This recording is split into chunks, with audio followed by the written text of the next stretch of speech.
Sword of Coming Chapter 1246. Chapter 1246 20 People and Candidates. 4. Qin Pingan was going to visit the capital city of Yunnan State. He first sent a letter from Feijin to Zhongqiu, briefly describing the process and results of his meeting with Qingyang and others, and asked Zhongqiu to send a message to the temporarily formed city. In the Patriarch Hall, it was said that Mi the Sword Immortal personally took action, but unfortunately he only caught 2 accomplices, and the main master, the talisman monk, escaped. However, this wild monster tribe must have been unable to disrupt the situation. Dozens of people from dozens of countries along the Dadu coast excavation work in Dadu can be resumed with confidence. The fierce-looking man with a blank face and his mistress, not knowing what they were thinking, made a plan and left the deserted temple in a hurry. They met Qin Pingan at the foot of the mountain and said that the couple were willing to become the immortal master. In front of the saddle, behind the horse as a slave and a maid. Qin Pingan burst into laughter and said that he was used to traveling alone and did not like being served by others. You have found the wrong person. It is better to find another supporter. Probably because they saw this immortal master who turned 3 demonic men and women into ashes while talking and laughing, they became more friendly. They became more determined and bowed down on the mountain road. One howled dryly and the other pair blossoms brought rain, telling the story of these years. It was so hard and painful, but when they looked up there was no trace of the scholar, but they still refused to give up. Finally at dawn, they saw the immortal master who was cooking on the stove in an abandoned post station. The man's name was Fan Tong, and the female ghost's name was xianxia. They asked the immortal master if he disliked their lowly origins and dirty pasts. Qin Pingan didn't say anything, just invited them to have a simple breakfast. Xianxia had a sharp eye and was diligent in helping clear the dishes. Qin Pingan didn't stop him. He just joked, "Don't you count the numbers yourself? Oh, I dare to take you with me. Who has seen our team and not misunderstood that we are ruthless people who rob homes and homes?" The woman is self-aware and smiles in all her glory, while the man is so worried that he scratches his head. Speaking from conscience, this is indeed the truth. It's just that he was born with this look. Even when he was studying in school since he was a child, his master didn't dare to touch his palm. Qin Pingan asked them a question: if they had killed you as soon as they met in that deserted temple, who would you blame? The woman speaks in a more official tone, but the man is more honest. Does he say it with a complaining face? It seemed that there was no definite answer. Next, the immortal master just asked them about the current situation under the mountain in the surrounding countries. Naturally, the 2 of them knew everything they knew. Before leaving, Qin Pingan said that he was going to the capital of Yunnan Kingdom. If you are willing to follow, you can follow. The 2's eyes lit up and they happened to be on the way. They swore that they would only follow the immortal master from a distance and would never let anyone misunderstand that the 3 of them were the same person. Man Xianxia had already changed from her package into a dress that could wrap her figure more tightly. The man privately reminded the woman that it was true that the immortal master had magical powers and profound spiritual knowledge. You should not put a hat on me. The female ghost who takes the path of picking up yang and replenishing yin is laughing so hard. She said that she was so beautiful that she could not catch the eyes of the gods on the mountain. At this point, the man's face turned gloomy, and the female ghost who once worked as a foot warmer and beauty bowl for a mountain fairy also felt a little secretly sad. The man sighed, felt guilty, and patted the back of her hand. The female ghost smiled sweetly, grabbed his palm with her backhand and scratched it. The man's heart immediately became excited, and his eyes came alive, and he looked at the woman's bulging breasts. "Touch it." Qin Pingan, who was walking in front, coughed slightly, and the 2 behind him restrained themselves. Fan Tong is a martial artist in the 4th realm, and he is not considered a good player in the world. After all, only the 5th and 6th realms have the reputation of being a little master. This is the only reason why Fan Tong is so homeless. Xianxia is a ghost in the Lujin realm, and the man around her is full of yang energy. As long as she does enough homework at night, she can walk without any problems during the day. As long as she doesn't get close to the city god's temple, there will be no problem. The man gathered his voice and whispered, "Sanyang, why do you think he changed his mind and allowed us to follow him?" The female ghost laughed from the bottom of her heart and said, "It's profitable after all. Otherwise, what's the point of bringing 2 oil bottles? Is it fun? If you have a chance, go to the ferry and buy some outdated Shanshuedi newspapers to see if there is any news about Qin Pingan. He who listens to the wind is like rain. What are you thinking? A big shot like that whose name can be written in Shanshuedi newspaper, can we really meet him? Besides, he is who he says he is." I think the man and 2 women in the temple were a tough opponent. Picking one out at random would be more than enough to deal with both of us. Since this Master Qin can easily defeat them, I'm sure he is a legendary continental master. Very. Qin Pingan also let them whisper. The bird in the cage wants to create a small world with the right time, right place and perfect people. I and the others are short-term and temporary workers. For now, they are still working on static animals. Regarding the backgrounds of various characters, this is just the beginning. As the old saying goes, one person can feed all kinds of people, and to describe all kinds of things in the world, one must have at least 100 people and 100 kinds of life. Like that beauty, infinite face, each needs his own good. At present, there are only about 50 figures in total such as Xiaozan who can be used as typical paradigms. As I told you Sherwu before, the people and things Qin Pingan imagined alone are often too reasonable and have flaws in the ointment. So as a reward, during the break, Qin Pingan would let the couple choose some old stories they could talk about. Whether they were heroic words or trivial things, they could talk about anything. After all, when it comes to searching and collecting other people's memories, Qin Pingan can easily deal with Shaoxing and Xianxia without any psychological barriers. However, if he uses this method against Fan Tong and others, he really can't get past his heart. One day, when there are 100 or so key figures in Xinxiang Tiandi, all the scenery, buildings and objects in the caged bird can be connected in series. For example, if weeping poplars tie horses, dense torches are burning, willow branches in the moon, flower shadows swaying in the courtyard, etc., they are all frozen paintings. Then with a person they will be like a fish in water and they will become lively. And it will definitely become more and more difficult to collect these manuscript characters. When Qin Pingan's real body returns to Fiola Dojo, one of Qin Pingan's next important tasks is to calculate the statistics of a hypothetical octogenarian who will see hundreds of thousands or millions of different scenes in his lifetime. How much will you remember again? So Qin Pingan sent another secret letter to Qing Tong, and agreed on a meeting place in the letter. A sycamore leaf is an illusory world. Qing Tong still has a lot of these sycamore leaves on hand. If he is determined not to sell them, he can borrow them. It's not like he won't pay and he can negotiate interest. There is no Xinjia ferry in the surrounding area, so people from all over the world are flocking to Yulin Ferry. It can be seen that after these years of recuperation, Tongisao has undergone great changes, and the market has revived. It may be too early to say that the world is peaceful, but there is no doubt that the chaotic world has become less. Along the way there are short pavilions with willow trees and long ones. Occasionally there are well-dressed women and green girls who are going out for an outing, standing gracefully among them. In the countryside and villages, chickens crow and dogs bark, and smoke curls from cooking stoves. During this period, Qin Pingan received a reply from Master Zhong, saying that at least half of the members in the ancestral hall were skeptical about the matter. Therefore, after receiving the news, many small countries braved the courage to desecrate it again. It is not difficult to understand that Miyu was the one who pursued Qingyang most diligently before. Now that Zhongqiu has given the result of killing 2 and escaping, the members of the Zushi Hall do not doubt that the killing power of Mide Jiangxian is not high enough, but they cannot trust Miyu. There is such good luck. Could it be that Huang Ting, who is in a lower realm but has deep blessings, would be more able to convince the public? However, Zhongqiu also said with a smile in the letter that as long as the mountain master shows up once at Yulindu, all the doubts of all the forces will be eliminated. Probably because of the shadow of the famous tree, Yinguan personally came to Tongisao to kill the demon, which was indeed more of a reassurance. Stopping on a mountain plank road that day, Fan Tong finally couldn't help but wonder, Master Qin Xian, do those trivial things we are talking about sound interesting? The woman was also very curious about this and pricked up her ears, wanting to know the answer.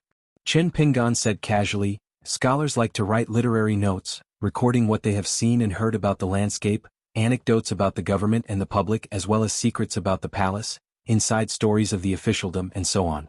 In addition, there must be some daffodils, mountain ghosts, foxes, flower demons and plant and tree spirits. Oh. It must record major events, trivial matters are also acceptable. Qin Pingan never expected that just such a casual joke would make the couple excited as soon as they heard it. It was as if they had been given a shot of chicken blood. The 2 people who originally felt that they had exhausted the story suddenly became enlightened.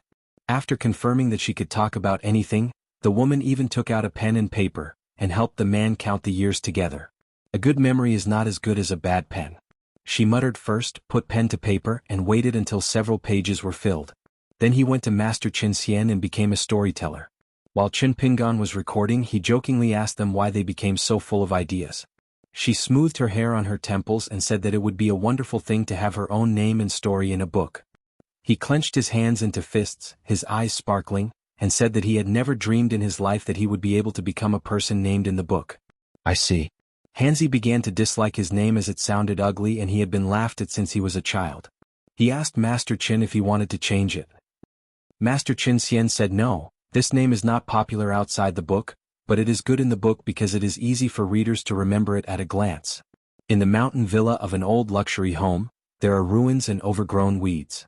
It suddenly rained, so they took shelter here. When the rain stopped, the water in the pond gathered again and formed a nest of mercury. From time to time, the couple would quietly walk away, spending a quarter of an hour or two each time. When they came back, their faces were full of red and their faces were glowing.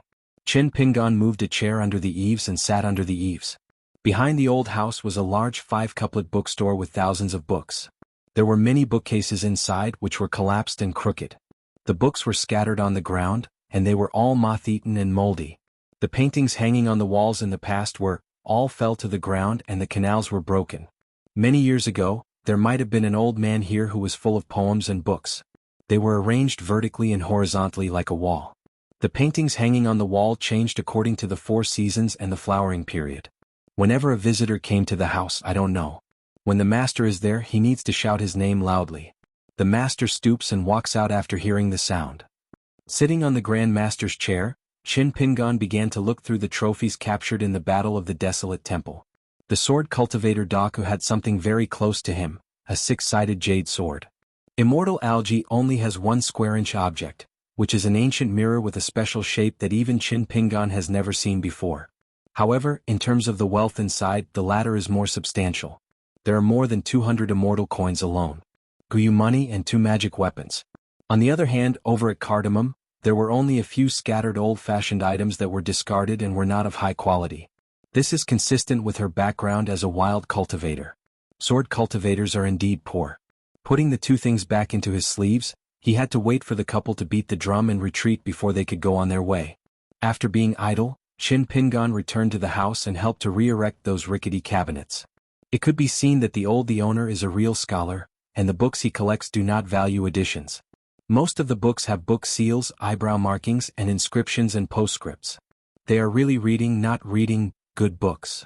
The couple went to the secluded backyard again today, and when they came back, they saw a woman in a green robe with a stunning color. Xie Sanyang felt a little ashamed of herself. The green-robed woman and Qin Xianxia were sitting side by side under the eaves. Seeing such a fairy-like figure, how could the man dare to have any evil thoughts?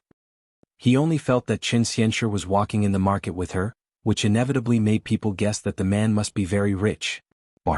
The visitor was none other than Qing Tong, who had come from the capital city of Yunyan State. In fact, he was still hundreds of miles away from the location agreed on in the letter, but Qing Tong couldn't stay idle. Although Qin Pingan deliberately restrained his Taoism, he did not cover up his whereabouts at all. Meaning, after all, Qing Tong is an ascended realm, and he can use the method of palming mountains and rivers.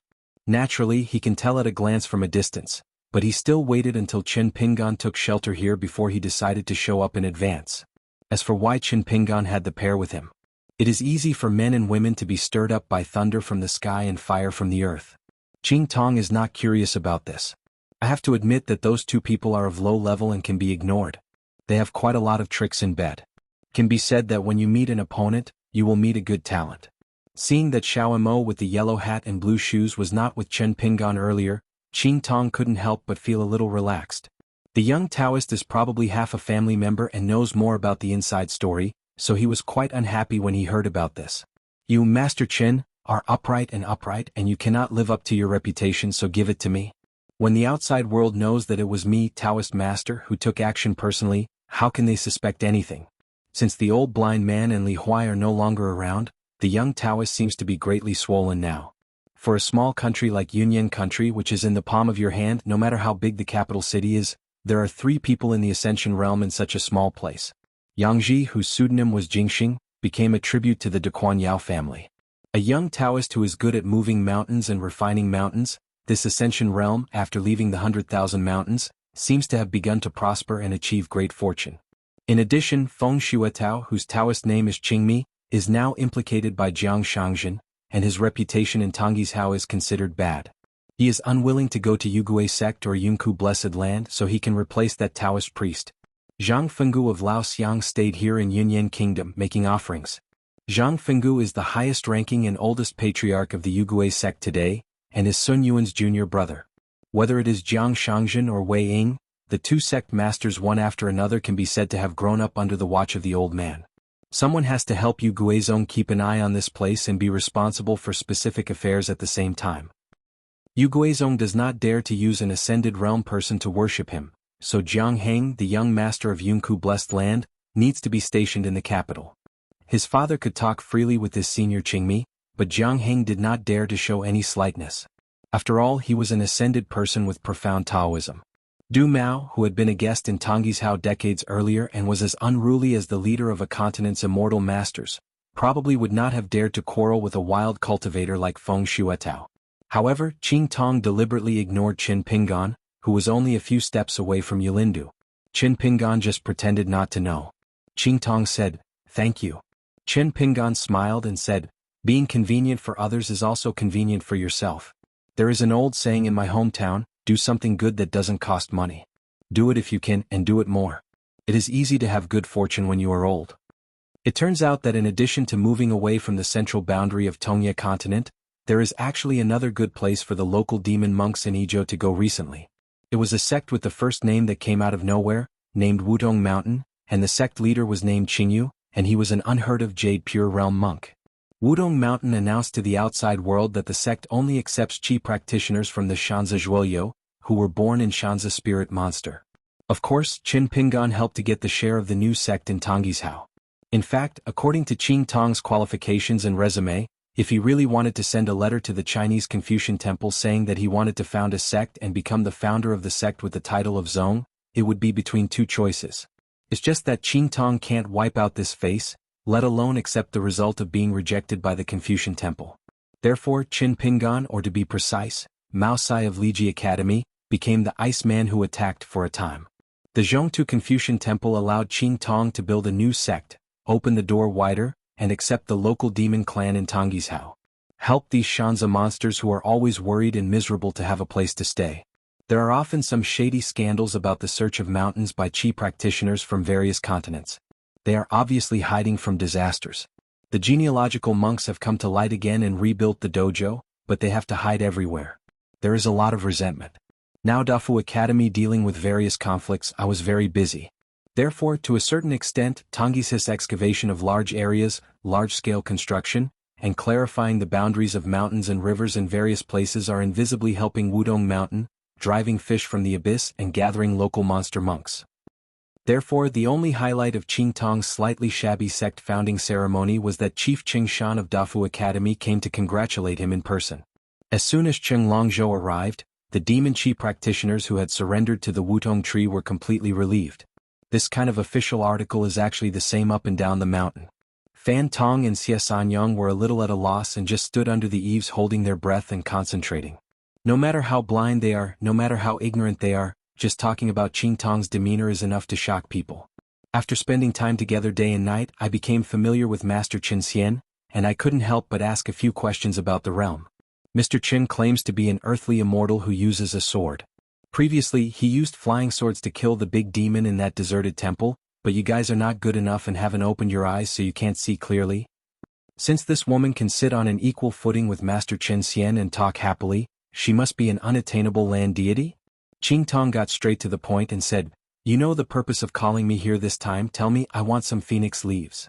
Qin Pingan was a little embarrassed and explained, "Don't get me wrong, favors are favors, business is business, let's calculate it separately." Qing Tong asked, "Then it will be calculated separately?" If he hadn't owed this favor, Shanzhu Qin, who had long coveted the sycamore leaf, would never have thought of stealing a sycamore leaf from himself. It is true that those sycamore leaves in his hands are probably not even worthless, but they are Qing Tong's favorite, and he uses them to nourish his eyes whenever he has nothing to do. Just like here, the wealthy and noble families have never tired of opening up villas in the mountains and forests and building urban courtyards. The fairy families on the mountains are also working tirelessly to create vassals down the mountain. So isn't a sycamore leaf in the sky more precious? Qin Pingan rubbed his chin and said nothing. In fact, Qing Tong had already planned to forget about the business. It didn't mean much, so he just made up a round number and sent 10 sycamore leaves to Qin Pingan. At this moment, a dazzling rainbow light fell from the sky and hit the pond with great force, but it was still more than 10 feet away from the water, and then it fell like a feather. The girl in the mink hat said carelessly, "Fellow Taoist Bixiao is right. When Xiaomo is not here, I have to keep an eye on the mountain master. But I can't make a few mistakes during my Xiaomo's retreat so as not to be criticized." The cooked ducks all flew away. Xiego doesn't come early or late, but he comes at this time. Qin Pingan felt a little confused himself. Don't get me wrong, I didn't call her over. The more I talk about it, the more it sounds like there is no 300 taels of silver here. Not to mention Qing Tong, Qin Pingan almost didn't believe it himself. Xiego asked doubtfully, "Mountain Master, what's the misunderstanding? You're meeting the Mountain Master for the second time and you still want to be secretive?" The sycamore tree spirit recognizes it, but is not familiar with it. "I heard Xiaomo say that now that he is prosperous, he prefers to put on a show because he has been neighbors with the master of Bixiao Cave for thousands of years." Hearing this, Xiego was not happy on the spot. Fortunately, Xiaomo said that they would not know each other without fighting, and the other party had already become a registered worshipper of the Qingping sword sect, and was regarded by the mountain owner as the behind-the-scenes protector of the entire lower sect. Xiego then said, "I'm really not picky." Qing Tong failed to recognize the girl in the mink hat with bright blush in front of her. However, she called fellow Taoist Bixiao and my Xiaoma, and let Qing Tong know the pros and cons. Those who are old enough can brag and say that they are close friends with so-and-so, but there are few exceptions. They dare to casually say that they are familiar with the master of Bixiao Cave, and the title is suffixed with the word fellow Taoist. Once known to the master of Bixiao Cave, this kind of person will really become familiar. Seeing that Qin Pingan didn't recognize Xiego's identity, he didn't say anything else. Otherwise, wouldn't it be a case of coercion and coercion? Qing Tong did not dare to stay for a long time, so without saying a word, he took out a wooden box that had been prepared for a long time from his sleeve and handed it to Qin Pingan. Qin Pingan thanked him, and Qing Tong said he would go to Wudong Mountain to sit down when he had time. Qin Pingan said yes. However, Qing Tong did not forget to remind him that the owner of the mountain does not need to identify himself when climbing the mountain. Qin Pingan was speechless. "Have you ever invited guests to your home like this? Do you really not regard me as an outsider?" When the attentive Qing Tong walked far away, instead of shrinking to the mountains and rivers, Xiego said depressedly, "What's going on? This guy is annoying me?" Qin Pingan smiled and said, "I guess fellow Taoist Qing Tong has guessed your identity." The couple didn't dare to take a breath. Qin Pingan introduced, "I have a small mountain and she is the second worshipper." Before the two of them could say a few words, Xiego waved his hand and said, "Don't be polite." Xiego suddenly asked with a smile, "Are you two a couple?" Fan Tong and Xie Sanyang were confused and could only nod. Xiego clasped his hands in his fists and said with a grin, "Let's get married and have a son soon." As soon as Qing Tong left, another old man in yellow came to join in the fun. The Tao is profound and he crosses many mountains in one step. The old man's feet landed on the water, his big sleeves bulged, and he was born with the magical power to divert water. The water in the pond was swept away by the agitation, just like a huge green water flower blooming, just in an instant. It dissipates and returns to the pond. The old man in yellow stepped forward, treading water towards the house. He shook his sleeves and said with a smile, he never expected to meet Shanju Qin in a remote place in a remote mountain. Taoist Nin came here following the rainbow vision here, and wanted to see if there was any chance of becoming famous. Previously in Yuanyangzu, I faced off against Howren's Ascension Realm monks, and it was quite a good feeling to become famous in one battle. When he arrived, he discovered that it was Qin Pingan, and the young Taoist was greatly disappointed. Fan Tong couldn't help but sigh in his heart. Master Qin Xian knew so many strange people. However, the woman was in a strange mood. First, she subdued the demon in the deserted temple, and then the real person appeared one after another. Each of her friends on the mountain showed their magical powers. This frail scholar-like Master Qin Xian, a person cannot be judged by his appearance. Xiego stood against the wall and yawned. The young Taoist asked with a smile, "Master Qin, who is this fellow Taoist?" Xiego said first, "You are the one raised by Taoist friend Jitsi." Qin Pingan coughed and the girl in the mink hat had to change her words. "That wanderer?" When Yanjia said it, it was still the same teaching he had learned from Zheng Juzhong on the other side of the Jianqi Great Wall. Qin Pingan really didn't dare to let Xiego chat more with Nen Taoist, so he explained in his heart. The pseudonym is Xiego, the Taoist name is Bai Jing. She and Xiaomo are Taoist lovers. The young Taoist's face remained as usual, he cupped his fists and said, "It turns out to be Senior Bai Jing." Xiego curled his lips and said nothing. She was thinking to herself, if she only talked about her face, the old blind man from Xuanhuan must have been really handsome back then. It's strange to say that in the early years he had seen the temple before he cut off his eyes a few times, but Xiego didn't have the thought to see Xiaomo. Qin Pingan took Taoist Nin and talked about some serious matters. Taoist Nin was very humble and just discussed the matter without mentioning his hard work and achievements. He looked like a benevolent and righteous man who could not stand the compliments of others. Xiego didn't like to hear about these mundane things, so he went into the house to pick out books. When he saw a title that he liked, he threw the books into his sleeves. Taoist Nen quickly said goodbye and left, directly returning to the capital of Yunyan Kingdom with lingering fears. Qin Pingan sat back in his chair and opened the wooden box. Inside there were 10 extremely precious sycamore leaves. After this incident, the couple decided to part ways. Fan Tong was a clumsy person, so it was Xianxia who spoke up and found an excuse to resign. Qin Pingan didn't try to persuade him to stay. He just said to wait a moment and went to the house to get 2 books. Presented to them respectively, jokingly saying that there is a golden house and 1,000 bells in the book. Is this considered generosity to others? Unexpectedly, this kind of fairy master who looks down on gold and silver is still able to live a good life. However, this was more or less a polite gesture, and it really flattered Fan Tong and Xianxia. Although at first I was thinking about joining this immortal master and hoping to be a part of the immortal family, it was great to be able to travel together in the mountains and rivers and get together so easily. Far away from that mountain forest, Xianxia was no longer as careless as that rough man. She took out the book from her sleeve, her eyes widened in an instant, and then she turned to look at Fan Tong face to face. The so-called "what's in the book" is true. Each book contains a piece of fairy money. Xianxia is a ghost. After all, she has touched snow money, seen Xiaoshu money, and heard of Guyu money. Xianxia picked up the fairy coin with trembling fingers and murmured, "The Guyu coin must be the legendary Guyu coin. It's worth 1,000 snow coins." No wonder that during a previous chat, the immortal master would seemingly casually ask the couple how they would live if they had some spare money. She suddenly stared at the man. Fan Tong took the fairy coin and handed it to her as if he was addicted to it. Fan Tong had a private chat with the immortal master, and the latter said that Xianxia could die for him at the critical moment of life and death. Fan Tong was of course puzzled. How could he know or be sure about such a thing? Could it be that the immortal master could figure it out? The old immortal master was there at that time and said that he had set up a fortune-telling stall before and that he could indeed read faces. Fan Tong didn't think it was necessary for the immortal master to deceive him, so he believed it.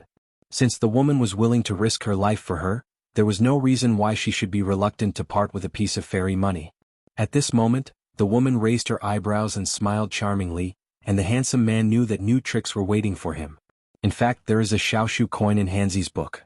If a man understands it well, he can use it as personal money. He must be someone who has been short of money when he was at home. No wonder Master Chen Xian traveled so leisurely and calmly. On the road outside the mountain, in the direction of the old house in the mountain, the woman who is now accustomed to having a plain face turned to the sky, pulled her skirt and said a blessing, and the man clasped his fists in greeting from a distance. The hurried yesterday and the slow tomorrow are all confused. Taking Xiego to the border of Yunyan country, Qin Pingan walked on a stretch of mountains with 5 steep peaks like fingers touching the sky. It was a beautiful place with beautiful landscapes and many fairy-style old sites, leaving many ruins in the mountains. There are unbearable traces of palaces, temples and alchemy refining. Unfortunately, the spiritual energy is now thin and mixed with turbid evil spirits, so it is not suitable to reopen the dojo. The reason why he came here to take a look was because Qin Pingan found a little divine light shining in the mountain, which flickered brightly and dimly, which was a clear sign that a temple for obscenity had been built. Qin Pingan said, "If you feel bored, you can just wander around by yourself." Xiego asked, "We took a detour here to see what the local mountain is doing. Is he evil?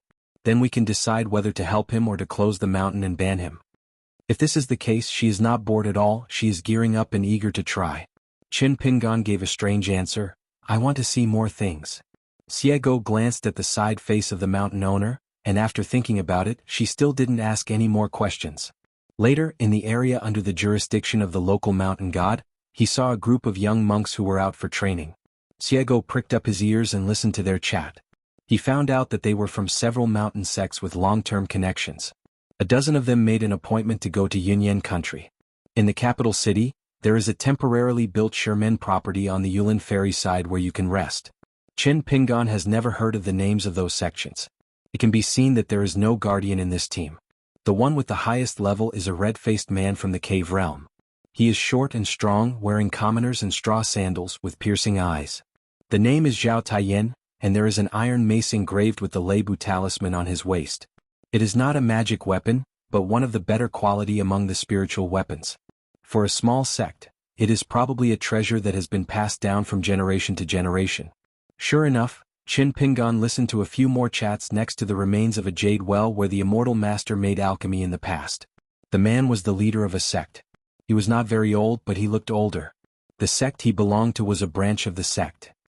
Now there are only 2 generations in total because in the early years many ancestors, direct descendants and immortal family members of the main line took refuge in the colorful world with the divine master, hanging statues, and all valuable objects. So this man's palm, it's easy to take it easy, but looking back at the head brother and the senior sister who is in charge of money, they have been begging grandma and grandpa Gao everywhere over the years, going to various countries to beg for help, bringing back some gold and silver like swallows carrying mud. Every time the senior sister returns to the mountain, she complains endlessly, saying there was no way she could survive this day. If the sect wanted to accept another 3 generations of disciples, she would really have no choice but to engage in the business of selling sex. Every family has scriptures that are difficult to recite, so the head brother asked him to take the opportunity to travel far away to see if there was any way to make quick money and make some friends in the mountains with rich family backgrounds. As for the disciples of the sect who travel together, they are not well off. If they were really well off, they would have taken the xianxia ferry long ago. They said it was for experience, but in fact they were carrying each other's sedan chairs, striving to be worshipped by the court of that small country, or to be guests in the homes of dignitaries. During their travels, when they heard that there was a haunted house somewhere, where demons were causing trouble and spirits were harming people, they hurried there. In order to avoid being robbed by their peers, everyone wants to put up a golden sign of their sect. They are willing to do justice for heaven and are good at subjugating demons. Over time, as long as the reputation is spread, the sect will have a reputation. It's just that after so many years of continuous mountain searching in Tonghizhao, it's not easy to find a few remnants of the wild monster clan. Especially when the excavation of Dadu broke out, the mountains and rivers in the central part of the continent and the local monster monks did not dare to get into trouble and moved away one after another. Naturally, they wanted to curse the culprits of the Qingping Sword sect, Yugue sect and Dequanyao clan. A few sentences because that foreigner named Qin, he is the head of the Qingping Sword sect.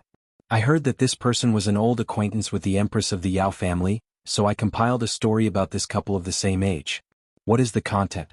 It must be how fragrant and charming it comes from. The bookseller's edition was engraved into a book. The sales volume is not bad, small profits but quick turnover. It has really become a way to make money. Some small-scale Yaluzi Xinjia Fuku all sell this, or it was simply given away by some Xinjian who did some shady business. Qin Pingan seemed to be waiting for someone or maybe for something, so he gave Xiego a suggestion. I heard that there is an unowned secret realm in the south of Tongya continent. You can go there and have a look. It seems to be the ruins of an ancient golden immortals private monastery. The palace is like an imperial palace. In ancient times, the places where immortals made elixirs either became immortals and left jade wells, or there were no islands of barren grass. According to the gossip that has been leaked now, that ruins, both in terms of the content of the inscriptions and the words carved on the cliffs, have a very strong tone. For example, the stone tablet erected at the mountain gate contains the words, teaching the king the recipe for immortality, which can refine the soul. Yin and Yang cook the 5 colors and water and fire refine the 3 flowers.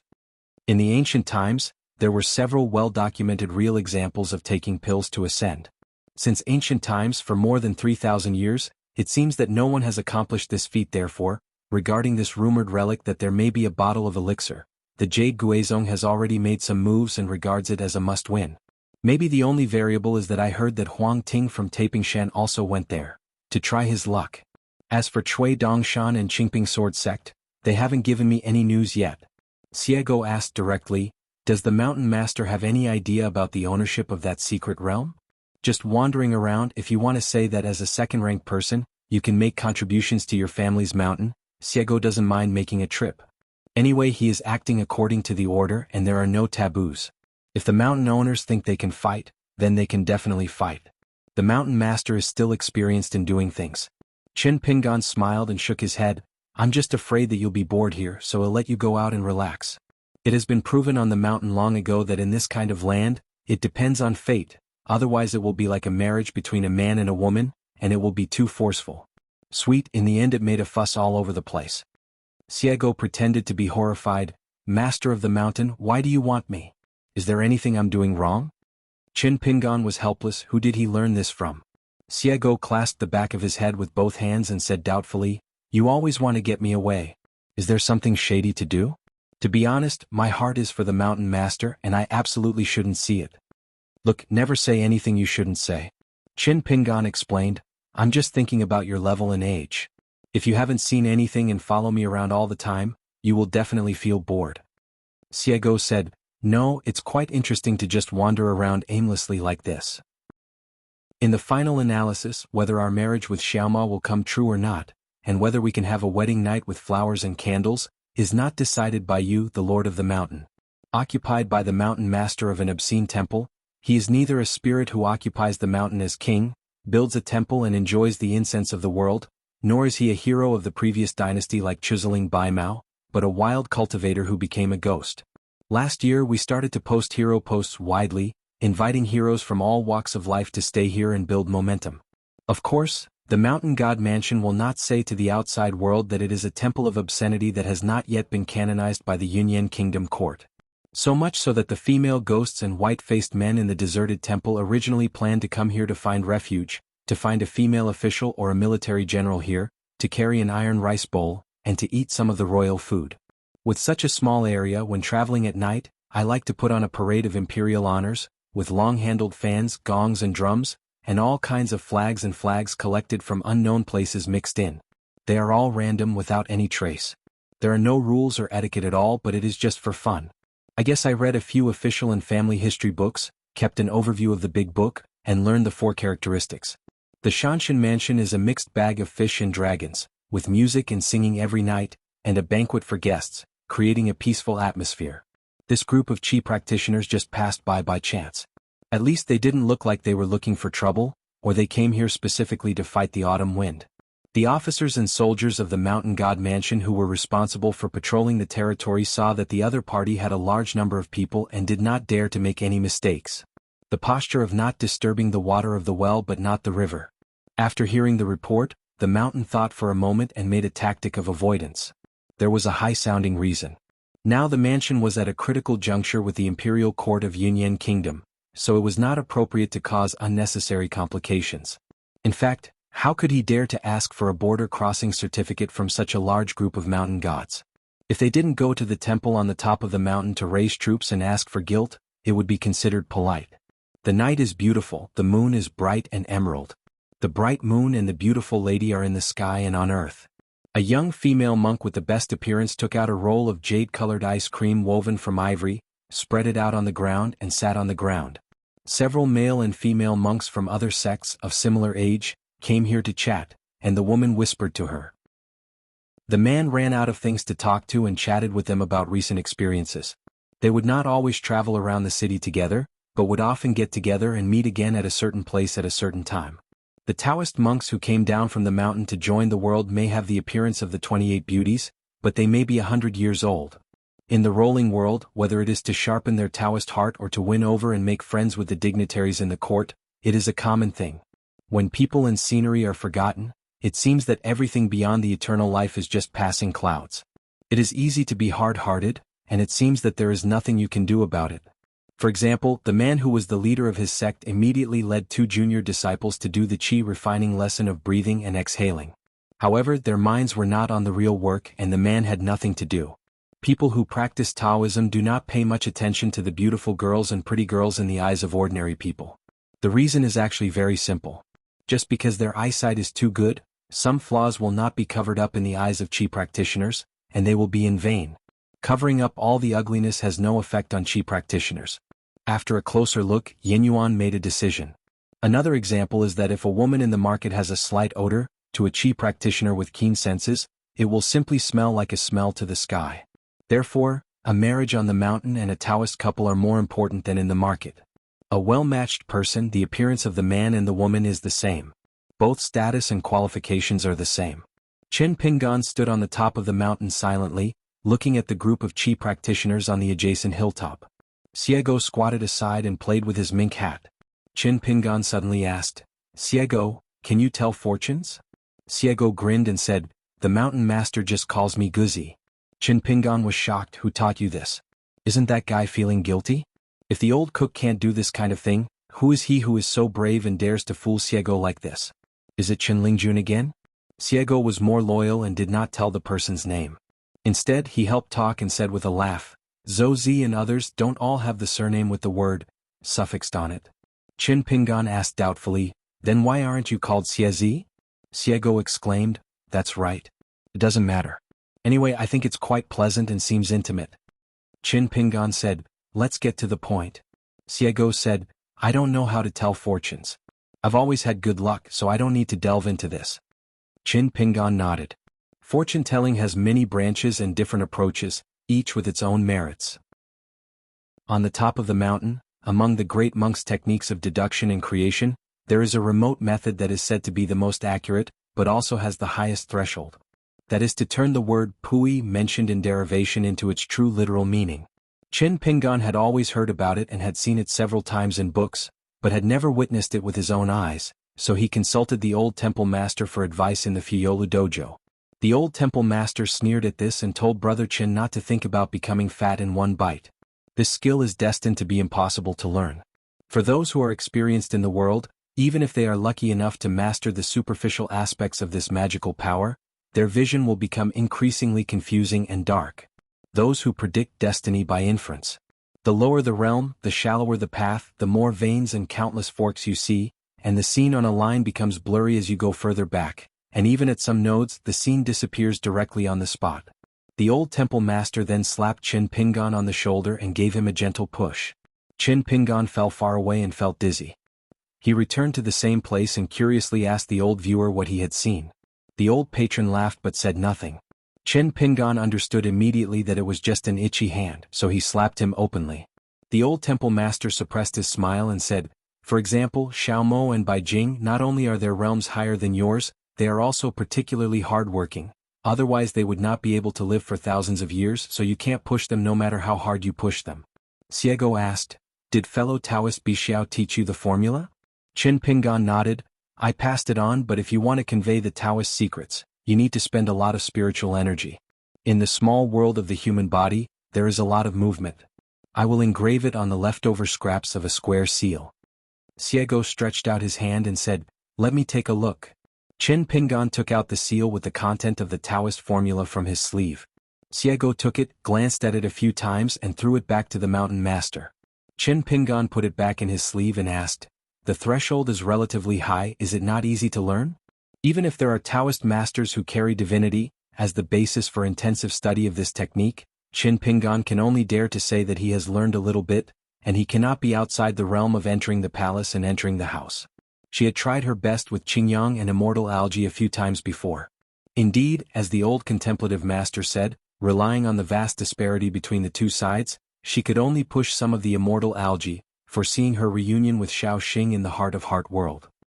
Only on this line hundreds of fairy algae stand on this long golden line with clear veins. On the other hand, looking at green soil and cardamom, we cannot see the long term. Fan Tong and Xia Sanyang each had dozens of spreading threads. Their relationship with the veins was like an ancestral mountain and its branch dragon veins. Among them, two relatively solid long golden lines may represent their two different destinies. One goes directly to the mountain temple here. One of them spread to Zhao Taiyan and Jianxiu, and they were entangled together as if they were tied in a knot. In the end, Fan and Xia died. That's why Qin Pingan chose to enter the game in person, took them with him and then gave them 3 fairy coins, slowed down and waited for the scene where the two of them seemed to be connecting with each other. Qin Pingan was waiting for both people and things. Waiting for immortals, gods, ghosts, demons and humans to all gather here. When he deduced the warrior Fan Tong and the female ghost Xia before, Qin Pingan saw some vague pictures. For example, a Qi practitioner named Chu Shi later saw the short woman and recognized a wandering head. Yi's lonely ghost has no background. It is estimated that she can maintain a little aura by following a villain who forgets his life to replenish her yang energy. There was also a monk named Quang Kue, who relied on his family education and some Qi reading methods to actually see that the ghost woman had some signs of turning from turbid to clear. After that, Qin Pingan did not deduce the numerology direction of Yen Fan and Xia. After all, fortune-telling should not be done too frequently, as it would be easy to miscalculate fortunes. Xiego glanced at the mountain owner. I am usually very smart, but my mind is full of thoughts, but when I encounter spiritual practice, my brain doesn't work well. Qin Pingan silently chewed a piece of licorice that he had dusted off the dirt. He is always like this, likes to be nosy. Maybe it's because he's not too boyish, so he especially likes people who are full of boyishness. I remember that at the top of Pomo Peak on the boundary of Hehuan Mountain, Qin Pingan and Baimao of Chuziling met for the first time. At that time, there were still sneaky people with ulterior motives on the mountain. After that, Zhang Yujiao, a swordsman from Tianqiao County, Jingke Jinlu from the Jingke sect, and a pair of beautiful young girls came hand in hand. The moment they appeared, Palace Master Bai was horrified. In the eyes of Yamazawa Yeshio, the arrogant young swordsman, combined with the girl's magical power, struck again and again, resolutely and without any fault. Monks slay demons in an upright manner, but that's all. The kind of young man who is full of energy and needs no words. Despite their last reunion in the capital of Qingxing Kingdom, Qin Pingan and Zhang Yujio looked like strangers, and they probably had an arrogant impression on the young man. However, while chatting with Yu Xian about the affairs of the world on the hilltop of his home, Qin Pingan specifically mentioned this matter and did not hesitate to praise the young sword cultivator. When Qin Pingan talked about the young man in a cowardly manner, almost in front of him, he said that if he met Qin Jianxian in the future, he would not be qualified to carry his shoes, but he added that he would not carry his shoes either. The implication is that admiration is admiration, and you will never be pretentious, deliberately inferior to others, and be obedient to please. After hearing this interesting story, Mr. Yu couldn't help laughing, stroking his beard and nodding, and gave a comment, "This is what a young man should do." Qin Pingan squatted down and bit his fingers subconsciously when he was thinking about something. Xiego roughly guessed the intentions of his mountain master. After much hesitation, he couldn't help but ask, "What are you thinking about?" Qin Pingan said softly, "Think about something that I haven't been able to figure out for many years." Xiego asked curiously, "Give me an example." Qin Pingan said slowly, "For example, the ghost in wedding clothes, Shu Jian Lake, a martial artist named Huang Shi, and a certain truth said by a certain city god." Xiego said, "Since you can't figure it out, then just don't think about it." Qin Pingan said calmly, "There is only one way to walk at night in a back alley, and there is no way around it. Once your eyes are black, you can only kill the thief when you meet him, otherwise this road will be blocked." Xiego lamented, "You scholars just like to get into trouble." Qin Pingan murmured, "There was once a swordsman who had a sword and told a little story to a boy with straw sandals." Sword of Coming Chapter 1247. Chapter 1247. 20 People and Candidates. 5. On the road of life, two adjacent mountains share the same bright moonlit night. The people in the countryside talk about the rise and fall of the world. The Prime Minister was munching oily cakes while on duty at night. Literati like to draw pictures of fishermen fishing in the snow, even though the fishermen are as miserable as quails when they are frozen. Xiego sighed for no reason. "Mountain Master, to be honest, I sometimes envy you boxing people." Qin Pingan smiled and said, "How do you say that?" Xiego pointed at the only martial artist on the top of the mountain next door. He was no different from those monks who were busy studying their homework or chatting about their leisure time. He was taking a nap, opening his eyes from time to time, and his eyes quickly wandered around. It is obvious that he has taken the path of both internal and external cultivation. With his bright eyes and hidden divine light, he would definitely be considered a good player in an ordinary world. A pure martial artist, after the fist intention reaches the body, the true energy permeates the Bodhis acupoints, as if there is a protecting him. This is the only thing Xiego envies about Wu Fu. He can sleep peacefully every day. Unlike Qigong practitioners, except for those who can carry a dojo on their backs and wander around, everyone has to worry about being noticed and ambushed by enemies when going out, and whether they will get a sap anytime and anywhere. As long as you open a large distance, let's talk about the acuity of your spiritual consciousness. As a martial arts master, no matter how far you are, how can you compare with an earthly immortal who can use his palms to see mountains and rivers? Especially when it comes to sword cultivators fighting the martial arts style, it stands to reason that if the flying sword swishes away and comes back, the latter will end up with his head rolling on the ground. But in fact, just because Wufu has such an invisible protection of pure qi, it can offset the first mover advantage of many unscrupulous methods. Just talking about Qin Pingan, if it were not for the immortal realm sword cultivator who is naturally able to use flying swords to repay the physical body, coupled with the physique of the end warrior, the 14th realm that acted sneakily would be replaced by the ordinary ascension realm, and the body, soul and soul would be slightly weaker. The same sneaking 1 or 2 times can guarantee serious injury even if you don't die, which ruins your Taoism. How can I leave the dojo alive and kicking and come to Tongji's house to hang out? When it comes to sneak attacks, Xiego is definitely a good player. That wild and unnamed person who was the best in immortal arts and martial arts. Xiego and he were actually old acquaintances. They had never known each other until they had fought. The nameless person didn't even have a name. Of course, there was no title for Xiego to covet. At the beginning, I just wanted to test the level of my ability, but the result was that 1 attack and 1 defense without seeing each other.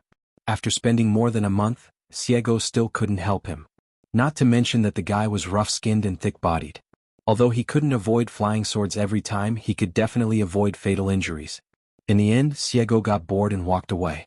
Xiego said softly, I heard that the height of a reaching the first level is about the same height as the golden body of a mountain and water god. There is a huge gap. It can be said that it is 1 heaven and 1 earth. It may be greater than the gap between Qi Sheng and Gui Zhen. As for the specific situation, we have to experience it personally before we can make a conclusion. Qin Pingan nodded and said, so the only chance of victory for me and Chao Ci is to compete at the Gui Zhen level. I failed to seize this opportunity, and of course Chao Ci would not give me this opportunity. Xiego asked, why aren't you more sure of being in a higher level than him? Qin Pingan asked back, why don't you just say that you are 2 realms higher than Chao Ci? If you ask about boxing, wouldn't I be sure to win?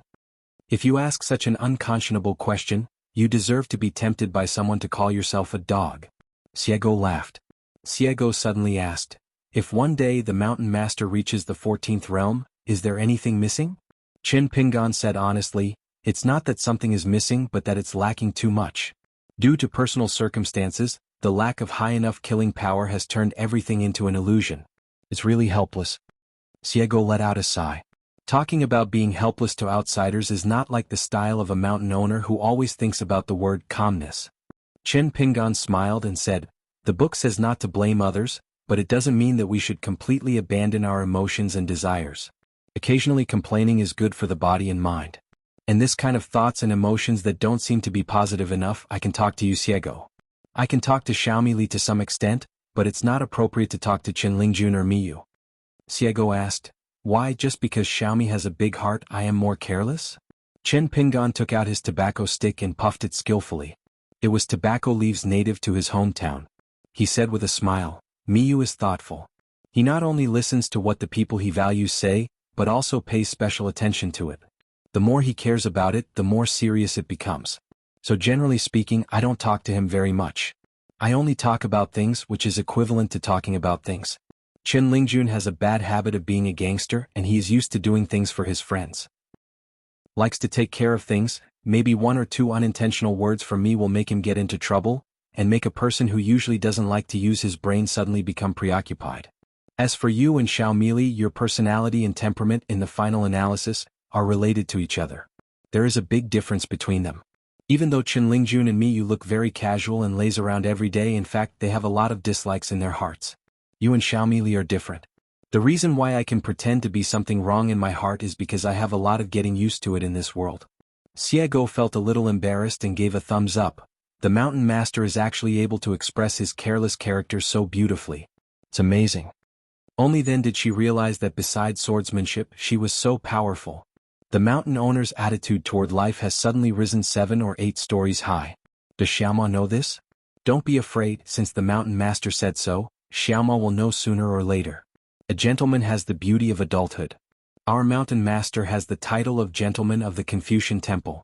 Qin Pingan smiled and said, once at the wine table I heard the old immortal Jia say some thought-provoking words of wisdom. He said that as long as we have a heart for right and wrong, we will not be right and wrong people. The old immortal said that some people are just like unfair people. The drowning water ghost likes to drag people into the water. If it goes on for a long time, the sky and the earth will inevitably become dark and the climate will be turbid. There is one good thing about Jialao Shenxian. Regardless of whether it is useful or not, when a problem is thrown out, it must always be followed by a solution. The method is a sage saying, I am good at cultivating the awe-inspiring qi. With this, you can stand on the shore, set your feet and pull back without entering the water. Maybe you can even pull back your friend who is like a water ghost. At that time Chen Lingjun laughed. Laughing, I think this teaching of the lesser sage is really meaningful. Every family has its own family tradition, and Taoist temples and other Taoist temples have their own Taoism. It is not just the Taoists who have Taoism. Which layman does not have some Taoism in him? People with a firm heart are often as immovable as a mountain, but the scene in each mountain, whether it is dilapidated like a deserted temple, or whether it is like spring all year round with luxuriant flowers and trees, is where the cultivation and Taoist power of each of us lies. Everyone's sincerity has edges and edges. It may make people feel uncomfortable at first, but it makes it easier to stay together for a long time. But sincerity is a double-edged sword. If you are too sincere about yourself, you will of course hurt others and yourself. This kind of sincerity is the neighbor of selfishness. The sincerity that treats others with kindness and uses it in the right way is the sincerity. Kind. In my eyes, whether it's Xiego or Beijing, whether it's because I think Luoshan is not bad, or whether it's because I love Wujiwu and endure some human affairs for Xiaoma, Xiego asked in a low voice. With such a long story, did the mountain master finally find a chance to be alone with me and teach me how to behave? Are you afraid that if I make a mistake in the future, Luoshan will have to clean up the mess? Chen Pingan thought for a while and said with a serious expression, I see infinite possibilities in the sword cultivator Xiego. Xiego looked strange. The mountain master treats me as a senior. A young man who is not yet half 100 years old, and an old monster who has lived for thousands of years. Saying this, Xiego always feels that something is wrong. Chen Pingan couldn't help but laugh and said, if you always show your true face to others, I will definitely not dare to say that. At least it will be more avoidant of suspicion? I would never take her on this mountainous journey alone. It's not a secular view of how a lonely man and a widowed woman should behave, but it gives Xiao Mo a big problem. Regardless of whether it matters or not, there is a big problem on Xiego's side. It doesn't matter, don't worry, you can't trust me? Doesn't matter, I'm so relieved. Do you like me or not? Xiego didn't have much trouble with this matter. She had her own reasons to convince herself. If you say Beijing, the practice is too smooth, resulting in success in practice and frustration in love. If it is replaced by Xiego, can it be replaced by a bumpy life in practice and success in love? This deal is a good deal. If you don't become a householder, you won't know how expensive firewood, rice, oil and salt are. People who are used to living a careful life know their own pockets best. Xiego admired his mountain owner for taking charge of the situation. It's no wonder that the wild world hopes that this young hidden official will change his camp and learn from Xiao Sun's example, and become awe-inspiring. Owning a natal flying sword, the bird in the cage, is like having a dojo with strict formations and no need to consume immortal money. Qin Pingan does not have to worry about the dissipation of the spiritual energy of heaven and earth. This has taken a huge advantage, but various actions and tricks, the endless creation of new realms will be exhausting. This is the only and biggest limitation. There is a Taoist saying that the most important thing is to nourish the spirit, the second is to nourish the nature, and the third is to nourish the body. It can be seen from this that it is not easy to cultivate one's mind. The higher the level of a Taoist, the harder it will be to recuperate once too much energy is consumed. The training of the body, even the nourishment of the soul, and the accumulation of external skills of Taoism can be done by thousands of methods that may produce immediate results or gradually show results. Only the mind of Taoists has been easy to disperse and difficult to gather since ancient times. Jianghu Qiyu, who cooperates with the caged bird, can split millions of flying swords, and the killing power is quite strong, but in the eyes of Qin Pingan and Xiego, it is not outstanding enough. Fighting in the same territory is equivalent to monopolizing the right time, place, and people. There are few surprises and the chance of victory is extremely high. At a higher level, even if they were facing Xiego and Xiao Mo, the most they could do was cut through the heaven and earth restrictions of the bird in the cage with one or several swords. And then they would probably be pulled back to that small world by Qin Pingan. When it comes to dealing with an immortal, whether the imprisoned immortal can get out of trouble depends on whether he is sincere enough to burn incense in the ancestral hall and whether there is smoke from the ancestral grave. But once the imaginary enemy turns into a real 14th realm, it would be rather tasteless. Whether you are sleepy or not is meaningless. To put it 10,000 steps back, can any Ascension realm monk outlast a Taoist who is close to the Great Tao and can live as long as heaven and earth? Of course, having said that, there seem to be only a few imaginary enemies who are qualified to truly regard the 14th realm as above the Great Tao. After looking at the upper 5 realms all over the world, almost everyone has an obsession with pursuing the lethality of magic. Just like Wu Shuangjiang on the night voyage, he needed to carefully imitate and forge 4 fairy swords to make up for this missing link. Qin Pingan said softly, "There is no shortcut. After refining swords before reaching the first level of martial arts god, you can only spend more time on talisman and lightning." Xiego hesitated for a moment, then said, "Studying fire methods may be more effective than talisman methods and thunder methods. I still know the general methods of the thunder divisions in the ancient heaven. They are indeed powerful. If they form thunder in formations, the large-scale destruction is even better, but when it comes to purely looking at the highest point of height, it still seems to have a slight flaw. Any ancient Taoist priest who is proficient in alchemy has long known a strange thing. The lowest temperature in the world has a limit, but the highest temperature is almost endless. Therefore, it has been concluded that Taoist priests may not be able to achieve the highest level of achievement by practicing water method alone. However, they have a chance to practice fire method. So in terms of the level of killing power, the possibility of practicing fire method is greater. When it comes to personal tactics, Shanjuqin has many. If we take the 14 realms of Hadao as the end point, they are all Taoist teachings that lead to the heavens and all roads can be followed. Once thrown into a bottomless pit like the 14th realm, it's all useless and half-baked in craftsmanship. Qin Pingan put away the dry cigarette. There were a few people on the mountain who were fond of smoking it, such as Tong Shanjun and the female sect leader of the Shanghai sect. Xiego asked curiously, "I calculated before that the 2 main roads of Fan Tong and Xiansanyang were both heading here, so the mountain master just waited here, but the mountain master didn't do the calculations and gave the answer himself. The approximate result after the fairy money?" Qin Pingan shook his head, "I don't count this."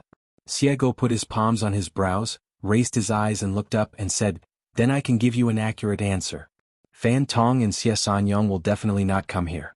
Looking at the route, they seem to be heading for a fairyland ferry. There are 2 grain rain coins in their pockets, which is a huge sum of money. They are probably afraid that the mountain here will take advantage of the wealth. Don't be careful and lose your head instead of getting an iron rice bowl. Don't be here, Lord of the Mountain. It's a waste of time here." Qin Pingan nodded and said, "Then let's sit down for a while and then continue on our way." When Xiego saw the mountain master, he took out a blank book like an account book and recorded the details one by one. A good memory is not as good as a bad pen. Of course, Xiego understands this simple truth. In addition, Xiego understands the layout of the little world in the cage. While she was helping guard the gates at Fiola Dojo, she would chat with Qin Pingan as he walked out of the house in her free time. However, she didn't quite understand that the Qigong practitioners on the hill next door were just like the flowers and plants that can be seen everywhere on the roadside. They were worthy of him. Is this such a big move? Looking at the content of his notes, it seems that there is a consistent purpose, which is to find something extra different for each character, such as an old sachet hanging on Duan Yuhuan's waist, and Liang Zheng's thick accent with a slight stutter. So Xiego couldn't help but ask, "The mountain owner has traveled a lot, so he will remember a lot of people and things. Why bother with these mediocre people?" Qin Pingan explained, "At that time I didn't pay much attention to it. I didn't look at personnel comprehensively, and the overall impression was superficial. Without counting, it was difficult to use it as a draft." Xiego hesitates. "Do you think I am a fool?" Qin Pingan added, "The so-called superficiality means that I cared more about the quality of a person and the right or wrong of something, so it was easy for me to miss out on everything and not be able to figure out the background." Xiego frowned and said, "Background color?" Qin Pingan smiled and said, "For example, why is a female swordsman who has reached the Ascension realm perfectly and has a Taoist age of 10,000 years asking others about her background at this moment, whether it is Xiego or Bai Jing, her why is one of the characters' background?" Xiego changed the question, "The affairs at hand of Yu Shiwu and the others seem to be working dead things. No matter how many there are, they will never survive. Once it involves people, especially complex human nature, that you should always be able to adapt to situations and have your own emotions and they should be well-founded. At least on the surface, you have to make others feel that you are lively and agile, neither rigid nor rigid. In this way you must have an inner set. Is context the shaping method that supports their ideas? This kind of very basic construction method seems to be the top priority. Is it lower than the base color? Chen Pingan gently stroked his palm and said, according to preliminary estimates, the dice need to be shaken 6 times. Xiego asked doubtfully, dice? That kind of gadget on the gambling table? Chen Pingan said it was not the same. He took out a xiaoshu coin from his sleeve with his left hand, casually threw it into his right hand, held it in his hand and shook it slightly. It's just an inappropriate example. Xiego asked, first of all, separate good and evil people clearly, and then do general good and bad things? Chen Pingan shook his head. At first I did think so, but I soon found out something was wrong. Thank you, dog, for waiting for the next article.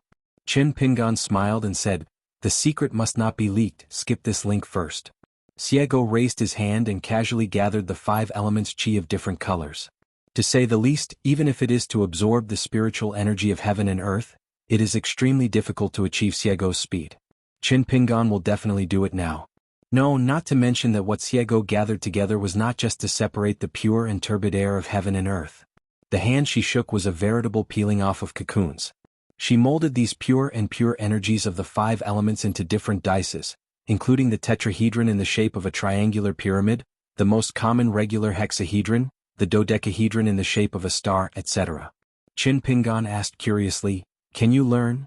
Xiego looked embarrassed. You can learn by learning, but you can't teach by teaching. She had seen Mr. Sanshan Jiuho preach from a distance back then, and she came here purely by analogy. The implication is that whether the mountain master can learn it or not depends on his own understanding. She can't teach it, so she can't teach it. Besides, it has always been the master's special skill to steal someone's skills and then accept it as soon as it suits him. Xiego still didn't want to let the mountain master bypass the pass and asked, there is no need to reveal the secret. Can it be said in a general way? I can only say a few vague words really. Chen Pingan twisted the small summer coin, thought for a moment, found 2 alternative words and said slowly, heaven, human beings. Or I, the small world, and the eternal things in the world outside of me, the big world. The inspiration for both of these comes from the saying of Taoist patriarch 3,000 words. The way of heaven has more than enough to make up for the damage. The way of man has not enough to make up for the damage. It can be derived from many pros and cons, going outward and inward. Those who are self-interested, those who are altruistic. Those who are seeking life, those who are seeking death. Wait. Let me take a break first. Xiego quickly stretched out her hand to signal the mountain master not to continue speaking in a hurry. She widened her eyes and asked, first of all, I have doubts. There are spiritual beings in the world. The desire to live and the desire to die are of course opposite. Yes, but what about the general size, severity? Whether it is an ordinary person in the market or a person who goes to the mountains to practice Taoism, who does not have a strong desire to live long, and to live forever. Mountain Master, you can't just take me into a ditch just to show off your knowledge. Sitting down and talking about Taoism is as big as the sky. Chen Pingan smiled and said, then put aside your objections for the time being and pretend that I didn't say this. Xiego held up his mink hat and rubbed his chin with the palm of his hand as a habit. Thinking about it carefully, it seems to be somewhat interesting. Shaking his head, Xiego continued, push forward 1 step further to reach the earliest conclusion. Regardless of whether it is the difference between human and heaven divided by Daozu, or whether it is not balanced enough between me and the outer world. For example, if I am small, the sky is so big. Is this the first dice that is the starting point too disparate in importance? I can be doubtful about the previous life and death theory, but on this point I am very 70 to 80% sure. I'm a little short on reading, but Mountain Lord, please don't lie to me and be honest with others. Chen Pingan said seriously, my nothingness is the existence of heaven. From this, if you don't regard nothingness as ordinary nothingness, but instead regard it as existence, then the existence of my nothingness is exactly the nothingness of heaven's existence. Xiego almost blurted out, with you chatting like this, aren't you sincerely acting like a rogue? Chen Pingan smiled and said, it originated from Buddhism, but the earliest inspiration came from a sentence said by Guizhujio to Pei Qian. Note 1611 left and right teaching swordsmanship. The 2 little girls had just met each other at that time, so of course they were quarreling and bickering. If you want to transcend the literal barrier, you have to cross many barriers and correct many deep-rooted existing concepts such as the weight of things, the height of form, the length of time, the size of the heart, etc. While there are still spirits existing between heaven and earth, spirits and monsters are refining their shapes, and Taoist magic can be manifested into magical arts. In the final analysis, spiritual energy still exists in the human world, and people can refine their energy to seek immortality.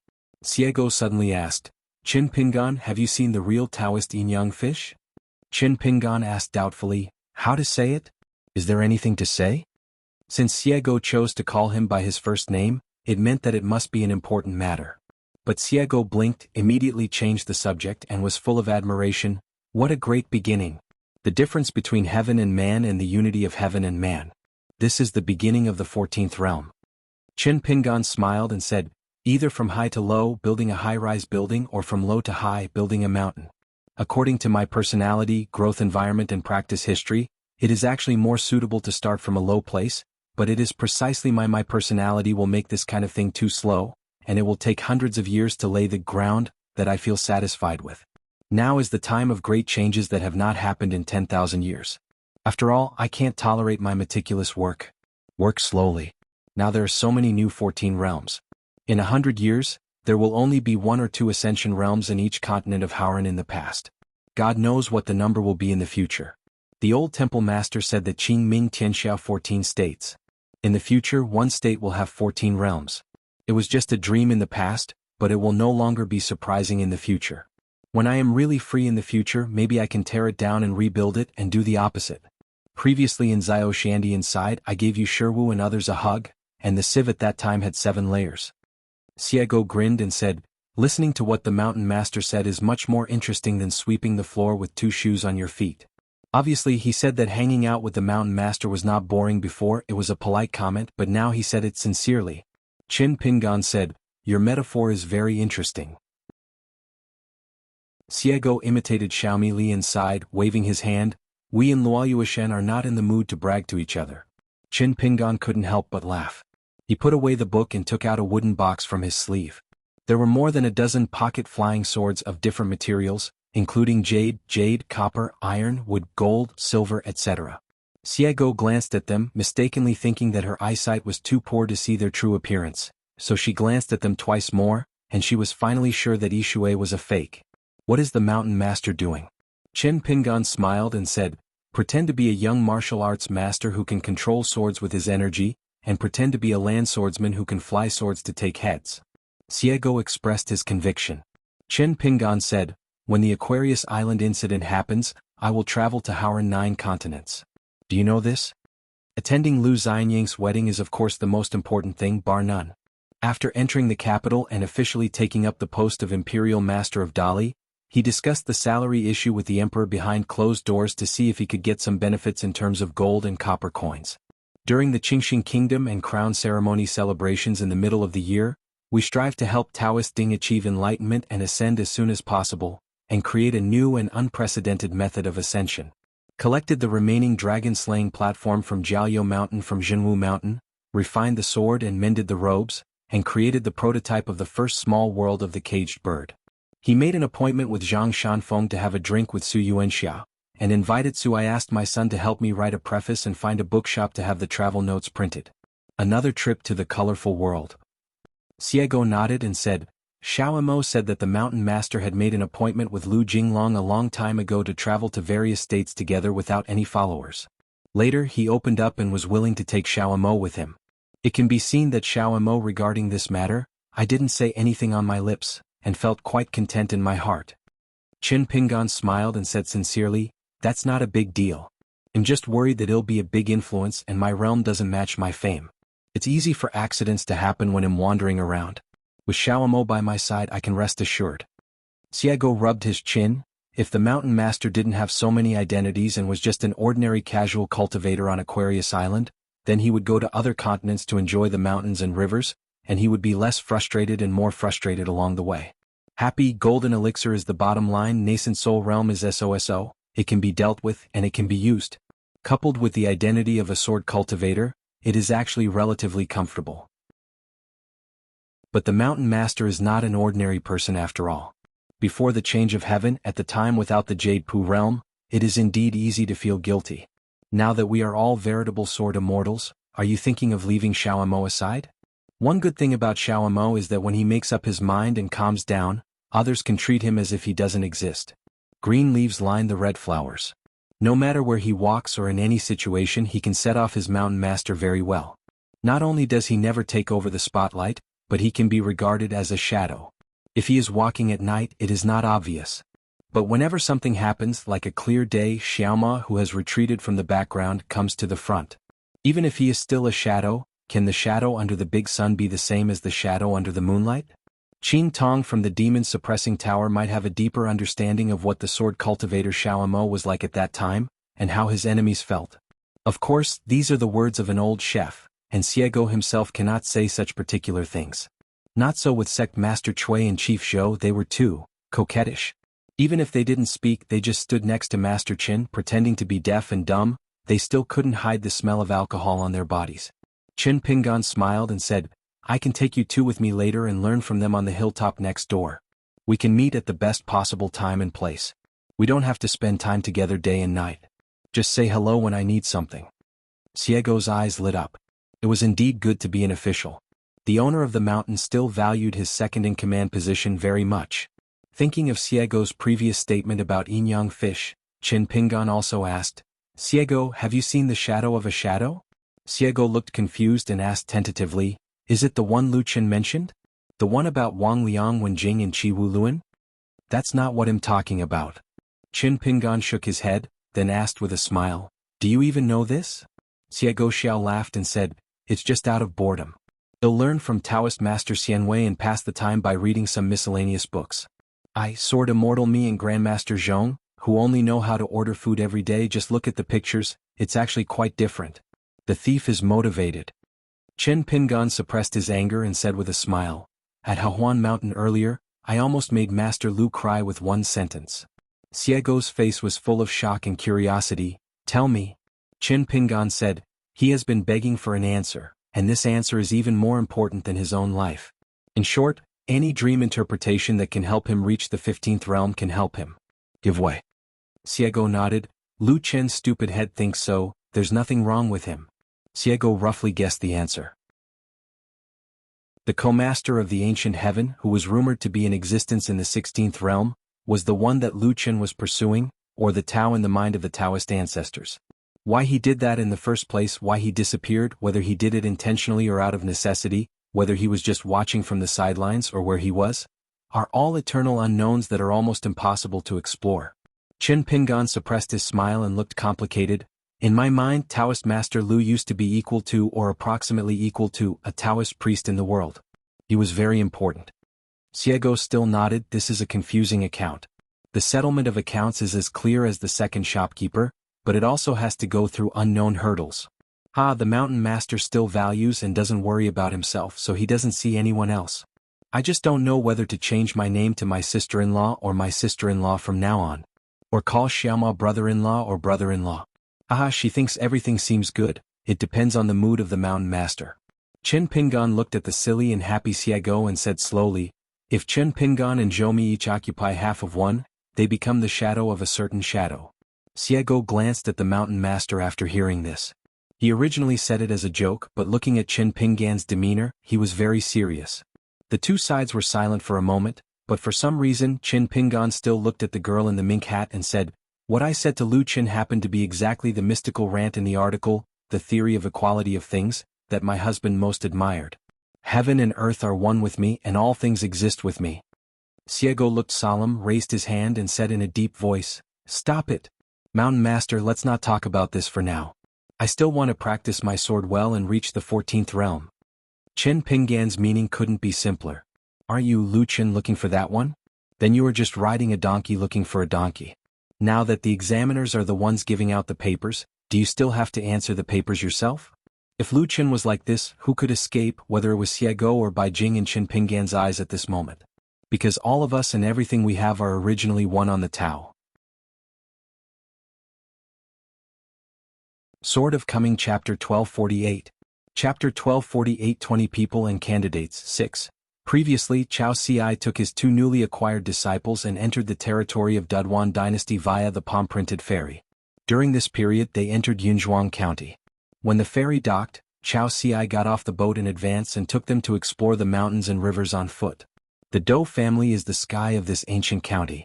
It so happened that the two senior sisters were here now, so Xianxia wanted to let the two apprentices get to know their elders. Because the old man of the Dou family is going to celebrate his 90th birthday. Xianxia calculated the time and still had some spare time, so he thought of letting Jijia and Baiyu slowly strengthen their bodies on this stretch of road. They had been recognized on the ferry earlier, even if Xianxia thanked the guests behind closed doors without saying anything. Those who knocked on the door only said that there was an endless stream of people walking in the corridor outside to watch the excitement. Xianxia was really annoyed. He himself didn't care, but the two disciples had already been undecided. After a few days, I felt an inevitable sense of alienation from his master, which was no longer the same as when I first met him. When they first boarded the ship, they were simple-minded, lively and free-spirited.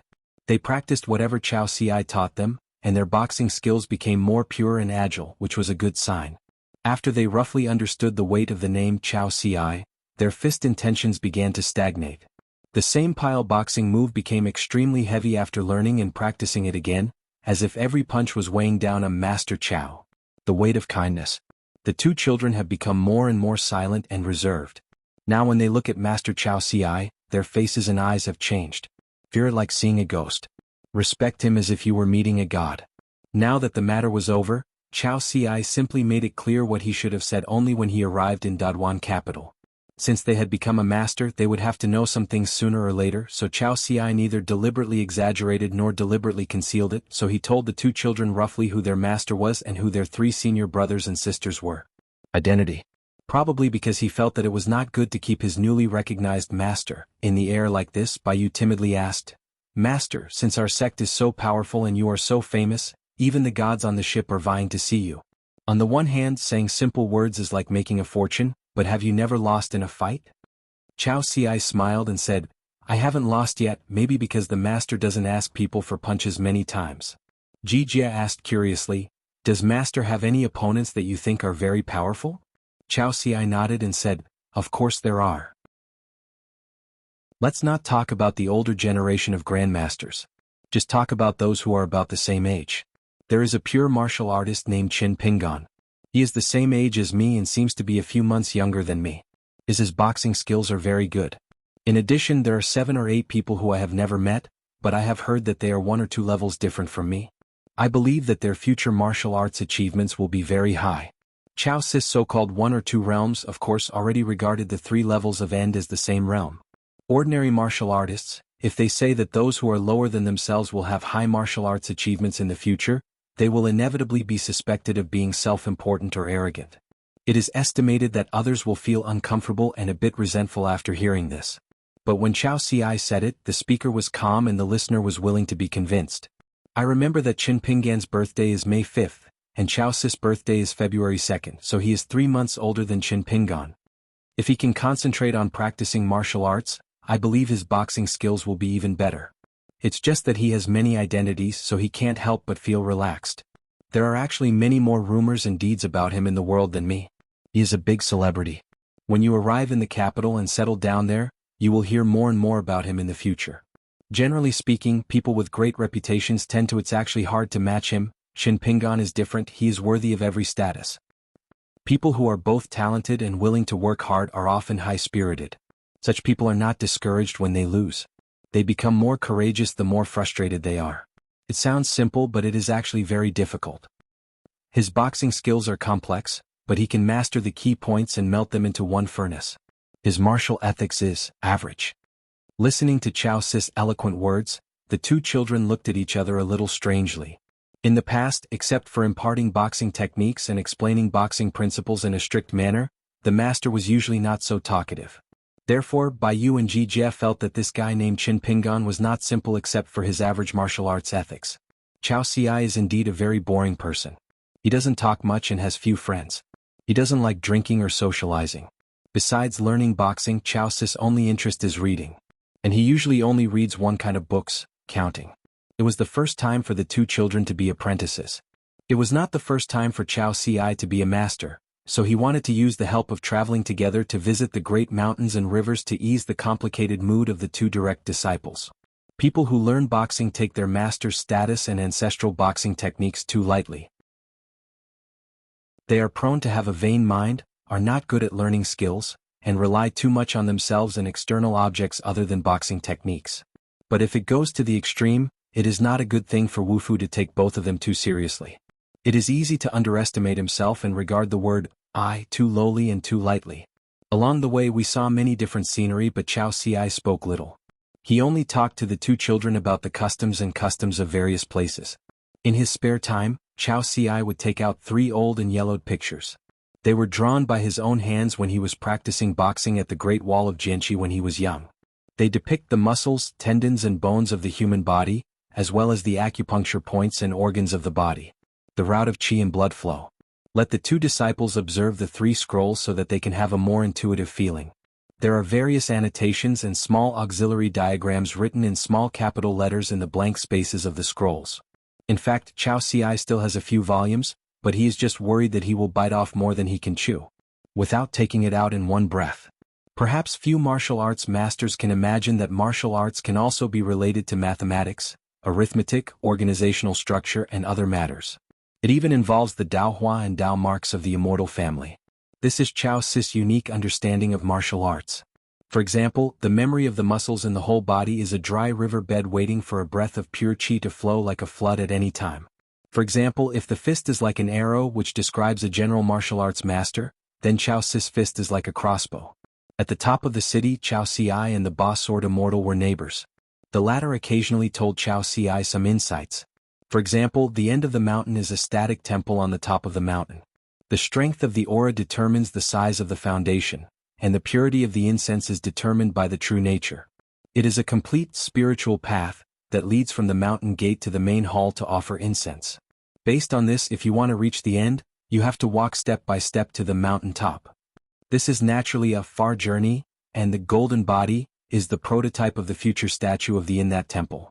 So a statue, the clay bodhisattva, not only has to cross the river but also has to go up the mountain. A breath of pure qi from a martial artist is like a stick of incense. It's a pity that whenever Xiao Xi raised a question, the boss Jianxian would always excuse him by saying that he was not a martial artist. The 3 masters and apprentices came to a waterside ferry today and planned to cross the river by boat. The shore was full of vendors selling river fresh food and they smelled fishy. When he actually learned boxing, his 5 senses became more and more sharp, and Baiyu pinched his nose hard.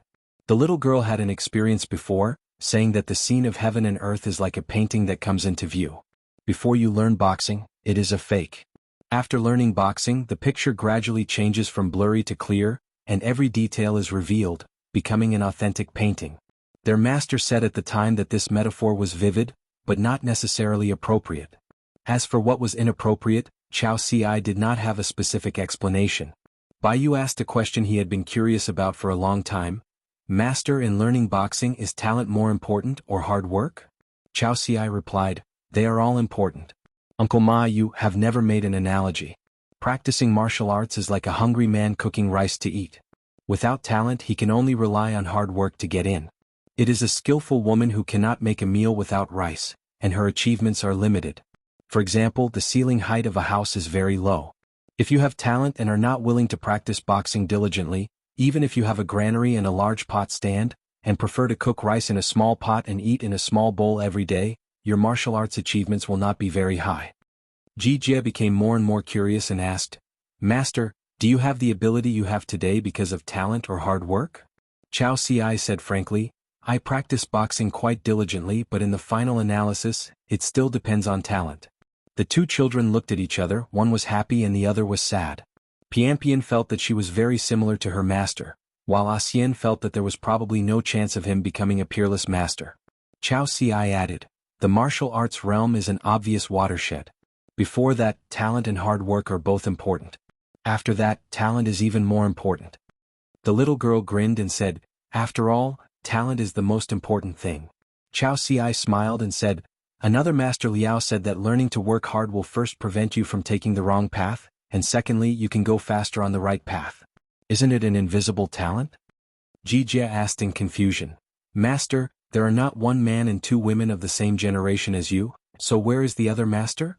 Xiao Xi smiled and said, I forgot to tell you, the masters and uncles in the rivers and lakes and mountains can be called men and women. The king of heaven and earth is the master. Scholars are used to calling their teachers and respected seniors sir. In fact, some knowledge, a woman who is very tall and has high moral standards will also be addressed as sir, which carries even more weight. They suddenly realized that they remembered that at the martial arts gym in their hometown, the gym owner also accepted a female disciple, but her face was scratched all over by his wife that day. The gym owner did not dare to fight back from the beginning to the end. Baiyu asked, "How come it's all their truth? Master, don't you have your own opinion?" Chao Ci said, "Learning boxing to me is just a common thing like breathing. Of course I can't explain the big principles. Before I accepted you as my apprentice, I never thought about the principles of boxing. Now I'm making up for it." After a pause, Chao Ci said, "If you want to learn the kind of boxing theory that is qualified to be put down on paper, I can introduce you to someone in the future who is better at it." He had sparred 4 times with his founding disciple, so it would not be too much to ask him to discuss boxing principles with his 2 direct disciples later. Baiyu asked, "Master's friend must know a lot about boxing and have average fighting skills?" Chao Ci said helplessly, "You can't say that." Ji Jie said, "It's that Qin Pingan who has martial virtues, right?" Chao Ci suppressed a laugh. "We, master and disciple, can just talk about this kind of thing in private, but don't say it in front of others." Standing by the water, Chao Ci suddenly asked, "Actually, master has also figured out a boxing theory, do you want to listen to it?" The 2 children nodded in unison. Chao Ci pointed at himself, "In this human body, the world is clear and peaceful, and I am the master. With this kind of martial arts state that seeks within, I would describe him as the best person in the world who doesn't need to seek from outside." At this point, Chao Ci smiled and added, "Just forget about this great truth." Baiyu said, "I was confused, but it sounded domineering." Ji Jie praised, "No wonder master is so powerful." The little girl bumped her elbow against the pier next to her. "Dai Xian, did you remember it?" Ji Jie nodded and said, "I've written it down. I will listen to the emperor's decree." Chao Ci laughed dumbly. After getting on the boat, business was deserted and there were only a few passengers. There was a thin girl singing with a good voice by the window on the boat. Next to her there was a man playing the arrow. He would stop from time to time to correct the flaws in the girl's singing. It was probably the kind of rural grass stage troupe. Business is about making money through acting. Chao Ci ordered 3 bowls of shredded pork noodles with pickled mustard. Sitting at the next table was a kind-faced but official-looking old man, accompanied by 2 capable followers. He sat upright with a straight back, and his eyes often wandered around the cabin, wary of assassins. The old man probably regarded the gentle Chao Ci as a scholar and took the initiative to invite him to share the table with him. Chao Ci wanted to decline politely, but seeing that the 2 children were really bored, he agreed. The old man was quite talkative and Chao Ci happened to be not very good at socializing, but he was a good listener, so he was a good match. The old man said that he had been in high and low officialdom for most of his life. He was often released as a local official, and his favorite thing was traveling on rivers and boats. It is even more leisurely to retire and return to one's hometown now, especially since the eunuch's purse is still abundant. The old man laughed and said that there are only 4 seasons in a year. There are bitter heat in the hot summer and severe cold in the midwinter. An old man like him who is dying has little and weak qi and blood, so he is boiled day and night. Chao Ci always smiled and nodded. After getting off the boat and walking for a while, Chao Ci told the 2 apprentices who were guessing each other's identity. The old man was actually a mountain who traveled around with an ultimatum. Only with a high official status could he manage the mountains and rivers. The people over there were also guessing about Chao Ci's identity, but they misunderstood that he was the kind of Taoist who practiced immortal magic. He was possessed of Taoism, traveled up mountains and rivers, traveled all over the country and could get away with strange things. The sun sets in the west, and the afterglow of the setting sun is like a ghost hanging on a mountain. I saw a mountain god and I had seen a lot of gods earlier on the Xianxia ferry. I also saw ghosts in the dilapidated ancient temple in my hometown. The 2 children have mastered the martial arts, which is equivalent to entering the martial arts world. Even if there is no fire to illuminate the road, walking at night is still not a big problem. Chao Ci told them that when they were walking at night without a moon, they would often see ghosts holding fires in cages and holding fires on ancient roads without a moon, so even ordinary people in the market, unless they were weak in body, weak in spirit and insufficient in yang energy, would otherwise you won't be able to see them. That's what I said, but walking at night in the mountains with the chirping of falcons and the chirping of woodcutter sounded so real that it gave both children goosebumps. I suddenly encountered a huge mansion in the valley of Xianxia Mountain, which looked like a prince's mansion. The master and apprentice either return the same way they came from, or they knock on the door and ask for accommodation. Before Chao Xi knocked on the door, he asked Pianpian and Xian to put away their fists as much as possible. The door was opened by a kind-hearted old servant. When he saw the two children beside Chao Xi, the old man wanted to refuse, saying that his wife was a widow here and it was not suitable to entertain guests. Not far behind the old man, a pair of siblings, 4 or 5 years apart in age but with somewhat similar facial features, appeared. They were dressed in plain clothes, but the old man smiled and called them Xuanhuan. There are many red tapes and rules in a famous family. For example, children are not allowed to wear silk, damask and satin clothes, which will ruin their fortune. Therefore they wear common clothes all year round and only wear remade old clothes. Xuanhuan is a respectful title given by servants to the master's children. It's just that these two wealthy siblings who are supposed to be rich and well-off, look a little sallow and thin, and their faces are dull. The girl clenched her brother's hand tightly, not daring to look at Chao Xi and his group. According to the custom here, there is an ancestral sacrificial book, which clearly stipulates the types and styles of dishes, the arrangement of incense and candles, etc. When a girl reaches the age of 14, she must comb her hair, wear a red skirt, and go to the ancestral hall to worship the portraits of her ancestors, which means that she can talk about marriage from this day on. The old man claimed to be the gravekeeper who knew how to make bricklayers and carpenters, and came here to help with repairs. The gravekeeper was the dedicated tombkeeper of the big family, responsible for the servants and their family members who managed the ancestors' tombs. The relationship between the two parties was as close as relatives. Chao Xi and his apprentice spent the night here. They had a rest and had nothing to do all night. Chao Xi turned on the light and read at night. He set off before dawn and left the huge house with his two sleepy children. As dawn was about to appear, the two children found a woman holding an umbrella on the road behind them, with her radiant siblings, saluting them from a distance, and soon disappeared. Baiyu asked softly, "Master, the whole house is full of ghosts, right?" Chao Xi nodded. "That's why I asked you to restrain your fists earlier so as not to rush into them. Otherwise you would not be staying at our house, but you would be seeking revenge." Jianghu asked curiously, "What happened when the lady said goodbye to us?" Chao Xi explained, "Ghosts cut off the incense and sacrifices just like people who are hungry. They can easily lose a little bit of their true spirit and either turn into ghosts or lose their souls. There are 3 solutions. The best is of course to practice Taoism.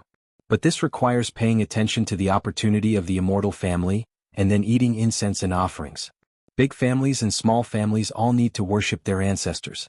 Then it is necessary to absorb the yang energy of living people." Jianghu was horrified when he heard this, widened his eyes and said, "Master, are you okay?" Chao Xi smiled and said, "We stayed in their house for a night and our yang energy condensed. We are warriors, so this loss is nothing. But it is enough to help the owner of that house avoid the worry of running out of food for many years." The so-called many years actually means 100 years. Baiyu said, "I understand the old uncle declined our stay because he was afraid of harming our 2 children. The older sister showed up with the little Xuanhuan. It was because they were really hungry and embarrassed to say it out loud, right? Master just pretended not to know anything and didn't reveal anything on purpose. He lent us a place to stay for a night so that humans and ghosts can live in peace. This is their way of hospitality. Let's leave some yang energy behind, which is how we treat guests." Chao Xi rubbed the little girl's head and said, "Smart." Xian let out a wow. "Master, you are too kind." Pianpian said, "I don't have a master's wife yet, so it can't be justified."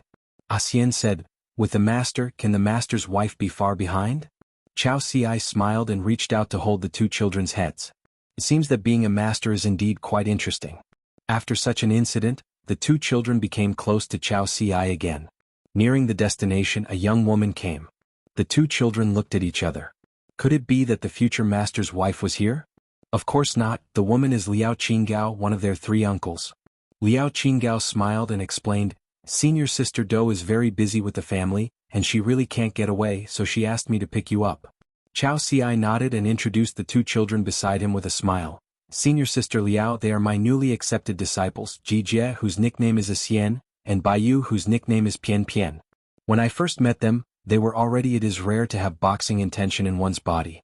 They can learn and use it immediately by just setting up a ladder and peeking at the poles and handles of the martial arts studio next door.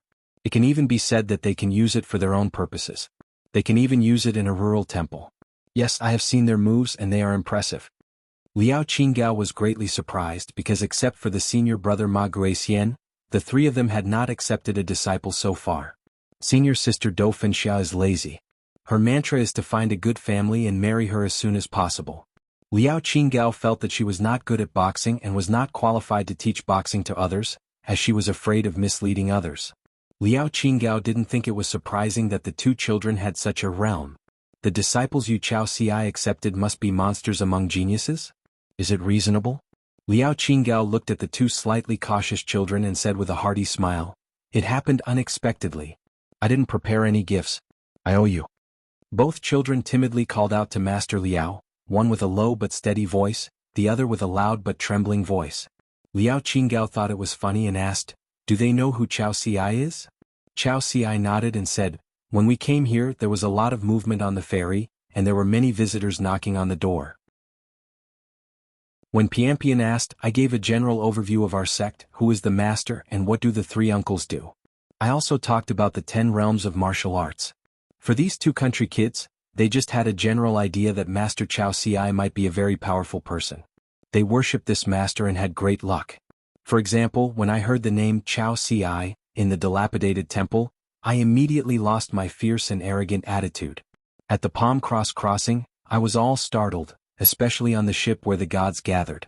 On the Xianxia ferry, there was an endless stream of visitors. Looking at the eyes of these two country children, they had everything from envy to flattery. Bai Yu and Jijia are young and don't read much, but they have good intuition and have a little knowledge of people and the world. They are all in their hometown and have seen some of them. If Chao Ci is just an ordinary powerful master, going out together is all new and exciting just like traveling in the mountains and rivers. But when the image of Chao Ci becomes more and more important, as big as heaven and earth, covering all things, the children will move farther away from home and become more homesick. Fortunately, Chao Ci was careful and patient. He deliberately abandoned the Xianxia ferry and took them on a long hike to visit the scenic spots and historic sites. Liao Qingai half-jokingly said, "How about we let senior sister create some pomp and circumstance and let the Dou family open the ceremonial door to welcome the distinguished guests and put on a display? I believe Mr. Dou will be very happy."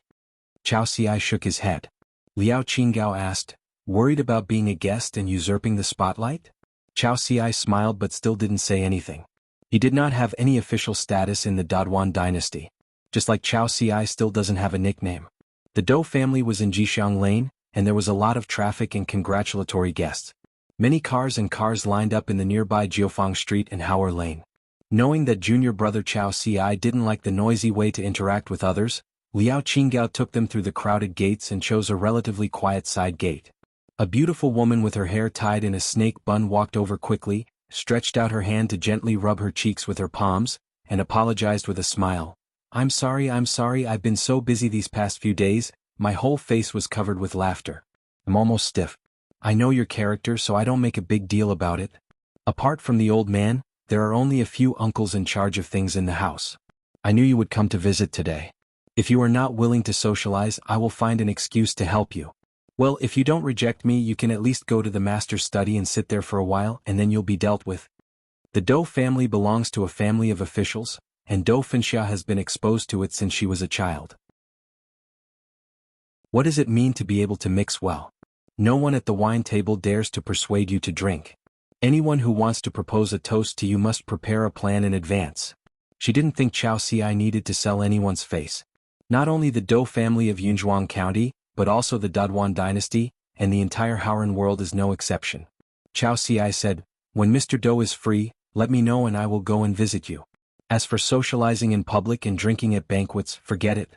I'm not good at it." Liao Qing's face turned gloomy for no reason and she sneered, "You are better than that man named Qin in everything except in dealing with people, socializing in banquets, speaking in public and drinking in public. You can't compare with him." Ha, Grandmaster Qin Zhenxian, Qin Shanlord, Qin Yingguan, he has a lot of titles and identities, and he must be a good person to have such a family fortune. Chao Ci smiled and said, "My martial arts level is just slightly higher than Qin Pinggan's, but it doesn't mean I can beat him in other places. If he hadn't left the Sword Chi Great Wall too early and had waited until Chen Pingan opened a wine shop there, even though Chao Ci didn't like drinking, he would definitely go there occasionally to support him. I recall that when Chao Ci went to the Sword Chi Great Wall for the first time, his master did not arrange any guardians for him. Pei Bei just smiled and said to Chao Ci before he left, "Now when you go out, when others see you they will say that you are Pei Bei, Cup's disciple." I hope that one day in the future, Master hopes to hear others talking about Pei Bei and say that she is Chao Ci's master. Previously, Qin Pingan and Ma Guixian had a boxing contest at the Confucian Temple. Both sides of the competition, or rather their respective schools, had a tacit understanding and did not leak the matter to the outside world afterwards. Pei Bei's nominal eldest disciple, Ma Guixian, was once at the top of the mountain and was only one step away from reaching the top. However, he fell down due to that boxing competition. Dou Finxia, who wears her hair in a spiritual snake bun, was born in the Dou family of Yunzhuang, the most powerful family in the Daduan dynasty. Liao Qinggao, who was born as a wild cultivator in Xianxia, started practicing martial arts, joined the army and risked his life on the battlefield, but was saved by Pei Bei. Since Liao Qinggao had once been involved in spiritual practice, her spiritual qualifications were quite good, and she had reached the 5th level of the middle school when she was a girl. Therefore, even though she is half 100 years old, she still has the appearance of a girl, with an extremely thin waist and a long white sheath sword. Dou Finxia and Liao Qinggao are now both pure martial artists in the far-traveling realm. There are no more than 5 masters and disciples in total. In the eyes of the outside world, is it possible to have a 5-person limit? Liao Qinggao said angrily, "How did it get spread about senior brother's fall?" It didn't cause an uproar, but the news was eventually leaked and learned by the mountain. What she meant was that Qin Pingan was secretly causing trouble. Chao Ci smiled and shook his head. Qin Pingan didn't even bother to do this. Dou Finxia said, "There is no airtight wall in the world, not to mention that there were so many people around the Confucian Temple at that time, it was inevitable that someone would watch or listen to it and use it as conversation material." Junior sister Liao didn't really think so, she was just angry and had nowhere to vent her anger. Before Chao Ci came here, the 2 fellow apprentices had spoken ill of that man. At that time, before senior brother Ma Guixian started fighting with Chen Pingan, Dou Finxia used a trick that was similar to playing rogue, saying that she wanted to ask Chen Pingan for advice on 1.5 moves, not counting boxing. After all, the 2 sides are in a different level of martial arts. Strictly speaking, it is not fair whether it is a sparring match or a debt settlement. As a result, after some trial and error, Dou Finxia suffered a huge loss despite not being able to get any advantage from Chen Pingan. Except for Chao Ci, Ma Guixian and several others were not considered Pei Bei's disciples in the strict sense. Pei Bei had never drank the apprenticeship tea, nor did they kowtow. It was only the old Emperor Dajuan's request and an excuse that was not a reason that persuaded Pei Bei to accept 3 more named disciples. Thinking of something, Liao Qinggao suddenly laughed. It turned out that she had just learned that there is a custom in the hometown of senior sister. If a man can untie a woman's bun before marriage, it is equivalent to a private life. It is no different from the boudoir's thrush, and the groom's official wedding night. It's no different if you take off the red hijab. Earlier, the senior sister took the initiative to provoke the person named Qin and retaliated. Of course it was just a point. Qin Pingan just used his fingers to stay between Dou Fengxia's eyebrows and condensed them into a grain of mustard sword energy, which dispersed when it touched her forehead. Opening, it did not hurt Dou Finxia at all, but only made the latter's spiritual snake bun loosen a little. Isn't it?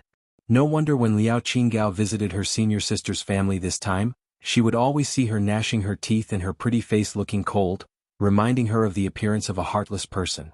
Dou Finxia felt sorry for herself and repeated her words. Sure enough, she is so low that she can't fight at all. She comes from a lineage of swordsmen. A swordsman among Qigong practitioners, a swordsman among pure martial artists. Both are outliers among their kind, most feared by their peers. Just like someone in the officialdom who is both the censor and the judge of prison cases. Due to his status and responsibilities, he does not just cause trouble for his colleagues every day. Those who are targeted will naturally lose their skin even if they are not dead. Liao Qinggao promised that within 30 years she would go to Luapa Mountain to challenge Qin Pingan. Chao Ci hesitated for a moment, but chose to say face to face, "Senior sister Liao, just because master doesn't tell you something, it doesn't mean she doesn't know about it.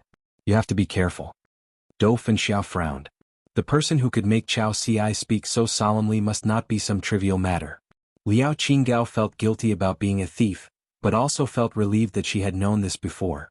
In short, she felt very complicated. Chao Ci smiled and said, "Senior sister, you just have to control yourself. You really have a clear conscience." Dou Fenxia quickly glanced at her junior sister's belly and asked tentatively, "Has Qing AI made a private lifelong commitment with someone? Master is angry and plans to expel Qing AI from the school?" Liao Qinggao's face turned red, and she glared angrily at the senior sister who spoke freely. Chao Ci said, "I plan to go to Aquarius continent in the near future to visit Luapa Mountain."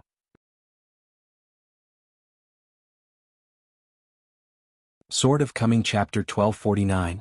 Chapter 1249 20 People and Candidates. 7. Heaven and earth are like an eternal couple. If you hang it upside down and look at it, the stars are shining brightly and thousands of lights are on.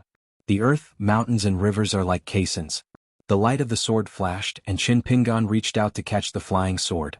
After reading the content, he smiled and said, "It is better to come early than to come by chance."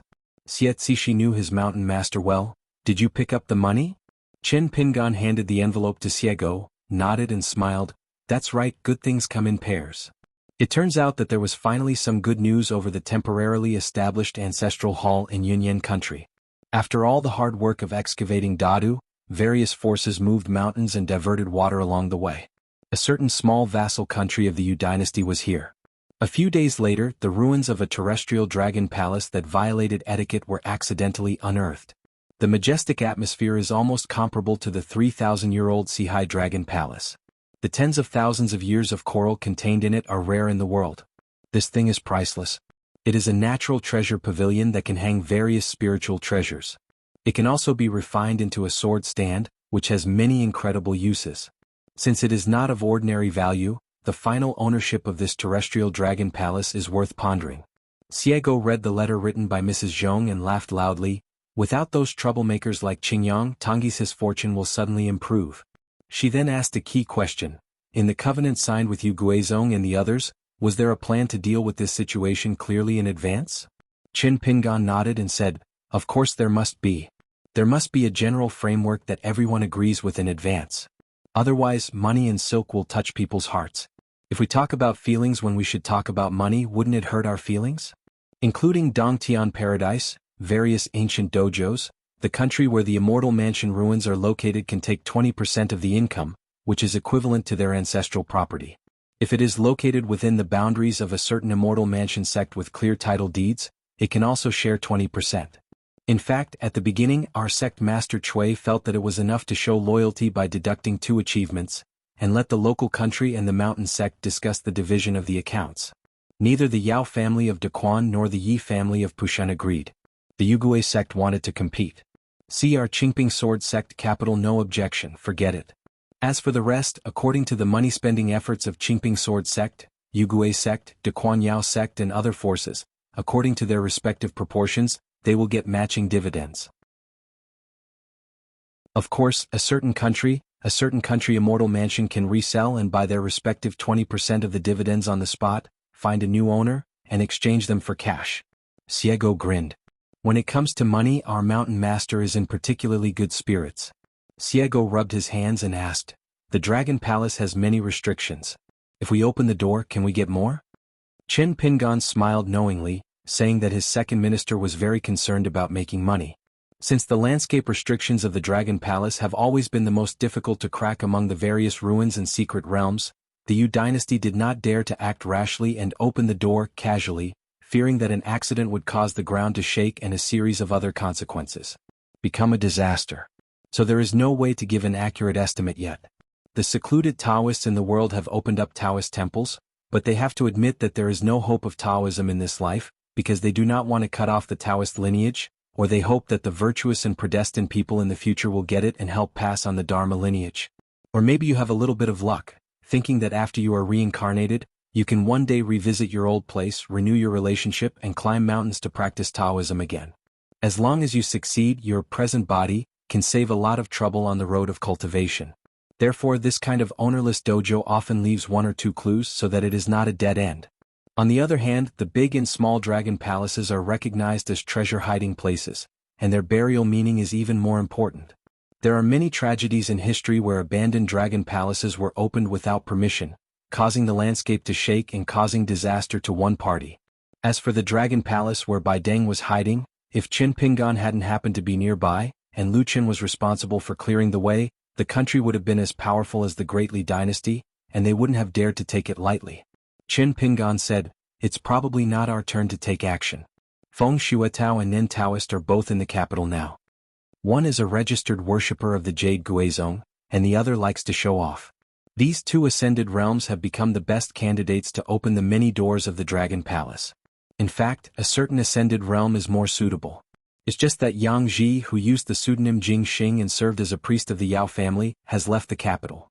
Apparently, Xiego's appearance at the border of Yunyan Kingdom earlier alerted the big monster and chose to avoid it. This account is easy to calculate. With Xiaomo and Beijing, even if Yang Ji has Zhu Yan to help him, he will definitely have to run away, and he will even have to worry about whether he can run or not."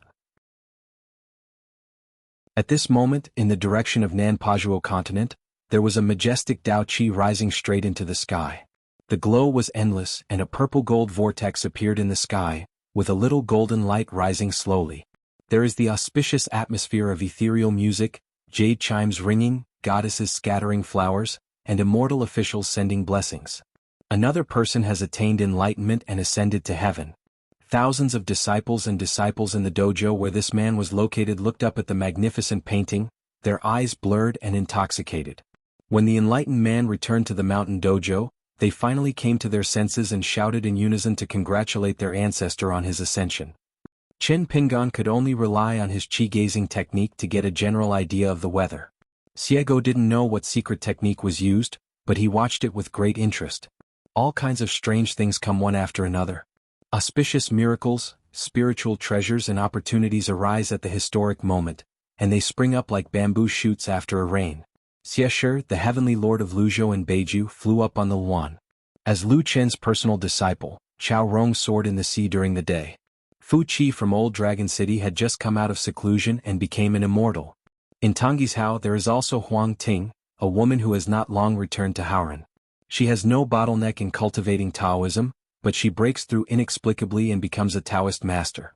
Xiego murmured for no reason, "Unrequited love is like toothache." Qin Pingan asked, "Did the old cook say it again?" Xiego complained, "Don't always be an old cook. Show some respect to Mr. Lao Zhu." Qin Pingan smiled and said, "You don't have to beat around the bush or make insinuations. Of course I am happy to see you and Xiao Mo become Taoist partners. I will definitely help anyone who can." Xiego smiled brightly, very flatteringly, and raised his arms to make a fist-clenching gesture. Mr. Zhu said that when it comes to love between men and women, the mountain master is a hidden master. Hold it in your hand, pinch it.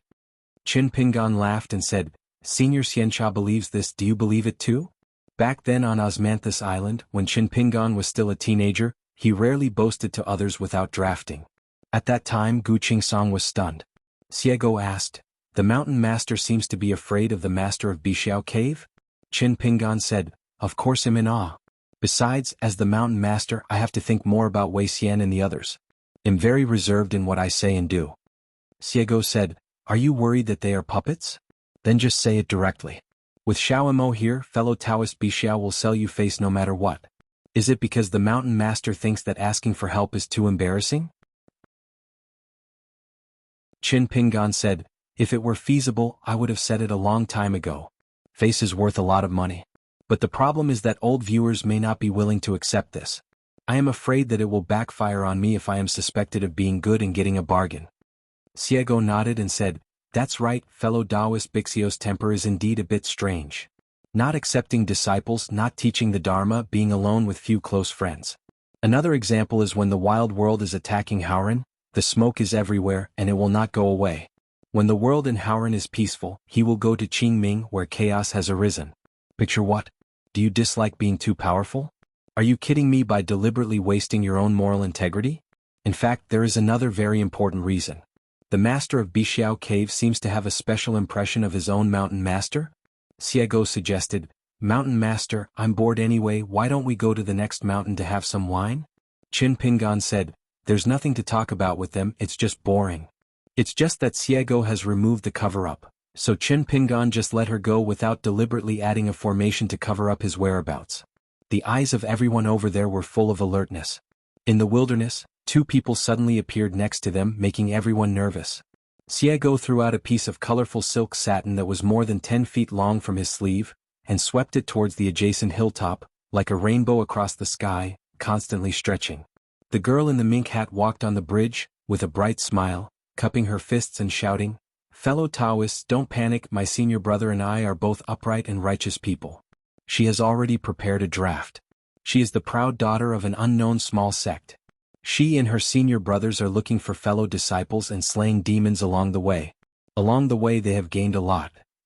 Who doesn't know how to make up stories? Alas, where is the mountain master?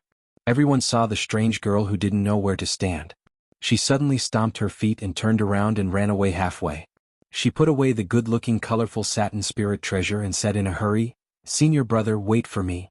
She has a kind of natural intuition which is similar to the Buddhist clairvoyance. She can see the true body and appearance of the great monks and many other visions without any obstacles. There was a vague green figure on the other side of the mountain. Even if she just glanced at it, her heart was already unstable. But the other person's figure disappeared in a flash, and she didn't have time to take a closer look. But in her eyes, the girl who built the bridge with colorful satin was like a 16-armed female god, with a terrifying and wild aura that made her breathless. Before the girl in the mink hat turned and left, she clearly glanced at herself, nodded, and seemed to be smiling. After catching up with the mountain master who was already more than 100 miles away, Xiego said, "He is just a makeshift Taoist, but it's a pity that he didn't have the chance to enter the famous sect with the prefix zone. Xiego's so-called qualifications, if nothing else, he must have started as an earth immortal. I heard them talking about things on the mountain earlier. The immortal elders and respected seniors they respected as gods were the two golden elixirs. The few young talents who they thought were unattainable, the so-called giants in Taoism, were just a view of the ocean. Xiego actually has several forms. The current appearance of a girl in a mink hat is one of a kind of self-conquer. The other one is the way she faced the ghost fairy Zhengdan at the Great Wall of Swordqi. In ancient times, Bai Jing Duo appeared in this body and walked the earth. The third form that the female cultivator looked at tonight was more like the appearance of Xiego. The fourth type is, of course, Xiego's true form of the demon clan. In addition, there is a kind of perfect state that Xiedog will only show when fighting for his life with people. Xiao Mo, who likes to fight swordsmen with strong men, had no choice but to run to Luobaetan to avoid her when facing Bai Jing. The old blind man has such a high vision, and his evaluation of Bai Jing is not low. Qin Pingan asked, "That female cultivator sitting on the ivory mat?"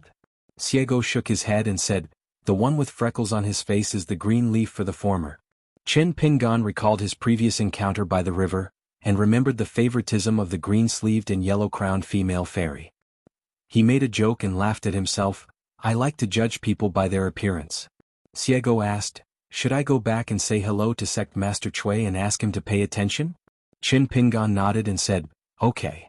On the mountain, you don't have to change your genealogy before you can go to another ashram to practice Taoism. Just like the female genealogy cultivators on Zhuchai Island on the back of the fish, you can go to the Lotus Root Blessed Land to practice. They also help in Dragon Boat Turning Inc. in Nujiadu Baofuzi, which is similar to officialdom. Secondment or walking in a certain official position in a certain yamen. Generally speaking, Qi practitioners with such experience and qualifications are often direct disciples who have been carefully cultivated by the ancestral hall of the small sect. The Daxian mansion is also willing to treat them with great courtesy and is happy to use them as wedding clothes. The latter will be both emotional and reasonable in the future. On the road of construction, the former is regarded as half of her natal family. Yu Xian took the initiative to send Taoist Ding and others to Luapa Mountain, which is a good example. Of course, there is also Grandmaster One of Lingfei Palace who came in angrily and left happily. Now when Qingqing no longer regards himself as an outsider. When Qingxin didn't know what he was thinking. Luapa Mountain didn't pay him a salary. Instead he was killed by Zheng Dafeng again and again and he was already in debt. When Qingxin actually repaid evil with kindness. He spent a lot of thought and carefully compiled a boxing manual to deceive the children who were practicing martial arts. He said that it was a secret book for getting started in martial arts. It was the basis of the basics. If you can't learn it, it means that none of you are good at practicing martial arts. He also suggested to Zheng Dafeng that 2 groups of children from Yingyafeng and Huangfeng should fight each other and have group fights twice a month. Anyway, with him watching, they would only get some flesh injuries at most, but they would not hurt the roots. Tao Yushin, how many boxings have been learned, how many magical techniques have been understood, and how many kilograms are there? You have to take them out for a walk. Zheng Dafeng, as the master of Yingyu Peak, accepted them one by one, and Xiego, as the head coach of Huaying Peak, had no objection to this, but she secretly used Gan Bingjun to help the 8 learn something. For children who are good at or are not good at anything, they can start a small business and teach them some quick movement and magic skills. The result was that the Taoist geniuses at Huaying Peak lost miserably against the martial arts geniuses who were ruthless and good at cooperating. Feeling very embarrassed, Coach Xie ran out to relax. Gan Tang, who originally regarded going to Qiaoyu Mountain to work part-time as a chore, directly built a thatched hut on Huaying Peak instead of returning to the sword worship platform. Zheng Dafeng cooked the food himself, set up 3 tables for a celebration banquet, and asked them if they felt comfortable beating up the Qigong practitioners. When carefully reminded them not to be arrogant in victory and not discouraged in defeat, deliberately emphasizing the word, not discouraged in defeat, in a very strong way. It made the children laugh. Zheng Dafeng and Brother Wen exchanged cups, saying that half of the credit for the victory should go to Brother Wen. It turned out that for this seemingly joking confrontation, Wen Cheng was very attentive. He helped draw accurate maps in advance, set up ambush locations, how to lure the enemy deep, and when, where to outflank. All using the art of war.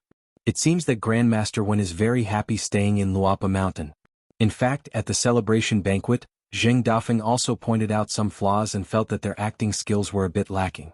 He said that we must know what we, the mountain masters, were like when we were your age. The 2 tables filled with young girls and boys sat under the eaves, and there was silence for a moment. Everyone pricked up their ears and lowered their heads to eat. The key is that there was a white-haired boy squatting at the door, writing furiously. On a certain day of a certain year, Zheng Dafeng, the military commander of Qiaoyu Mountain, publicly praised the owner of the mountain. The original text is as follows. Zheng Dafeng smiled awkwardly, pretending to be calm, and waved his hand. Ha, drink, eat meat. With a forced smile on his face, Zheng Dafeng called Miss Hong Ho, hoping to win over her. The white-haired boy stood up, put away his pen and paper, sighed and cursed, disgusting. Walk away with the evidence. We entered the Yunyan kingdom with Xiego, walking neither fast nor slow, enjoying beautiful scenery along the way, with beautiful mountains and clear waters, lush willows and luxuriant flowers. Passing by an abandoned lotus pond that has no owner for the time being, the breeze is cool and the lotus leaves are spread out. It reminds me that in the old days they once covered the waist of a beautiful woman. I believe that the boys and girls in Tonggishao will become more and more beautiful. Some people walk carefully in the world and work hard to please the world. We are all afraid of hurting people in the world. In a fly restaurant in Yulindu, a young man in white with a red mole on his eyebrows and a young woman with a bun were eating supper at the same table. They ordered a grilled fish and 2 kilograms of bulk soil. Make barley wine.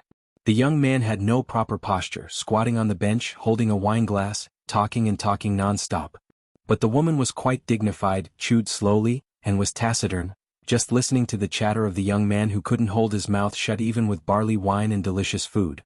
And the young man talked about Xiantian with a louder tone, just like talking at the table in a market restaurant about a multi-million-dollar business. Lu Kaishan of Azu and Mr. Fan, the ancestor of the merchants. In fact, there is no superiority or inferiority in the paths taken by both parties. One path is to disperse money, and the other is to gather money. Both are within the scope of human harmony. It is rumored that the casting and expenditure of every snowflake are imprinted with Lu Kaishan's thoughts. Of course it is just a rumor. If this is the truth, it is too scary. How Lu Kaishan joins the Tao, when and where he joins the Tao, the Confucian temple has no control over it. Mr. Fan just missed the mark and there is nothing he can do. The rules of etiquette and sage are very important. After all the schools of thought are under his control. Mr. Fan spent a lot of money on Aquarius Island before, which was a subtle temptation by the merchants. To be precise, it was a means of inspection by the merchants. Of course, we don't have to doubt Mr. Fan's original intentions. He has great ambitions, and his own attitude towards money is even more detached. But he couldn't resist the bad things of Li Sheng. Mr. Fan and the merchants scattered countless money and moved almost half of the family property out. He obviously had great achievements. Xuanhuan waited until the end of the war, received rewards according to his merits, and then started a barbaric war. He put all his money on Mr. Fan's union so that a rising tide would lift all boats, and one person would gain the right to ascend to heaven, but the result was a fight. There is no movement at all. The Confucian temple has only elevated the status of the merchants, so the entire merchants are confused. It is obvious that this road will not work. Over there in the wild battlefield, do the merchants' children continue to spend money? This is not possible. It's a very worrying question. Mr. Fan didn't say anything. The group of businessmen in charge were all wondering if it wasn't enough to give out half of their wealth, so why not take a big gamble? Spend all their wealth. This is finally sincere. Is that right? Among hundreds of merchants, which one can be more kind than our merchant? Having said this, Cui Dongshan asked with a smile, "Senior sister, guess what?" Pei Qin shook his head and said, "I can't guess." Cui Dongshan said slowly, "Since the merchant became one of the hundreds of schools of thought, he has never been poor. Now he has become a pauper with a strong shoulder to bear moral responsibility and a breeze in his sleeves. Who will believe this kind of thing? But etiquette, if Sheng doesn't nod his head, Mr. Fan won't be able to cross that threshold. The merchants who have spent all their money almost have an internal quarrel over this, and there are many complaints. A big gamble, let alone a big profit from the gamble, will last for a while. They couldn't even get their capital back and no one would be aggrieved, so the merchants showed signs of splitting into several mountains. Some were jealous of gambling, some refused to believe in the Confucian temple, and some thought of quickly changing ways to stop losses. We are in business with the Confucian temple, and there are also those who want to take the opportunity to set up their own business, such as several legal traditions including the Ji Ran family. Pei Qian asked, "What is Mr. Fan's attitude?" Cui Dongshan thought to himself and said, "As long as you are seeking profit, as long as you are not pure in the slightest, you are doomed to fail. But if you don't make a profit, you can't afford it. There is no businessman in the world who doesn't make money, right, senior sister?" Pei Qian said absently, "That's right." Cui Dongshan said with a smile, "Not long ago, Lu Yuzhou was so obsessed that he went to hang out with Guqin, otherwise he would definitely hang out with senior sister." Pei Qian was puzzled. "He really likes me? Are you just making fun of me?" Cui Dongshan smiled and said, "Isn't it normal to like the good senior sister?" Pei Qian shook his head and said seriously, "It's not normal." Cui Dongshan said helplessly, "Sister, you can't always think that you are a little black coal, right?" Pei Qian rolled his eyes. Cui Dongshan changed his reason. "No matter how ugly a woman is, there are still people who like her." Pei Qian nodded and said, "This reason is more reliable." Cui Dongshan quickly added, "What swordmaster me said, I'm just borrowing it." After eating half of the grilled fish, the senior sister and junior senior brother turned the grass carp over with their chopsticks. Cui Dongshan picked up the chopsticks and took a bite. Pei Qian took a sip of barley and began to wander thousands of miles again. Cui Dongshan said, "That dragon palace on land cannot be accurately valued without making a list before opening it. Generally speaking, as long as we don't fight for the ownership of the immortal palace ruins in the south, the Jade Gui sect will not touch the dragon palace. This is called courtesy. In short, we have a chance to wrap up the entire dragon palace. Sell it again and keep it for a long time." Pei Qian heard what he heard going in and out of his ears. At this moment, a middle-aged man walked into the restaurant and asked straight to the point, "Mr. Cui, are you selling this wine glass?" Cui Dongshan smiled and said nothing. As long as this guy asked, the price would definitely not be an issue. But Cui Dongshan seemed to be deliberately arrogant and said, "Even if I am willing to sell it, Mr. Fan may not be able to afford it."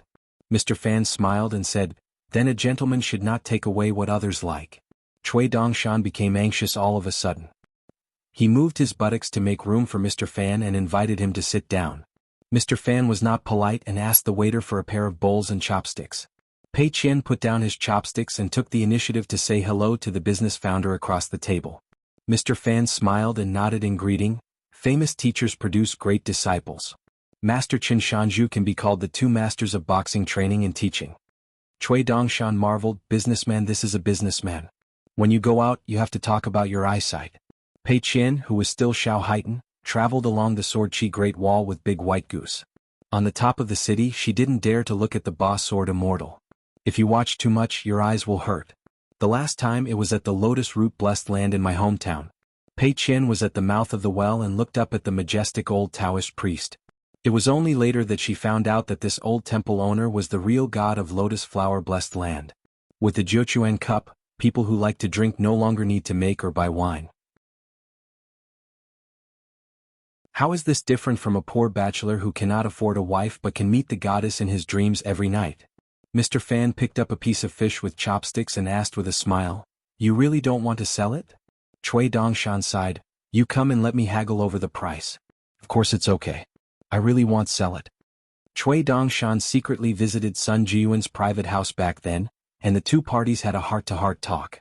Sun Jiyuan, who owned a Jiuquan cup, was elegant and elegant. He had never been to that famous wine shop, so naturally he didn't write. Nothing happened. It is unknown whether Sun Jiyuan ever bought the seals of Bai Jiangxian and Jiangxian. He got along very well with Cui Dongshan, a foreigner. "I am Dongshan. I am still Shiha. The only heroic guy who dares to talk back to his face. As long as you have been to the Great Wall of Sword Qi, there will always be some impressive people or things." Sun Jiyuan, who had no good impression of xianxia, once had a but that was not what Cui Dongshan expected. "But I want to cross the city. Do I agree?" Mr. Fan suddenly asked. "I have never been able to find the path to harmony. Does Mr. Cui have any good suggestions?" Cui Dongshan had a strange look on his face. "If you are in the Ascension realm, let me ask you in the Immortal realm, how do you merge with the Tao?" Mr. Fan frowned and said, "Did you really forget or were you just pretending to be stupid?" Cui Dongshan said with confusion on his face, "How? No wonder he calls himself Mr. Cui instead of sect leader Cui. It turns out that the old owed the other party a lot of debt, and now the creditor comes to visit? Easy to deal with default." Mr. Fan said, "In the early years in Dali capital, Mr. Cui said that the Sage of Rights will never allow merchants to have too high a status. They will always be lower than the Yin and Yang family of the right time, the farmers of the right place, and the poems and chapters of human harmony. One end, in short, is that as long as I am still the founder of the merchants, I will not be able to reach the 14th realm. No matter what method I use, the Lixing will not give way. But Cui Chan said that he has a way, can show me a path to harmony." Cui Dongshan blinked. "He really said that? Exactly word for word?" Mr. Fan felt helpless. "Sect Master Cui, do you think I would joke about this kind of thing? It is natural for businesses to make money. Generally speaking, if Mr. Fan wants to be in harmony, he just wants to make money and become the richest person in the world. It turns out that this path doesn't work. Then do the opposite and scatter money as if it were a scattered path. Not only does making money come first, but spending money comes first. Between the gathering and dispersing of money, the world is filled with countless invisible roads to wealth, large and small. But the result is still unsuccessful. In fact, Mr. Fan had expected this." Cui Dongshan rubbed his chin, thought about it and said cautiously, "To be honest, that old suffered losses at the wine table when he was young, so he hates businessmen the most. Mr. Fan, you know it, yes, he is the most petty and narrow-minded and he can hold grudges for a long time, so maybe he deliberately tricked you." Pei Qian glanced at Mr. Fan, who was sullen, and could tell that he wanted to curse. Since there was nothing to talk about, Mr. Fan said goodbye without wasting any time. Cui Dongshan asked, "Mr. Fan, what are you doing?" Mr. Fan endured it again and again, and finally restrained himself from yelling and said angrily, "Go out and make money. You embroidered tiger, do you really think you are robbing the rich and giving to the poor?" Cui Dongshan muttered, "Let's settle the account first." Mr. Fan took a deep breath, turned to wave to the young man in white and said with a smile, "Come here." Probably what the business founder was thinking at this moment was just like what Cui Dongshan himself said. The young man is so handsome, but it is a pity that he is not mute. Cui Dongshan said, "I won't go there, just throw the money over." Pei Qian reminded, "It's almost done." Cui Dongshan shook his head. His little senior brother was famous for his boldness, and he was known to not scare anyone. Pei Qian said, "Master seems to be on the way here." Cui Dongshan stood up as if his was on fire and ran quickly to the door. "Take a walk with Mr. Fan." Mr. Fan was walking in the alley, but he didn't shrink down to the mountains and rivers. He was out of sight and out of mind. Cui Dongshan held the back of his head with both hands and said with a playful smile, "What is good for the top will be bad for the bottom. Those who make the most money may be able to make money, but those who make the most money can't. Now, in future generations, how the disciples and grandsons of merchants make money will all focus on the ancestors like you on the hanging statues so they can learn from your example." Mr. Fan said, "I understand the truth. Cui Dongshan smiled and said, "The key lies in the word heart. Making money is nothing more than a gentleman using it wisely. Making more and less is one thing, and whether you are evil or not is another matter. The integrity of a businessman, the foundation of business, is nothing more than integrity. So where does integrity come from? It comes from knowing that you can make more money, but you are willing to make less money. But the problem is that in the world of wealth, integrity can become the biggest factor in calculation. Common divisor? There are so many similar questions. You businessmen are full of paradoxes and loopholes. If you can't reconcile these contradictions, you are destined to fail." Mr. Fan shook his head and said, "You don't need to tell me these superficial truths." Cui Dongshan sneered and said, "Simple? If I were the Lixing, no matter how much money you make, you will always be at the bottom among all the schools of thought." Mr. Fan remained silent. Cui Dongshan stood on tiptoes and patted Mr. Fan on the shoulder. "Old Fan, you are making money, you are not shabby." Mr. Fan smiled bitterly and was speechless. Cui Dongshan retracted his hand, shook his sleeves, then wrapped his sleeves with his hands and said calmly, "Cui Chan said he would show you a way, but he did not trick you. In fact, it was not in the future but at that time. From that moment on, you on the road that Cui Han helped pave for you, from that moment on until this moment, the only thing you need to do is to match your financial path with your heart path. Therefore he is indeed deceiving you at the same time, deliberately using rituals to scare you. Yes, various schools of thought, after all, are different from ordinary monks. It is not so easy to reach the 14th level of Hadao and pass the heart test. Last time at the Confucian Temple, Li Sheng deliberately elevated the status of the entire business, but he did not give way to you. Isn't it testing you? Xianhu makes you give up. If you still have any luck, then Li Sheng will make you give up again. Mr. Fan, believe it or not, when you walk out of this alley, you will be in the 14th realm." Mr. Fan was thoughtful and doubtful. Cui Dongshan stretched out his hand. Mr. Fan looked confused. "How much money will you give me if you listen to me?" Cui Dongshan said angrily, "The three of us drink wine and eat meat without paying the bill. If we spread the word, we will make a joke." Mr. Fan smiled and took out a piece of silver and handed it to the boy in white. Cui Dongshan turned around and walked towards the restaurant, while Mr. Fan was walking alone in the alley. Quickly entering the restaurant, Cui Dongshan took out a few pieces of silver and put them on the table, winking at Pei Qian. Pei Qian asked, "What?" Cui Dongshan said from his heart, "I was afraid of being beaten, so I ran away quickly. The moonlight is like water flowing over the world." A remote place in the northwest of Liuxia continent, Yunkai Kingdom is not big, and the capital is even smaller. The Yunkai Kingdom is a vassal state of a large dynasty. As a rule, it has to pay tribute to the suzerain state every year. However, the tribute has always been small and the suzerain state has given more because everyone knows that the Yunkai state is really poor and has meager products. This is what I want. That's fine, and you still need to pay subsidies. Therefore, the Yunkai Kingdom's envoy convoys are notorious for arriving at a time when they arrive and leaving when they are full. Although the sparrow is small and has all the internal organs, there are so many yamen in the capital. It is said that the number is even more exaggerated than that of the suzerain country. Perhaps it was true as the book said because Bai Ling protected the small imperial court. For 100 years, it could be said that the years were prosperous, the government was harmonious, and there was no war. It has always been a good situation. There is a willow-shaded lake in the capital with a long embankment of willow trees. It is crowded with tourists all year round. Various buildings, boats, painted boats and wild geese are dotted along the waterside, and the birds are singing and dancing day and night. Along the lake there are mansions of ministers, old pavilions and noble houses. Aristocratic families and clans gather next to each other. Rich gentry and businessmen show off their wealth. Various courtyards and private gardens are gathered here. Therefore there is noisy traffic and horses every day. Zhouzong is noisy, especially when going to work in the morning and returning home in the evening. The women compete for beauty and cannot tolerate loneliness. They often wear palace-like makeup, ride in sedan chairs and ride horses through the willows.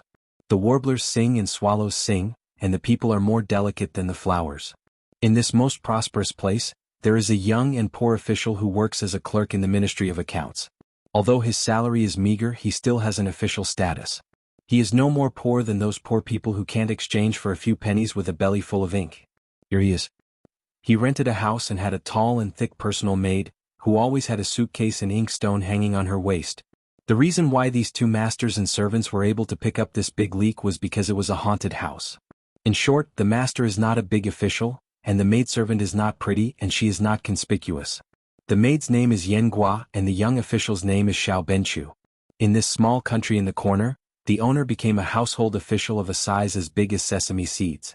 It sounds nice to be in charge, but in fact the official hat is very small. Fortunately, he is donating houses and selling his official position, so he has money. However, the real person stays in the house and often falls asleep, which is literally daydreaming. At night he likes to stay up all night and read all kinds of books. Are you a night owl? He looks like a young god and goes to the Hobuyaman to order the meal on time every day. He is extremely serious in doing things, is a good hand at handling complicated official affairs, and is incredibly experienced. Unfortunately, there is no one in the court to support him. As for the Yin who leaves the body, he is responsible for practicing and nourishing the soul of the true body. Therefore, he practices 12 hours a day and 365 days a year, getting twice the result with half the effort. In the important place of the capital beside the emperor, if the monks on the mountain travel far away as Yin, and as officials going in and out of the government offices and busy with official duties, it is still a bit taboo. She, the goddess of hanging inkstones who came to Wuxiazu from the Mural City, said she was guarding the road in the house, but in fact she had nothing to do every day. The owner even allowed her to visit the capital more, but she only went out a few times. I lost interest. After watching a few lantern festivals, the national master didn't even have a golden elixir. For the monks on the mountain, let alone the capital city, the entire Yunkai kingdom is a small place. The aura of heaven and earth is average, the energy of mountains and rivers is average, the country's situation and destiny are also average, and several neighboring countries on the border have also been at peace for a long time. Just like a few, the neighbors were harmonious, each playing his own way, so for more than 100 years things were generally peaceful. Therefore, even the state master's realm is only the Dragon Gate realm. He doesn't have much cultivation ability, but the Taoist temple looks pretty impressive. Her only interest is to follow her master to the sky of Liuxia continent every 6 months to capture thunder and lightning and refine the thunder pool. This house is not big and it is rented. It is just a courtyard with 3 entrances.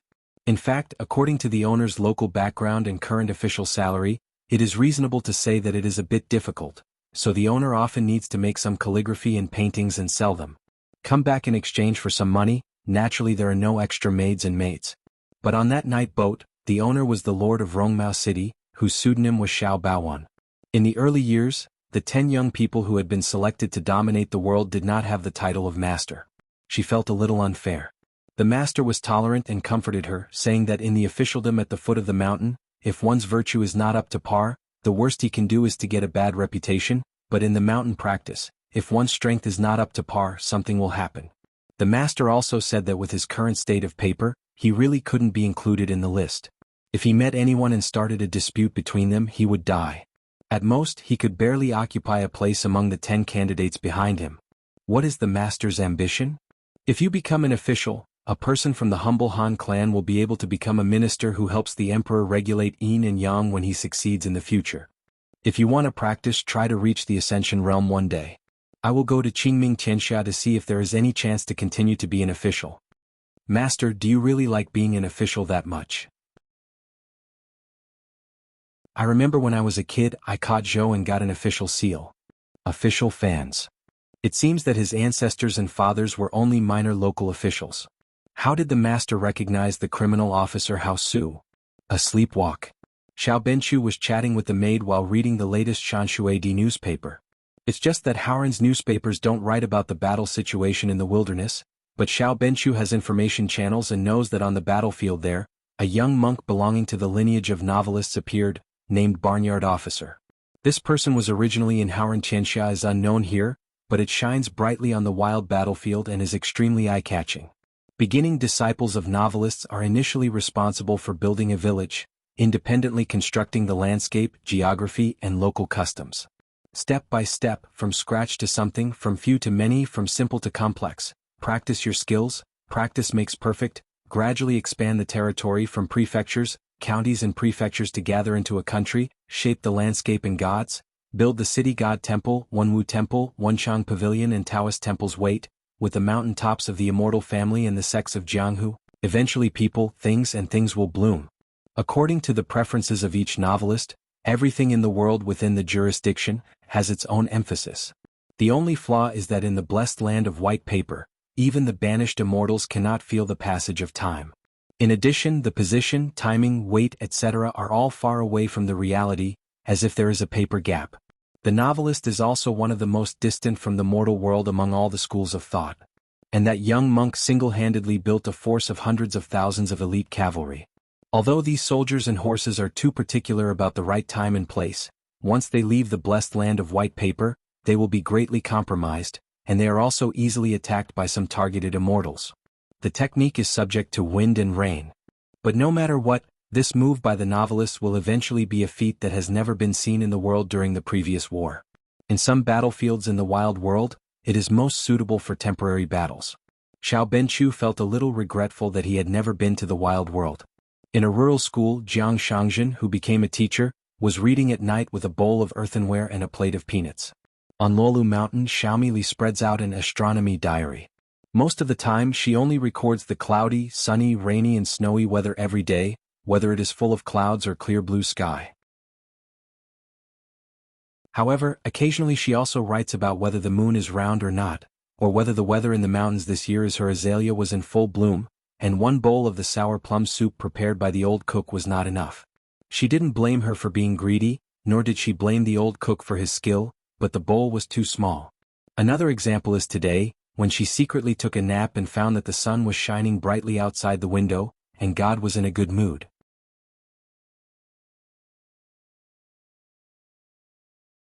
Sword of Coming Chapter 1250. Chapter 1250 20 People and Candidates, 8. Today the capital city of Yunyan Kingdom is a city that never sleeps with bright lights. On the street, a boy in white clothes shakes his sleeves so that they fly up, like two white clouds falling to the ground, and flutters his sleeves like fireflies. Passing by a gold-selling cave filled with the fragrance of powder, there were Ingyin Yenyen in red sleeves leaning on the railing to welcome guests. When they saw the handsome young man on the street, he was either covering his face with a fan or turning his eyes. Voice. Pei Qian asked, bluffing nonsense? Cui Dongshan sighed and said, when you go out and treat others with sincerity, you must tell the truth without giving up your heart. Pei Qian didn't believe what Big White Goose said. Cui Dongshan changed his words, when we talk about things at the wine table it's nothing more than okay little things, no problem, take care of me after drinking this glass of wine, we will be friends, next this is my treat. Pei Qian said, Qin Lingjun is such a good drinker that he wishes he could stay in a wine vat all day long. He doesn't do the same either. Cui Dongshan said with a smile, it's different, he has never drank. Pei Qian didn't quite understand this statement. Cui Dongshan didn't explain anything. If a Taoist monk walks in the wind and overlooks the earth, the night is dark, and the lights of thousands of houses in a city are like a cage of fireflies locked up. Unlike the top powers such as Yugui sect and Pushen Yunkatang, the Qingping sword sect has never bought a house in the capital. The Emperor of Yunyan Kingdom and the Ministry of Rites were well prepared and did not dare to neglect this unique property of Tonggishao. Zhong Zidikendo sect was politely rejected by Zhong Qiu and chose to settle down at Yilindu, where he would stay and practice on his own ferry. Luolu Mountain and Qingping sword sect, the upper and lower sects, now have two enviable cross-continental ferries, the Feng Yuan and the Lei Che purchased from the Xuanmi dynasty of Zhongtu and the Yao family of Dequan respectively. The former goes both north and south. The north-south trade route of Luzhou, Beipingzu and Tonggishao, the latter taking the east-west trade route of Tonggishao, Nampaswazu and Fuyazhou. The division of labor is clear. The dragon boat Fan Mo, and the Tong Yin, presented to Qingping sword sect by Lu Kaishan as a gift, both follow the money within the continent. While running a financial path, they can also expand the influence of the sect in the countries along the way. As for the Big Li sword boat Bingding, it is now docked at Yilindu. Here in Tonggishao, I just heard that this kind of sword boat can kill monsters like cutting flowers and grass. This sword boat was cried by sect master Cui, who was weak in the Jisa Peak ancestral hall, and was temporarily lent to the lower sect.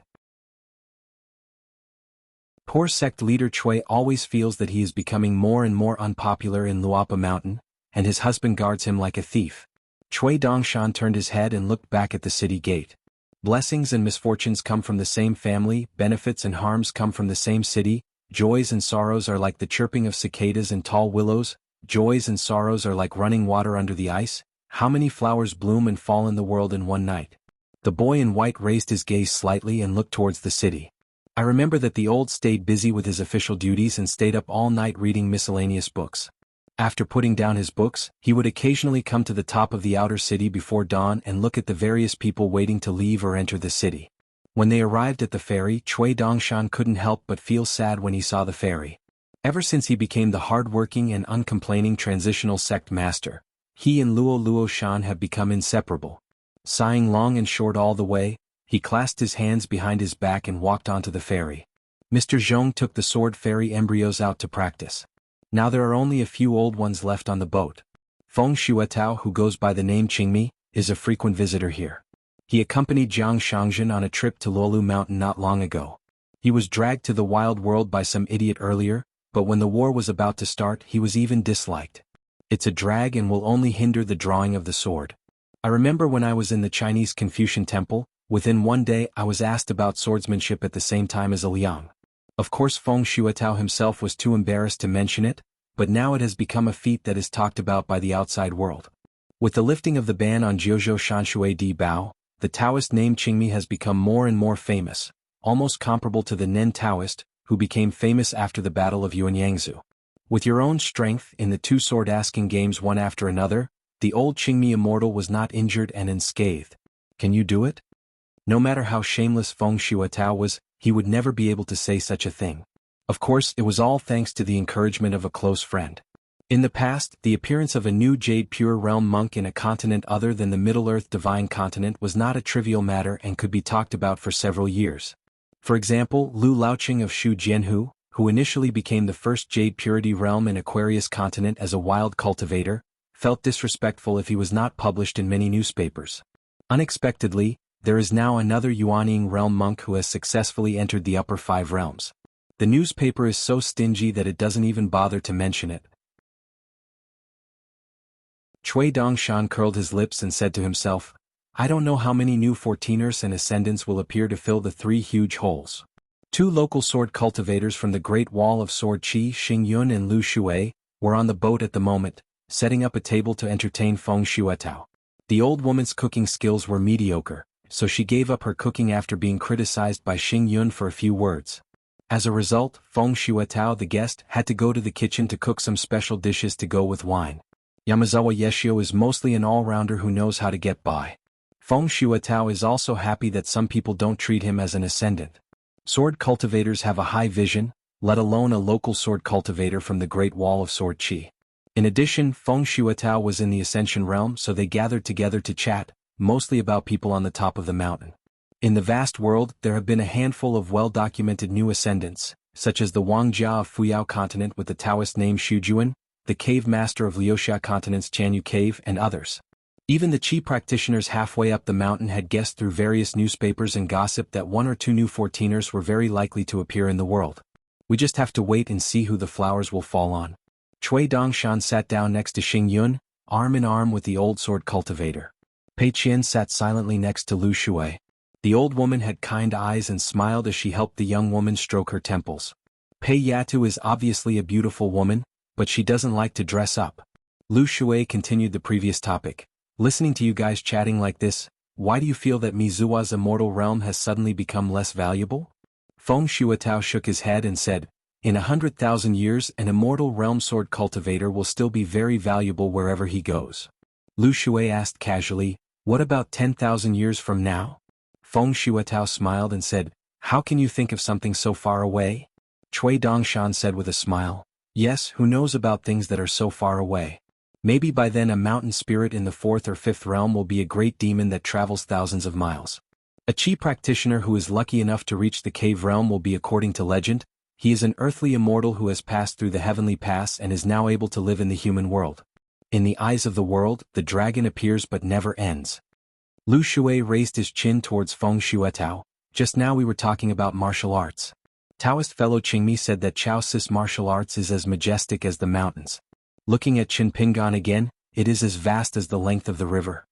Xingyun nodded and said, Brother Feng's implication is that to truly reach the top of the martial arts, you still have to see Chao Ci. At most, we hidden officials are taking advantage of people who are also cultivators and can prove immortality. Feng Shuetao was a little depressed and chatted at the table over a small drink. Why are you so serious? Feng Shuatao glanced at Pei Qian. Cui Dongshan said with a face full of shock. It turns out that Senior Qingmi can also read and write. He can not only speak in plain language, right? Sensing Feng Zuido's gaze, Pei Qianchuan smiled and said, Master himself is not confident that he can defeat Chao Ci. Cui Dongshan raised the bowl as if drinking heavily, but when he put the bowl down, the height did not decrease and he smashed it with his mouth. Lu Ji may come out of seclusion in the near future. Of course, it will be the kind of seclusion without external force, which can break the bottleneck in one fell swoop. And enter the Ascension realm. Xingyun asked, why did Lu Ji go to the Longxiang sword sect to hang out with Qi Tingji instead of coming to our place as a worshipper? I heard from Miyu that Lu Ji had a good relationship with Yingguan back then. Cui Dongshan rubbed his chin. Yeah, if Lu Ji can come to our Qingping sword sect, me the sword immortal won't have to run around with the title of chief, which is great. Cui Dongshan suddenly asked, Brother Feng, are you confident that you can make further progress? From now on, when I am outside, I can brag about how wide my connections are on the top of the mountain. I know a few big guys in the 14th realm, and I am lucky enough to have a drink with you at the same table. Liquor. Feng Shuatao felt helpless. It's just my material? It's just a piece of wood. It's just a joke for people to watch. Cui Dongshan lamented endlessly, I am so pitiful that I am inferior to human beings.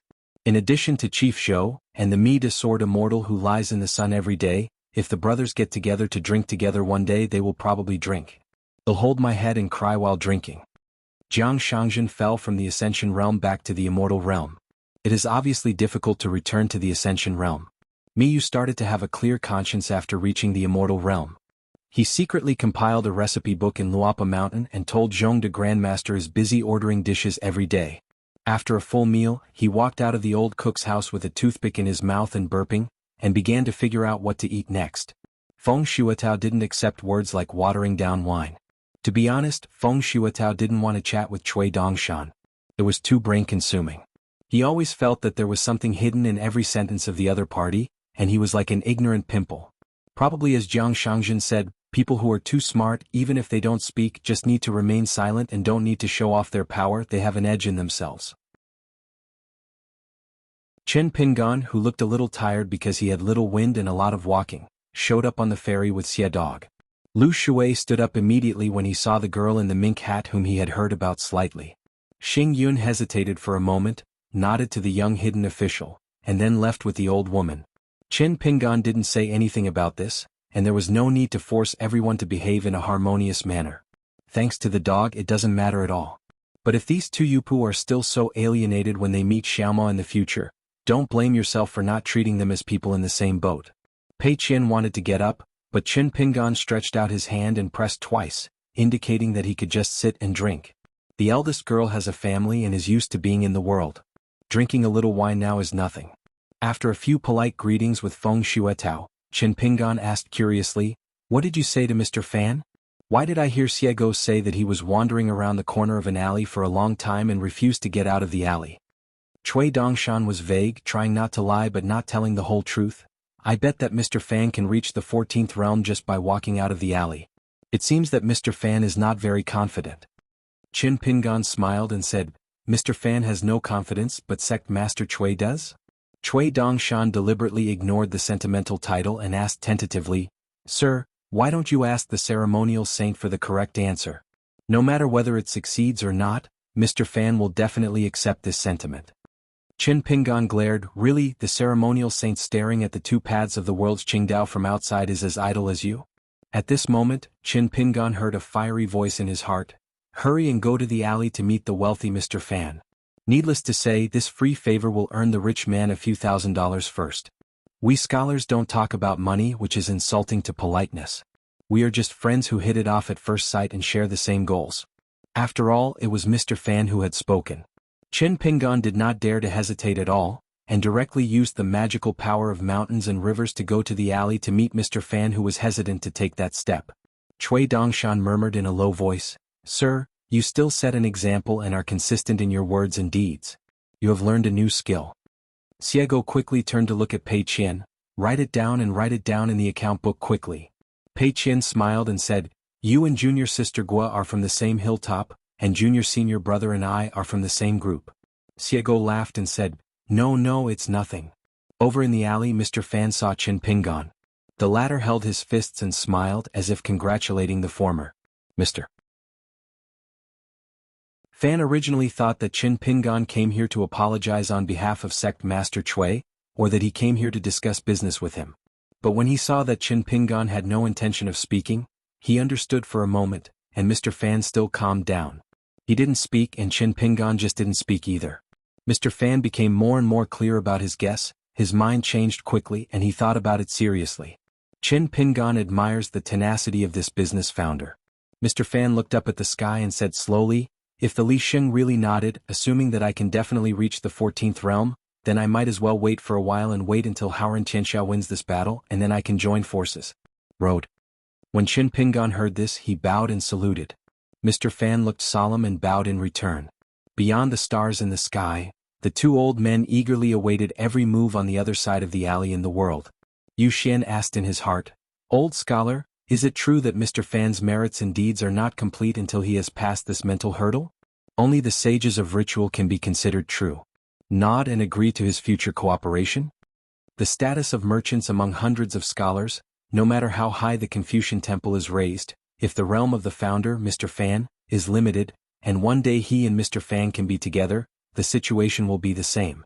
In fact, within the Confucian temple not only Yixing, Fu Sheng and others, but also the 72 sages, and even the old scholar himself, have always disapproved of overly elevating the status of merchants. The old scholar stroked his beard and smiled. "Good." Yu Xian asked, "You didn't remind Taoish Chen of anything before, but did you hint to Mr. Fan?" The old scholar glared and said, "Old Yu, what are you talking about? Who are you to be the ceremonial saint? If there is such a shady business, how can he not see through it?" Yu Xian said angrily, "Why are you so impatient? Aren't I afraid that you will add too much to the problem, which will only make Taoish Chen a bad impression with Li Sheng and be misunderstood as a person who is unjust for profit?" Having said this, the old master couldn't help but glance at the old scholar. It's not like he's pretending to be fat, but he doesn't have 300 taels of silver here, right? The old scholar smiled and patted Yu Xian on the shoulder, saying nothing. In fact, the relationship between the two parties was average before. One was afraid of poverty, and the other had never worried about money in his life. How could they chat? "Are you planning to even out your wealth?" It's different now. The relationship between the two brothers is getting better. The two of them quickly stood up and it turned out that the Li Sheng was here in person. Li Sheng said, "Someone once gave me a more utilitarian suggestion. The Confucian temple can either generously improve the status of merchants, but reduce the realms of the merchants' several ancestors to the immortal realm, and even ascending to the realm is a luxury. The Confucian temple alone gave Mr. Fan a path of harmony, but it left the merchants forever at the bottom among hundreds of schools of thought." Yu Xian said, "It's really cruel." Although the old master guessed that the advice given by this person was to prevent the future avenues and financial paths in the world from almost overlapping. But if you put yourself in Mr. Fan's shoes or a merchant disciple, I'm afraid that once the truth of this matter is known one day, all of them will collapse. The old scholar just listened and said nothing about good or bad, good or bad. Li Sheng asked, "What do you think Qin Pingan was thinking deep down when he was standing at the alley?" Yu Xian's face changed slightly. "I don't dare to think about it. When you are a junior, should you imitate Chui Chan step by step, or should you not learn from Chui Chan and do the opposite?" The old scholar said calmly, "Don't think about it. The divine continent of Middle-earth is a secret cave in the sky that has not been recorded in history books. A huge ancient bronze mirror, covering an area of 100 feet. There are 20 chairs placed on the mirror, just like an ancestral hall that does not need gold and jade genealogies. A chi refiner quietly entered the secret realm and lit 9 sticks of incense. The monks present at the meeting do not need to be physically present, and do not even need to pay attention. There has never been a discussion in history when the number of people gathered together. There are as many as 14 or 5 people, and as few as 5 or 6 people. According to the earliest rules, 1 stick of incense, participate when you have time and ignore it if something happens. 3 sticks of incense, try to participate as much as possible. If you do not participate in this type of discussion 3 times in a row, you will be automatically removed from the status and lose your qualifications. 9 sticks of incense are required to participate. Unless you happen to be in a life and death situation or face some emergency situation that involves the fundamentals of the avenue, or there is an Ascension Realm monk standing next to you who can easily detect clues. But if anyone fails to participate in such discussions twice in a row, there will be consequences at your own risk. Because they will be regarded as the common enemy by the other 19 people. In the past 300 years, the opportunities to light 9 sticks of incense have actually been few and far between.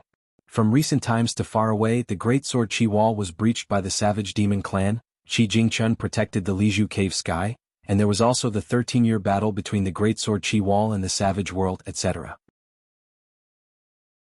The 2 chairs at the front were vacant almost every time and were nowhere to be seen. Even if they rarely show up, they rarely speak.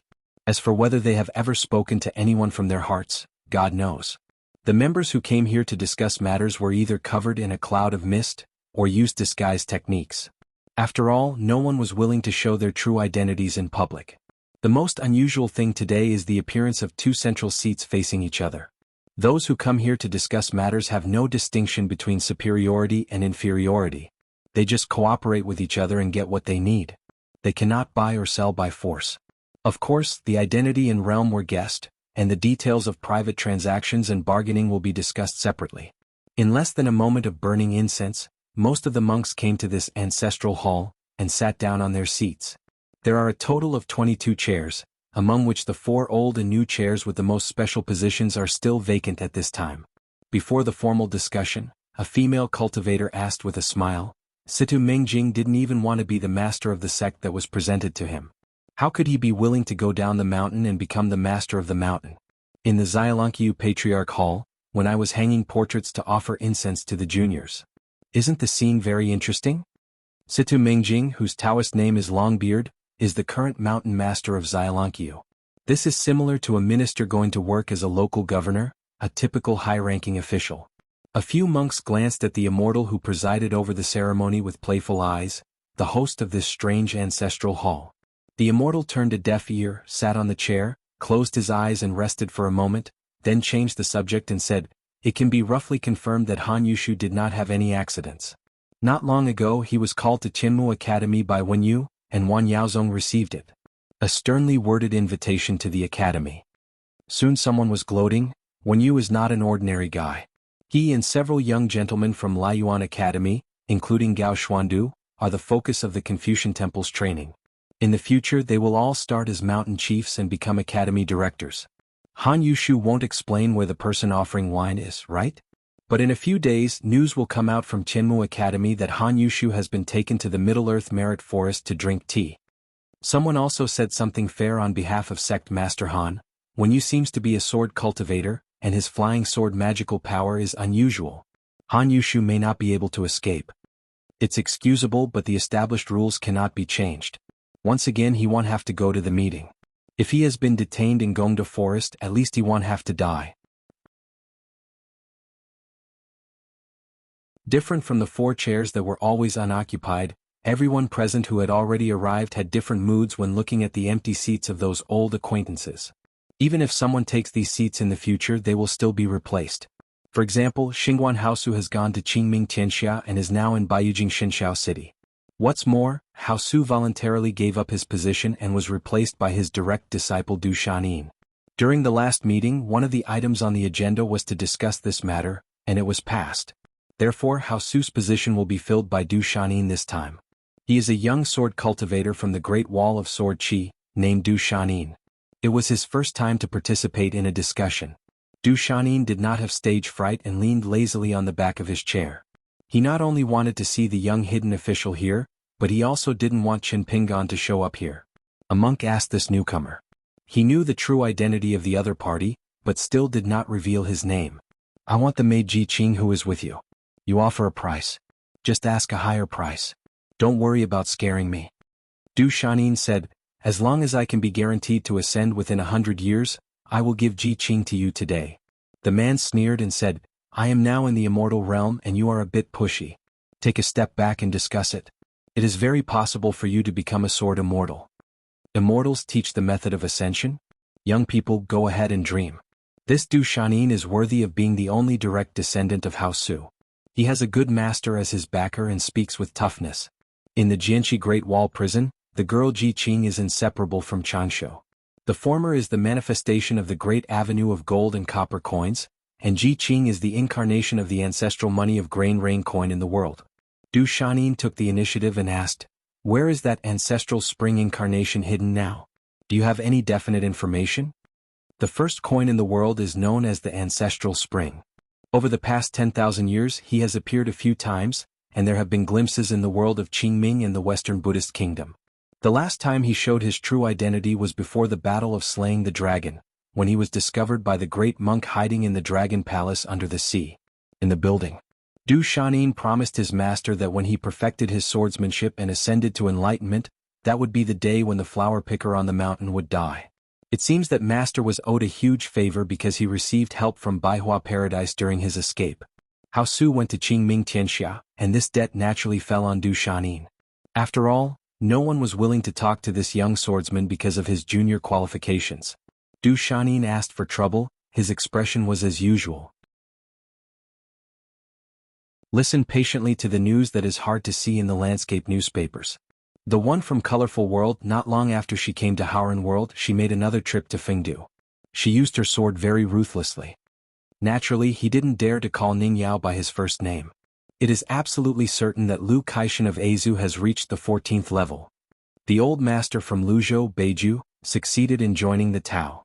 Over in Aizhou, in addition to Lu Kaishan who successfully merged in his ancestral hall, isn't there a new 14th who will merge soon? Is it the one named Wei? There's a lot of movement over at Xuanjiao Mountain in Fuyao Island. I heard that many strange people have appeared. The mountain top of Aquarius continent has become more and more bottomless. Haha, a certain aunt who is my neighbor, I don't know how I feel now. Hey, anyway, she has a good senior brother with great hands and eyes, so I guess she won't mind such a trivial matter. It's such a lucky thing that my senior brother walks sideways. I've seen it all over the world, but there are few who can be better than her. What about Lu Sabao? It seems that I can give her a run for my money. Generally speaking, there are no taboos in speaking here except not calling the 14th realm monks by their names. However, when someone heard someone sarcastically mocking Lu Qiqing, someone else coughed a few times. There was no way, let alone the name Zheng Juzhong, they didn't dare to mention it. Even if they wanted to mention Baidi City, they had to weigh it carefully. Moreover, this situation was before Zheng Juzhong reached the 14th realm. Trying not to talk about people or things related to Baidi City seems to be a very tacit rule here. While they were chatting, monks came one after another to take a seat. Tianhuan has always been keen on participating in discussions and always came here early, but today she arrived late. She seemed to have used some kind of secret technique. This arrogant mother-in-law rarely showed an apologetic look, explaining to everyone why she had gone to such unnecessary lengths. I have been tricked by Cui Dongshan and Jiang Shangzhen before, especially the former. He is thoughtful and vicious. He will check my soul and memory regularly. I have to be careful. The woman with her hand tied with a red string looked across at an empty spot that had not yet been filled. She couldn't help but sigh, "Mr. Sun, what a pity. When it comes to senior fellow apprentices, wouldn't someone be more exaggerated? More than senior fellow apprentice, sir, or fellow Taoist, this person's own luck is not the best. Blessings are everywhere and blessings are abundant. We cannot be envious of them." A certain woman who had been listening to their gossip smiled and said, "Just a reminder, when you talk about the new hidden official, please be polite." Someone sneered, "It's strange you and he are not from opposing camps?" Indeed, the Yingguan lineage of sword cultivators is divided into front and rear. The two owners of the Summer Palace were Shao Sun, a local swordsman who chose to betray the Great Sword Qi Wall, and then Chen Pingan, a stranger to the Great Sword Qi Wall. She smiled and said, "I'm just reminding you, it's your business whether you take it seriously or not." There was a Middle-earth immortal who was neither high nor low in rank. He was at war between heaven and man in his heart, and he was hesitating whether to communicate with Mr. Zheng. Oh no, it was Master Qinshan who tipped off the news. After much thought, it seemed that there was no need to do anything extra. With the mentality of the two of them, they probably come and leave as they please. At this moment, the host immortal who presided over the discussion stood up and said in a deep voice, "Today's discussion is different from the past. First of all, the owners of the 4 chairs facing each other will all show up. Secondly, we will all show up with our true faces today. If you don't want to face other people like this, you can leave now." Although everyone had their own thoughts and weighed the pros and cons, in the end no one chose to get up and leave this place. Someone was hesitant and asked a key question that no one seems to have delved into. What was the purpose of creating this place? Among the 4 empty chairs facing each other, one person has appeared on each side. Among them is a short Taoist priest who is full of majestic Taoism and holds a pocket flag. The Taoist priest has come from across the world. The Taoist priest spoke hoarsely, "I never thought that my old friend would wither away like this. Reminiscing about the past has become a luxury." The other person who surprised people turned out to be Wei Shi, the master of the 72 peaks in Azu. He had almost never gone out for 3,000 years. He was standing next to the chair. He seemed to be in no hurry to sit down. He just stretched out his arm to hold the chair and smiled. I also asked this question in the early years. It seems to be due to Lu Zhengjiao's work. There are 2 chapters inside and outside, named Equality of Things and Qiwu Luan respectively. So the answer is Qiwu internally and Qiwu Luan externally. Everyone began to carefully chew on the profound meaning. A certain Taoist priest who got close to and had a relationship with the man with a playful smile in a certain place was stunned for a moment. After finally coming back to his senses, the young Taoist priest wearing a lotus crown began to beat his chest and feet, and said sadly, "Fellow Taoists, please don't try to harm this poor Taoist." Whether you believe it or not, Pindao has never written any essays on the equalization of things or a pedestal. You are setting up a frame of reference, slandering a good person and framing Zhongliang. Pindao also has a master and a senior brother who he can rely on. To put it another way, we are still from the same hometown. When we meet on the street, we will burst into tears. How can it be like this? Lu Qin suddenly stopped talking because he noticed that the wanderer looked back with a pensive expression, looking far away into a hidden whirlpool somewhere in the long river of time. There, Zheng Juzhong found a 14th realm monk who was difficult to distinguish whether he was in the present or the future. He smiled and said, "Fellow Taoist, you are so patient. Unless we face each other, Qin Pingan would never guess that it is you." Ma Kuxuan did give Qin Pingan a good riddle in this matter. Note, Chapter 188 Rules and Trivialities. After all, just because I didn't get those dozens of taels of silver that I asked for back then, this matter, strictly speaking, has nothing to do with Qin Pingan, nor does it have anything to do with you. You 2 parties who are on opposite sides, in fact, in one sentence didn't even say anything.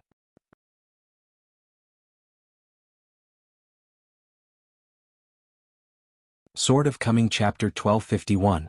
Chapter 1251 20 People and Candidates. 9. The sky and the earth are long and the night light is dim.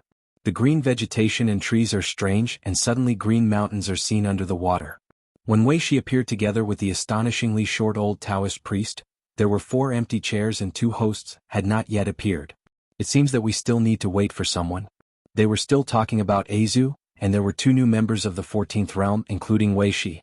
Unexpectedly, Wei Shi turned out to be one of the people behind this ancestral master hall, which made many members present take aback. Reassurance, after all, the situation is changing now, and the cultivators have caught up with the good times. Overtly and covertly, there are more and more people who have achieved enlightenment and ascended to the level of 2 hands. If there is no more 14th person in their ancestral hall, it seems almost meaningless to sit in charge. Sword cultivator Du Shanin, who participated in the discussion for the first time, felt that the trip was worthwhile. Someone asked directly, "Senior, have you already joined the Tao?" Wei Shi said, "There is actually not much difference between the previous Ascension realm and the current new 14th. Not many people can say such big words. Since the rightful owner said so, they didn't have the nerve to say congratulations. A stick of incense has not yet burned out. 22 chairs in total with a few empty seats." Wei Shi, who was still standing, smiled and said, "You can still chat for a while. No one is timid to be able to sit down here, so someone asked out of curiosity, who is this Taoist priest?" The old Taoist priest sitting cross-legged on one of the main seats, turned a deaf ear. From time to time he stretched out his hand to touch his sleeves, his palms full of golden crumbs. Wei Shi did not give a precise answer but said something general, "I also want to call you senior." The old Taoist priest closed his eyes and said, "We are going in the same direction, walking on the same path, just call each other Taoist friends." Wei Shi smiled and said, "Senior is older and has joined the Tao earlier. It is not an exaggeration to call him senior." The old Taoist priest opened his eyelids and glanced at Wei Shi, who was still unwilling to sit down opposite. Immortal Yunjia was shocked in his heart, another 14th realm? And judging from Wei Shi's tone, this Taoist priest is still an old 14er? As soon as Wei Shi said this, everyone's guesses were confirmed. For a moment, everyone had different expressions. After all, guesses are just guesses. When they knew the facts, they would inevitably have a different mood. As a result, they became more and more curious about the owners of the other two chairs. Aizu Weishi's dojo is located in Qishan Mountain. There are 36 peaks in the whole mountain, and the peaks are like a circle. That's why Weishi calls himself Master of 37 Peaks. When Weishi was young, his aptitude for Taoism was very good, so he liked to travel around the world and make friends all over the world. Weishi was even more sharp and did not care about making enemies on all sides. It's a pity that such a proud man who has excelled on the road has gone from a young ascendant who has the most hope of reaching the 14th realm to an old ascendant who is least likely to succeed. You must know that those who lost to Weishi back then, as well as those who were following behind and eating ashes on the path of cultivation at the same time, can barely be called those who are behind them, but they are not ordinary people. The style of the Taoists who lived in the same era as Weishi was overshadowed by Weishi and became dim, without exception.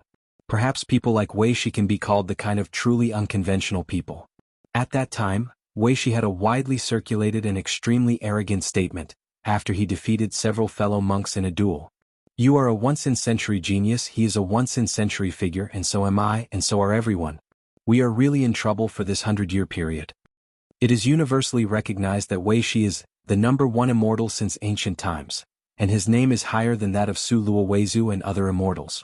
And this Su Lu Huaizhou is Su Zi and Lu Qi as well as Huayin the sword immortal Zhou Xinji. Besides, there was also Huolong Jinren from Luzhou and Beiju who also lost to Weishi. There were discussions and fights on the mountain, and Weishi won 96 games in a row. Either they are fighting in the same territory, or they are fighting against the enemy across the border. There is no weak opponent to defeat them. It was just that during the turmoil over the word North that year, when faced with the cross-sea sword challenge between Zhu Luzhou sword cultivator, Weishi never showed up from beginning to end. In the eyes of the outside world, it was because Weishi was too ambitious and dared to retreat to the 14th realm just a few years after his ascension, which led to the failure of Hadao. He became disheartened and ignored worldly affairs. The absence of Weishi made Lu Kaishan, who was in charge of the overall situation, seem a bit helpless. Therefore, over the years, the Qi practitioners in Aizu had some resentment towards Weishi and Jishan. If Baidi City is a good place for wild cultivators in the world, then Taishu Mountain in the Middle Earth and Qi Mountain in Aizu are both excellent dojos for spirit practitioners. Yu Fushan, who is now serving as the guardian of Taiping Mountain, has longed for the dojo of the old way, and has coveted several mountains including Lianri Peak and Moon Worship Mountain for a long time. Don't look at the latecomer Huolong Jinren, who often teases Weishi by saying that it may not be good if he is young. But among the disciples Yuan Lingyan, Weishi's evaluation of Weishi is extremely high. Generally speaking, Lu Qi and Zhouma's Lujin realm, Lu Yan's Golden Core realm, and Weishi and Yao Qing's Nascent Soul realm are all Scorpions pull daddy their only share. Yuan Lingyan feels that Master's statement of one share seems inappropriate. The old man criticized this ignorant direct descendant, saying that he should not be too rigid in his conduct, and should not mingle words when speaking, just understand the general meaning. And who did Weishi lose to in the 97th Battle of Martial Arts has always been an unsolved mystery that makes people extremely curious. Qin Pingan is one of the few who knows the answer because Wu Shuangjiang took the initiative to mention this matter when they reunited at the Sword Qi Great Wall last time, claiming that he had a fight with Weishi before leaving Haoran World and going to Qingming World. Wu Shuangjiang spoke more reservedly at the time, saying that he regretted it now and should not have made things worse for Weishi. Weishi asked from the bottom of his heart, "Senior, can you deduce the situation at Han Yushu's side?" The old Taoist priest nodded and said, "Tell this fellow Taoist all the information about his birth date and other information with the poor Taoist." After a while, the old Taoist priest put his hands in his sleeves, stretched out his hands, shook his sleeves and said, "I have returned to Tao Mountain." Replacing this elegant expression with a colloquial one is dead. Weishi was not too surprised, he just said two words, which was a pity. The old Taoist priest said slowly, "Don't reveal too much about the secret of heaven." The poor Taoist can only say that he provoked an old man who shouldn't be provoked. Then Han Yushu inherited the ancestral business and sat on the blessed land of 3 mountains. He mistakenly thought that he was destined to return and was in a blessing. He doesn't hesitate to be blessed, but he doesn't know that when he really leaves the blessed land he is destined to suffer this calamity. In the final analysis, he is still used to being a frog at the bottom of the well, his vision is narrow, and he doesn't know how wide the sky is outside. Weishi declined to comment. The old Taoist priest said, "While the other two haven't arrived yet, fellow Taoist Wei, tell me about the century-old situation here. The older ones and the younger ones can each pick 10 people to talk about. When Wei Shi was thinking about selecting the characters, everyone here could remove the blindness. Except for Lu Miao and Du Shanin, the other dozen or so people put away all kinds of magical powers and chose to show their true appearance. Yun Jia was in a complicated mood, and all the answers to the mystery finally came to light today. I saw a woman with picturesque eyebrows and a sword on her back, wearing a round-neck brocade robe with a vulture pattern, a hairpin on her head, a neck as white as snow, and a dragon-shaped gold necklace with a yellow embroidered rope. Look at her with a lot of side eyes. Because of her special status, Luo Shan, a female swordsman from the old Summer Palace hidden official lineage, and Xuan are both Xiao Sun's right-hand men. Luo Shan was a Jade Pu realm swordsman when he left the Great Wall of Sword Qi, and now he is a great swordsman. She was the one who reminded some people not to be too casual when talking about Qin Pingan. Yun Gao deflected his gaze a little, and saw a few acquaintances, who were famous in all continents. There are 4 recognized big mountains in Liuxia continent: Qinggong Mountain in Jinghao, Tianyu Cave in Xuanhuan, Fangsuan Sect where Chaogun is located, and Liaoshui where 2 immortals came from. The current head of Liaoshui is immortal Qinzhao, whose Taoist name is Xinshan. Looking at him, he was just a handsome young man in white clothes. His junior sister Tsong Qian is also an immortal. There are 2 immortals in one sect, and their momentum is not weak. But the last time the person who attended the meeting of the Zhongtu Confucian Temple was not him as the sect leader, but Tsong Qian, the headmaster. This in itself is a kind of expression of the Confucian Temple. At this moment, the young man in white clothes crossed his legs and whistled towards the caged parrot with a relaxed attitude. Next to Qin Zhao, he happens to be a close neighbor of his sect and the master of Tianyu Cave, Xuanhuan, whose Taoist name is Jiao Ming. Xuanhuan also has many elegant self-signs and nicknames, such as Zhuangxi, Hanren, Chui Gong, etc. This new ascended realm man is an extremely wealthy man with narrow eyes. If he were walking in the market with his Taoist companion, he would probably have a typical appearance of a wealthy man and a wealthy woman.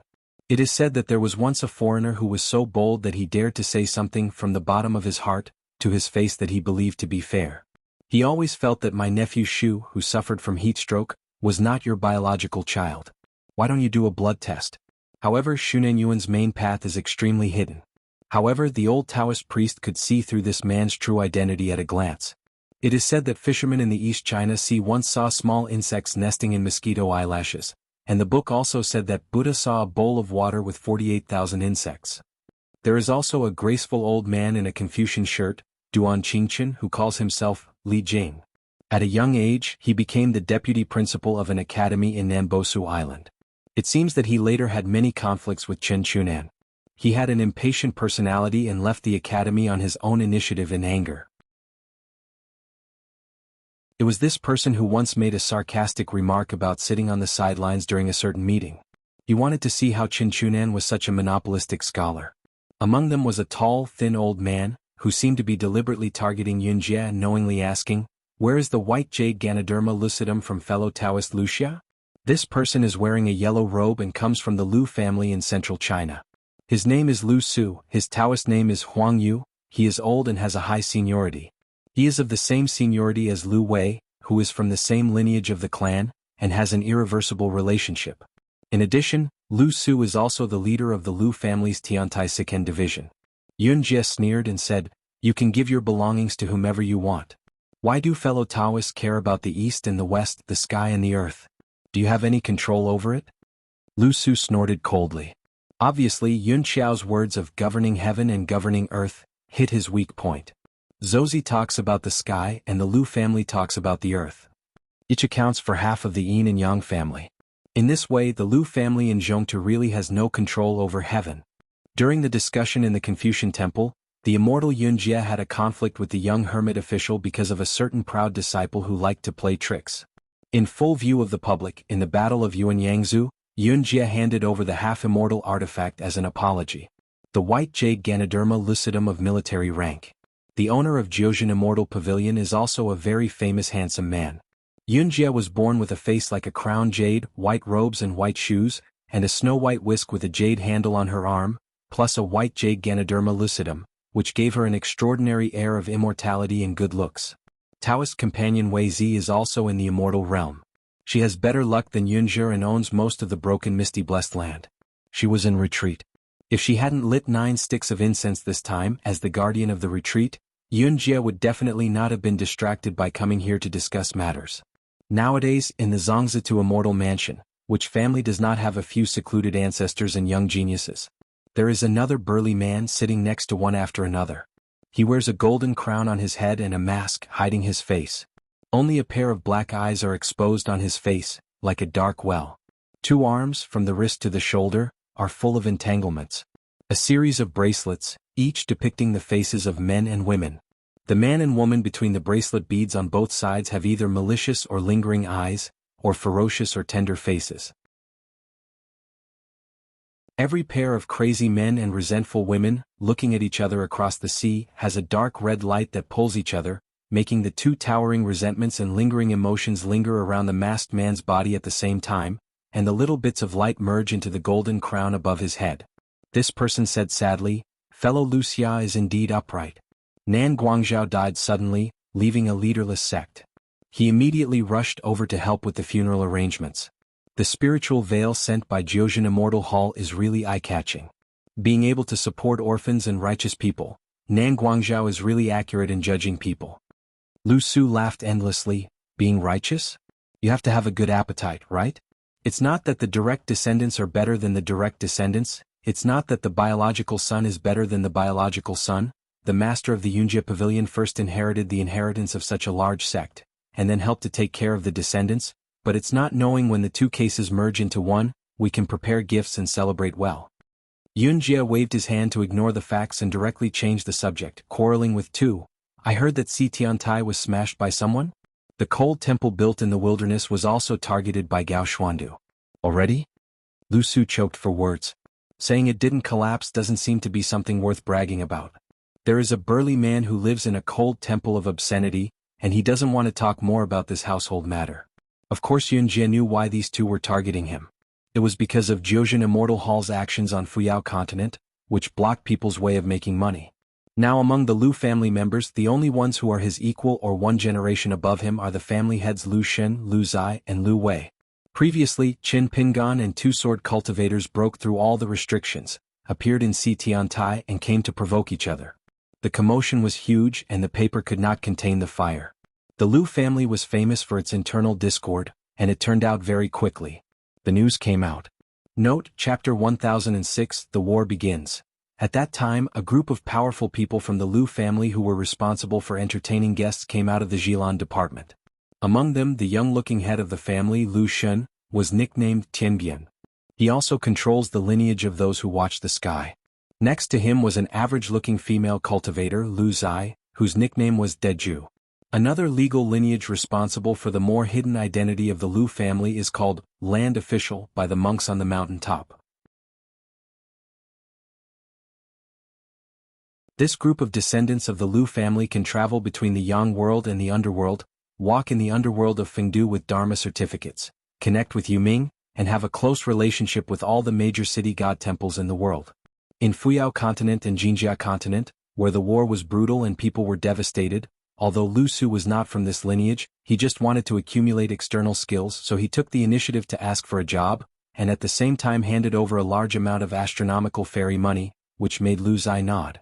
I can earn a fortune by resting on my merits.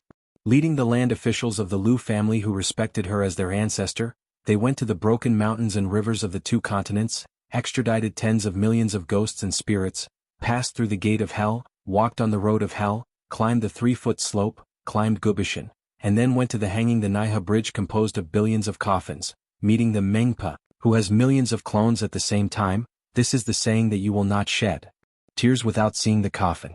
After drinking a bowl of Mengpa soup, you will have with this life a farewell. There are more than 10 Dao lines within the Lu family, which is famous for its numerous hills, but the most important ones are the 3 lines. Except for Lu Shen from the clan lineage, the other 2 lineage talkers are Lu Zai and Lu Su, especially Lu Zai, who is the least able to deal with Lu Shen, who always opposes whatever Lu Shen says. Lu Su asked, has the true identity of the girl in the mink hat following Shanzhu Qin been confirmed? Fellow Taoist here, who knows? According to the rules here, it costs money to buy information from others. However, the specific price can be discussed privately. The girl in the mink hat called her a thief, which made Lu Su feel very vindictive. Just because Lu Xun issued a murderous decree of the head of the family, in the next 100 years, no one is allowed to deduce the yin and yang skills related to Qin Pingan without authorization. Once discovered, he will be expelled from the family. According to the family law, the monk's memory will be deleted, all branches of Lu's magic will be cut out, and then randomly thrown into the mountains of a continent, becoming a walking corpse that retains some true spirit. In fact, this sentence was meant for Lu Zai and Lu Su. Lu Xun was staring at the two of them. After they nodded, Lu Xun turned to other topics. Luo Shan smiled and said, "I know. Buy one get one free." After Luo Shan revealed the identity of the girl in the mink hat from his heart, he also added a series of reminders. Fellow Taoist Lu should be careful when going out from now on. It is best not to show up alone outside. Bai Jing likes it best and is also the best at sneak attacks. She is a swordsman and she is proficient in many methods. Bai Jing is not just as simple as grabbing the road number. Luo Shan intentionally or unintentionally looked at a chair where someone else was sitting. It was once the luxurious seat of the criminal officer. And the old ascending Nan Guangzhou, who was targeted by this ascending realm sword cultivator, was already dead. Lu Su had actually known about the realm of the girl in the mink hat for a long time. It was absolutely impossible for a fairy-level swordsman to kill Lu Xin's Yin Shen with his sword on the Lu family's territory. But when her identity became clear, an ascended realm swordsman, an old monster who had lived for more than 10,000 years, and the Taoist name Bai Jing made Lu Su feel empty. Luo Shan suddenly asked, "Last time when the young official visited the Lu family, you did your best to help him deduce the fortune of Fuyao Island?" Lu Su frowned. "Is there such a thing? Could it be that Lu Xun had secretly reached some kind of tacit agreement with Chen Pingan to play the double act between himself and Lu Zai? For example, Chen Pingan privately promised Lu Xun to allow the latter to observe Taoism?" Luo Shan had some calculations in his mind and said helplessly, "Yin Guan's mouth can really trick even water ghosts into landing." Yun Jie's expression was indifferent and he said a few disgusting words lightly. Why should he care about it? In the past, the person Lu Su liked to be in tit-for-tat with was Xuanhuan. One is the junior sister of Tantianzhou, who monopolizes half of the Yin-Yang family, and the other is the old patriarch who talks about earth and land. It would be strange not to have a few words of quarrel. It doesn't matter, as long as Taoist companion Wei Zi comes out of seclusion, Jiuzhen Immortal Pavilion will shock the eyes of the world. With an Ascension Realm person in charge, Jiuzhen Immortal Pavilion can truly become one of the first-class sections. Although Yun Jie is not a mountain god, his Taoist companion Wei Zi is qualified to light a stick of mountain incense and salute Tongyi's Hao from a distance. They once tried their best to secretly help Mr. Zheng, Master Qin, to fill the gap in the continent. Taoist couple Wei Zi, as a landlord, holds the smog-filled blessed land. The land is thousands of miles away. It seems to be full of ghosts, miasma, and ghosts living in groups. But if you look at it with the technique of looking at the qi, it turns out that there is a clear spirit and Tao Qi in the world. Pei Ran's great rivers and mountains. In the center of the blessed land is a high platform with landscape restrictions, towering into the clouds. From here, the owner Wei Zi can inspect the dynamics of the entire smoky blessed land, peel off the turbid air, and get rid of evil spirits. After years of hard work and spending countless amounts of fairy money, the couple has built several orderly and majestic cities, in which ghosts and ghosts live, pavilions, and flowers. If a cultivator from the underworld with a low level of realm accidentally enters it, he will simply not be able to distinguish between life and death and the darkness. It is clearly a means of recreating the world of heaven. When the war came to an end, Yun Jie joined hands with his Taoist companions and secretly visited Jingjia continent and Fuyao continent several times to clean up the battlefield and clean up the mess. He used various secret methods to gather ghosts that had lost human sacrifices in the underworld and collected those ghosts that were about to lose their true spirits. The ferocious Yin spirits who turned into evil ghosts brought tens of thousands of lonely ghosts back to the sect again and again. During this period, he and his Taoist companions spent countless amounts of their spiritual energy, and more than 100 treasures collapsed on their own during the process. Giving thousands of ghosts a place to go is naturally of great merit. At that time, I was visiting the misty blessed land with the young hermit official, Qing Tong Tao, who has a long history and wider experience.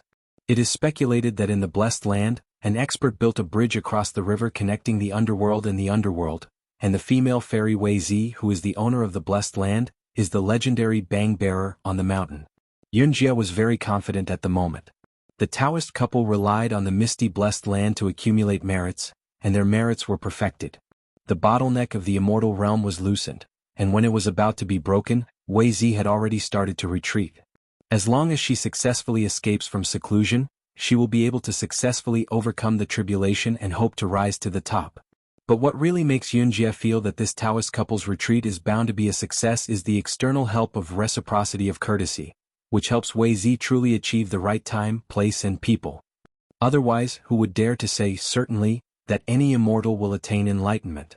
Surely it won't work? At that time Mr. Zheng and the Ascension Realm servant came quietly and left secretly. Wei Zi believed most of the identities of Master Chen and Mr. Zheng, but she still didn't dare to believe them all. However, Lu Qiqing from the Liulic Pavilion in Baidi City had hidden his whereabouts not long ago, visited the Jiozhen Immortal Pavilion in person, and quietly brought a message to the Taoist couple. Pavilion Master Lu didn't even look at Pavilion Master Yunqi, but only looked at the ghost fairy Wei Zi, saying that it was Zheng Dan, the swordsman who was about to become their Baidi City guard, and that she would help hand out a sword at the critical moment. Help Wei Zi take a step at the last moment and successfully overcome the disaster. Helping the ghost fairy Wei Zi achieve enlightenment and ascend, the sword fairy Zheng Dan will also gain something, and each has its own benefits.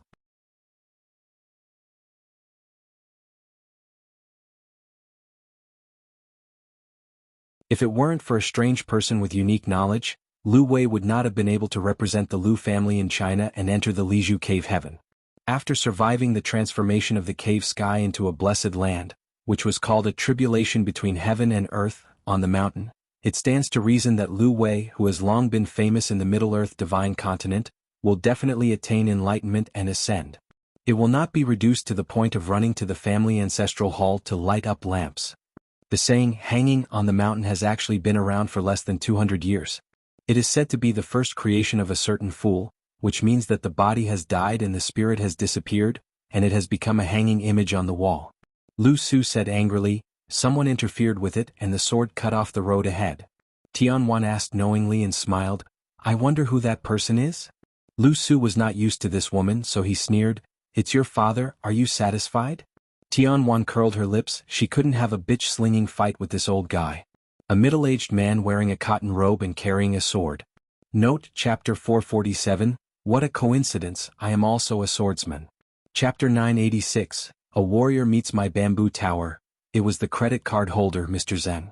Sitting next to him was a dashing woman, who turned to look at her. Qin Buyu smiled bitterly and said, is it you? Mr. Zheng smiled and said, it's me. Qin Bai was in a complicated mood.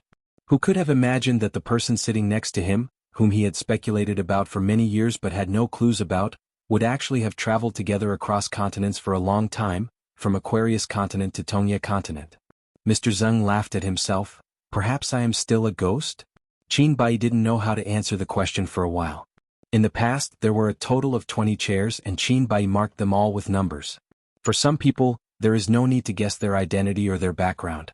Participating in discussions more often, relying on the content of these people's words and the style of doing things, is actually equivalent to self-reporting one's identity. For example, Han Yushu, the leader of the Wanyao sect from Sanshan Blessed Land, opened his mouth to discuss matters, and the topics focused on Tongya continent, and he never mentioned the affairs of other continents. As for Lu Miao and Luzhou Beiju, he is a special case. Every time a stranger appears here, he is afraid that others will not know that he is the head of the Qianglin sect. For some members of the council they have to follow one or two clues and search for pictures, and they can guess their identities, but at most they cannot be absolutely certain. For example, Qin Bai had previously guessed that Luo Shan was from Daoxin Mountain or the Sword Qi Great Wall. The remaining group are hidden very deeply, each one more slippery than the other. Their current identities and backgrounds as well as their earliest roots are all watertight. Mr. Zheng is among them. Qin Bai hesitated for a moment, and then asked in his heart, the attack and killing in Chongyang Temple of Yuxuan Kingdom, could it be Mr. Zheng's method? If this is the case, it will be very troublesome and turn the already refreshing situation into a mess. She just invited Qin Pingan to take up an important position after she was acquitted, but she sat next to the person who assassinated her? What's going on? Qin Buji didn't dare to say that he was an upright person, but he couldn't do double dealing. Mr. Zeng reached out and patted the scabbard lightly and said with a smile, "Although I am a sneaky person who walks in the shadow of others all the year round, I also pay attention to the fairness of my business and I really don't want to tarnish the word swordsman. Fellow Dawish Qin, just don't worry, then this conspiracy has nothing to do with me." Qin Buyu breathed a sigh of relief. Qin Bai suddenly had an idea and continued to ask, "Mr. Zeng mentioned 2 martial arts masters earlier and said that he did not dare to do business with one of them, Chui Cheng, because he was worried about being settled by the embroidered tiger, and the other Zhang Qiao where Xia?" Zhang Qiaoxia, who was the first person in Haoran martial arts before Pei Bei, suddenly turned to Taoism with the Taoist name Long Bo. It seems that from then on he regarded himself as a Qi practitioner and gave up his identity as a pure martial artist. There are different opinions on why this is so. Although I dare not directly say that Zhang Qiaoxia is greedy for life and afraid of death, this is indeed the most reasonable explanation that most Qi practitioners can think of. As for how Zhang Qiaoxia was able to turn to Taoism halfway and still retain the realm of martial arts, it is another huge mystery. If it weren't for Zhang Taixia's strength, the Ascension Realm monks would not dare to provoke her easily. I believe there would be many great monks willing to explore the truth of this matter. Mr. Zeng smiled and did not answer the question. Neither admit nor deny. Qin Bai asked a rather taboo question. "How dare I ask Mr. Zeng how old he is?" Unexpectedly, Mr. Zeng replied truthfully, "The road is hopeless and I have wasted 4,000 years. There was a lot of sadness in the words. There seems to be only one level difference between Ascension and Hadao, but how insurmountable is this chasm? If you are not in the Ascension stage you may never be able to empathize with it." Qin Bai was slightly surprised. As a ghost and fairy like her, whenever she leaves the dojo she must be cautious, especially not to be too contaminated by the rolling world of mortals. For example, she has never been able to ascend. To a large extent, it is because she is too deeply involved in the world. But if she were to concentrate on cultivating Taoism, ignore worldly affairs and pursue ascension, then she would not be Qin Buji. Qin Buyu asked, "Mr. Zeng is in the Ascension realm?" Mr. Zeng smiled and said, "Fellow Daoist Qin has many questions today. Qin Bai and the most proud man in the world were from the same country at the same time. Bai also wrote poems for it. And she is also a distinguished guest of the Bamboo Sea Cave Heaven, one of the very few who can come and go freely, but Qin Bai did not attend the Qingshan Mountain banquet. She once taught pure Qing martial arts." Qin Buyu laughed dumbly and apologized, "Mr. Zeng, I'm sorry, I'm just too curious. Mr. Zeng is worthy of being a knife dealer and likes to reciprocate with courtesy." In turn he asked Qin Bai, "In the assassination in Chongyang Temple, do you know who was responsible for the assassination? What is the general method?" Qin Busua said helplessly, "The person who was attacked was Shanzhu Chen. The incident happened suddenly and he was caught off guard. It was a Taoist ghost who used the body of a junior sister as a crossing to kill people. Thanks to Shanzhu Chen, he was cautious. It's not serious." Mr. Zeng nodded and said, "Most likely, I want to use external skills to perfectly perform the actions of Hadao. Although this is not a superior joint road, it is at least a thoroughfare. This is the limitation of ghosts. In a sense, Qi practitioners cultivating immortality is an act of defying nature. Ghosts are even worse. Therefore, the higher their realm, the narrower the path they can take." A few years ago he accepted an unnamed disciple, a young monk from Shihao Kingdom in Aquarius Continent, who called himself Yurinj Jianming.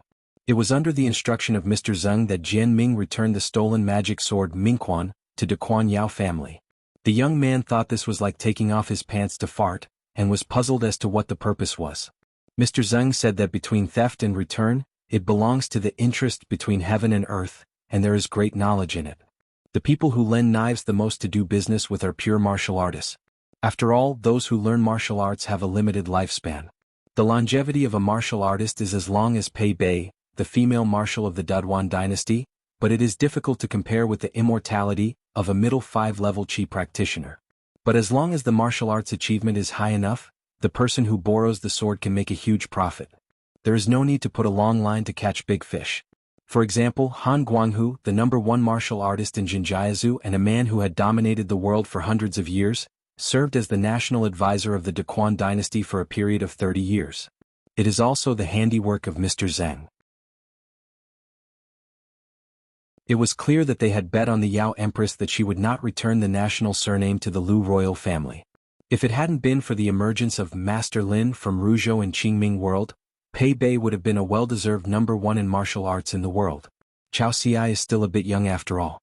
A pure martial artist, a 20-year-old young man, wants to defeat a 200-year-old old monster. It is recognized that it is much more difficult than a 20-year-old Qi practitioner defeating a 2,000-year-old Taoist. In the past, Haoran and Qingming Tianxia had very little contact with each other. Even if some great monks dropped in and returned to their respective worlds, they did not like to talk about other family affairs. There is only one exception. Not only does he run hard, he also talks a lot. Of course, it is our headmaster Lu. It was this Baiyu Jingsan headmaster who praised Pei Bei whenever he had the opportunity, saying that the #1 martial artist in the world was finally a heroic woman. What a joy to hear. Then he ran to Yashan and took the initiative to apologize to Master Lin. Naturally, Lin Jiangxian would not care about such a false reputation, but he would not give Master Lu the opportunity to sit down on the mountain and punish himself with 3 cups. Lu Su asked in his heart, "Lu Miao, do you have a piece of someone's natal porcelain hidden there?" Sect leader Lu, who was questioned, actually did not need to answer. The rule here is that every piece of news must be self-aware of the entire truth. Lies are absolutely not allowed, and partial truths are not even allowed to mislead any member of the discussion. When Lu Miao answered, he would habitually stand up and say respectfully, "Yes. It was just once because I had someone take the colorful world and handed it over to a Taoist sect." Lu Su asked, "When did you hand it over?" Lu Miao replied, "When I learned that he became the last hidden official." Lu Su sneered, "It's really hot." Lu Su smiled and asked, "Didn't that embroidered tiger ask you for this thing?" The Qianglin sect is the largest buyer of the natal porcelain in Lizhu Cave Heaven, but as the seller of the Great Li dynasty, the master of the matter is xuanhuan, the master of the country. Logically speaking, Cui Chan, who broke away from the literary sage lineage, is still half of Qin Pinggan's senior brother. There is no reason to deliberately make things difficult for Qin Pinggan on this matter. Lu Miao shook his head and said, "Xiuhu has never asked our Qianglin sect for this piece of porcelain from the beginning to the end." Lu Su continued to ask, "Based on the piece of porcelain in your hand, what kind of artifact can you guess that the complete natal porcelain is?" Lu Miao hesitated for a moment, then replied, "It's probably a paperweight." Lu Su asked, "A paperweight used to press books? What is its specific shape?" Lu Miao smiled bitterly and said, "It's hard to deduce." Lu Su couldn't find any more useful information, so he didn't mention the price of buying and selling information. "A few words with you, sect leader Lu, who is known as the invincible master of Jade Pu realm, will already be a huge favor for you. My Lu Zu's face is no more valuable than a few Guyu coins." Lu Su didn't take the initiative to mention it, and Lu Miao, who was like a soft persimmon after autumn, didn't ask. In the past, Xianglin Zong Lu Miao, who seemed to be at the bottom, and Wanyao Zong Han Yushu, the penultimate person opposite who was born in Sanshan Blessed Land, were like a pair of gatekeepers. It's just that unlike Lu Miao, Han Yushu is an immortal with profound knowledge. His position is lower. Of course, it's not because he is not mature enough, but because he came here late and has little qualifications. In addition, the mountain has been closed for too long, and the sect's genealogy monks rarely go out to travel in Haoran. Information about Tongyi's Hao is blocked, and Han Yushu has very little useful information, so it is difficult to cooperate with others and exchange benefits. Now Lu Su found the strangest thing to be that Wei Shi was always standing and refused to sit down, and the seat happened to be very close to Lu Miao. Listening to Wei Shi's character Zhang Fu, and then taking in all the inner thoughts and words in his ears, the old Taoist priest held the pocket flag in his arms, stretched out his hand to touch the handle of the chair and sighed, "In just a few hundred years the vastness, wilderness and youth have changed. So many things have happened in the world of Ming Sanzhua, and so many new people have emerged." Although the Taoist priest has an old face, his hands are as crystal clear as jade. He was once a serious Taoist official in Qingming Tianxia, but this time he came across the world, but he was not from Qingming Tianxia, which was in chaos, but from the Western Buddhist kingdom. Perhaps the old Taoist priest felt that they were all cautious in their words and did not dare to call those monks in the 14th realm by their names, which was too uncomfortable, so the old Taoist priest offered a natal magic weapon, which was a painting with 5 stars and 28 gods. The long scroll of the picture stretched out instantly, connected end to end, like a ring, just enough to surround the entire ancestral hall. The old Taoist priest took out a longevity lantern from his sleeve, which was no higher than his arm. He threw it into the open space and inserted it into the ground. It did not cause any strange phenomena. After that, he closed his eyes and rested. Wei Shi smiled and said, You don't have to be too reserved when you speak next. Knowing that they were all curious about the identity of this old Taoist priest, Wei Shi did not help to resolve their doubts. There have been 3 major catastrophes in the history of Qingming world. He transformed into evil spirits from outside and sneaked into the human world secretly. He actually directly transformed the mountains and rivers of a state, and eventually caused the state to sink. It was a calamity. Song Maolu, a disciple of Xuandu Temple in Qizhou, led millions of rice thieves, and their momentum was so huge that it almost shook the foundation of Baiyujing, and another disaster occurred. In addition, there was another calamity that swept across several states and territories, affecting more than 100 countries and causing countless casualties. All the tragic descriptions of wars in the history books of later generations have appeared in several states. The old Taoist priest was the instigator of this catastrophe. In total, there are 3 kalpas for heaven, earth, and people, originating from heaven, mountains, and the human world. The Taoist ancestor once said that man follows the earth follows the sky, heaven follows the Tao, and the Tao follows nature. However, he claimed that nature follows Tao, Tao follows heaven, heaven follows earth, and earth follows man. It is clear that he wants to do the opposite of Daozu. If he was just a scholar who talked quietly or just a fanatic who liked to be unconventional, that would be fine. But the problem is that this Taoist priest of Qingming, who goes by the pseudonym Xianxia, once won a debate among the 3 religions with his true ability. This person's ambition in life is to teach according to directions and become a teacher through hardships. Since Taoism was not good enough in Qingming's world, the Taoist priest went to the Buddhist kingdom of the West. Except for the 2 main chairs, everything else that should come and can come is in place. The 3 positions that are still vacant at this moment are destined not to come. In addition to Sun Yuan and Han Yushu of Tongye continent, there is also Wanyan Laojing, who was once the number 1 person in Jinjia continent, who had colluded with the demon clan and chose to betray Haoran. One of the heroes who stopped Wanyan Laojing, who is also present today, is Jin Jiazhou sword cultivator Su Xia. If he and Han Guanghu hadn't taken action together back then, the situation on the Jinjiazi battlefield would have only become more corrupt. This is a sword cultivator in the immortal realm who is less than 200 years old. He is known as the sword immortal Su Jun in the mountains. Before that, Su Xia was unknown in his hometown of Jinjiazu, let alone being famous in the world. Su Xia sat upright with his sword across his knees, eyes closed and silent.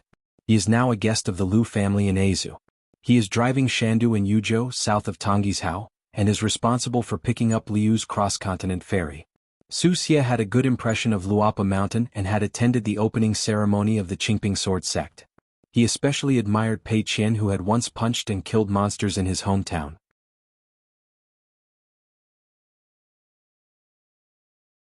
The last time I saw Pei Qian, this arrogant swordsman gave a modest explanation, saying that he had some connections on Jinjiazi Mountain, and asked Pei Qian to report to him when he visited Jinjiazi next time, when it was not appropriate to reveal his identity. Name. Su Xia entered this place and occupied a place 100 years ago. At that time he had just entered the upper 5 realms. I once met an inexplicable middle-aged man. He looked unattractive and could not tell the depth of his moral character. The man only said that he was looking for a suitable person to conquer and act as a restrainer. Su Xia rejected the other party's deal, even if the other party pointed out a way for him to ascend. The other party did not force others to do anything difficult, but settled for the next best thing and introduced Su Xia here, saying that he could come here to gain experience and see the world from a different perspective. Su Xia and that man traveled together for several years. The latter was silent for a long time, rarely spoke, and occasionally asked questions, which were all big questions. Su Xia didn't think that he, a sword cultivator, could answer those questions at all. He even felt that there was no definite answer to those questions. There was once a question and answer, and the person asked first, in the world, the reason why beauty is beautiful is because of the ugliness. The reason why good is because of the existence of evil. Su Xia, do you agree with this truth? Su Xia felt that this truth was quite superficial, so he replied, of course I agree. If the sun cannot be born, the yin cannot grow. Then what kind of world do you think is a good world? The man asked the question and quickly added, you can completely ignore whether it can be achieved and just talk about some ideal state in your mind. Su Xia said tentatively, the world is peaceful, the government is harmonious, the mountains are pure, and everyone practices their own cultivation. Immortals and mortals live in harmony, yin and yang operate in an orderly manner, and there is no competition between humans, gods, ghosts, and immortals. All living beings perform their duties and everything has its own place. Hearing this answer, the man smiled and asked, "Can I understand it this way? In other words, there are no bad people in the world, they are all good people?" Xuanxia hesitated. How to define this good or bad? Who gets to define it? As if he had guessed Xuanxia's thoughts, the man smiled and said, "Then I'll leave it to you to define it. Assuming you can decide it with one word, and assuming there are 100 people in the world, then I have two more questions. They are all good people in your mind. In the minds of those 100 people, are there really no bad people among the 99 people around you? This is the first question. The second question is what you are thinking in your heart at this moment, leaving how many bad guys? One or two?"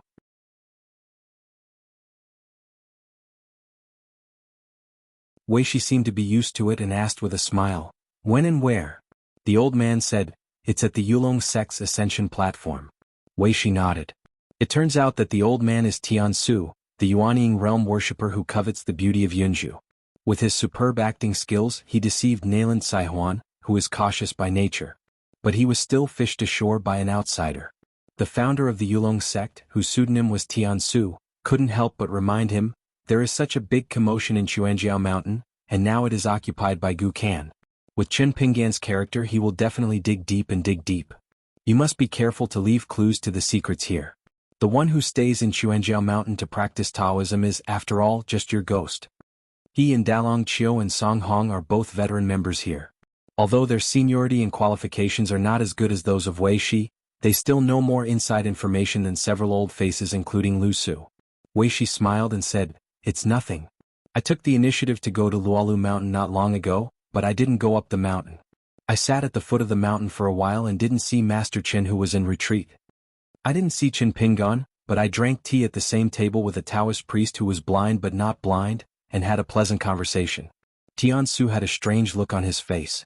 After holding it in for a long time, he said angrily, "You are a very brave person." Previously there was a thin old man carrying a piano bag. He was alone and visited Lualu Mountain. We got along well with Jiao Lao Xinxian, who was responsible for entertaining guests, so he announced his identity. He came from Xuanjiao Mountain, his road name was Kongshan, and his study was named Cocoon House. He also said that when he first went up the mountain to practice Taoism, he was young and frivolous, and looked down upon all the Qi practitioners in the world, leaving Sanshan alone. Of course Taoist Jia Sheng didn't know what leaving only 3 mountains alone meant. However, the mountain owner Qin Pinggan knew everything clearly. Just because Mr. Sanshan Jiuho once had the kindness to step aside and give way to Wei Shi and Azu. Therefore Wei Shi was very sincere in this trip to Aquarius Continent. It was like telling Qin Pinggan clearly that the old owner of Xuanjiao Mountain in Fuyao Continent was Wei Shi from AI Continent. However, the reason why Wei Shi was willing to appear in Luolu Mountain had more to do with Wu Shuangjiang. Wei Shi asked, "Lu Zhou, now that your identity has been revealed, where do you plan to stay next?" Tiansu glanced at Lu Miao, who was near Wei Shi, then looked at the empty chair and sneered, "I don't have your means nor Sun Yuan's courage. Just wander around, step on the watermelon rind and slide wherever you want." "Where is it?" "The sky once rained millet."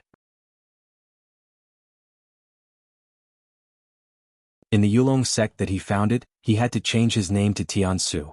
No matter what, he still escaped the sword disaster and got what he wanted, becoming an immortal and ascending to the throne. Whether Lu Zhou, Song Hong, or Mr. Zheng, these old people who have gone through many tribulations on the road of spiritual practice always have various ways to seek immortality and achieve immortality. Lu Zhou turned to look at an empty seat and sighed for no reason. "If Sun Yuan has your qualifications to practice Taoism." Wei Shi shook his head and smiled. "If he had my monastic qualifications, he wouldn't be so smart because there is no need." Lu Zhou said, "Such words really deserve a beating."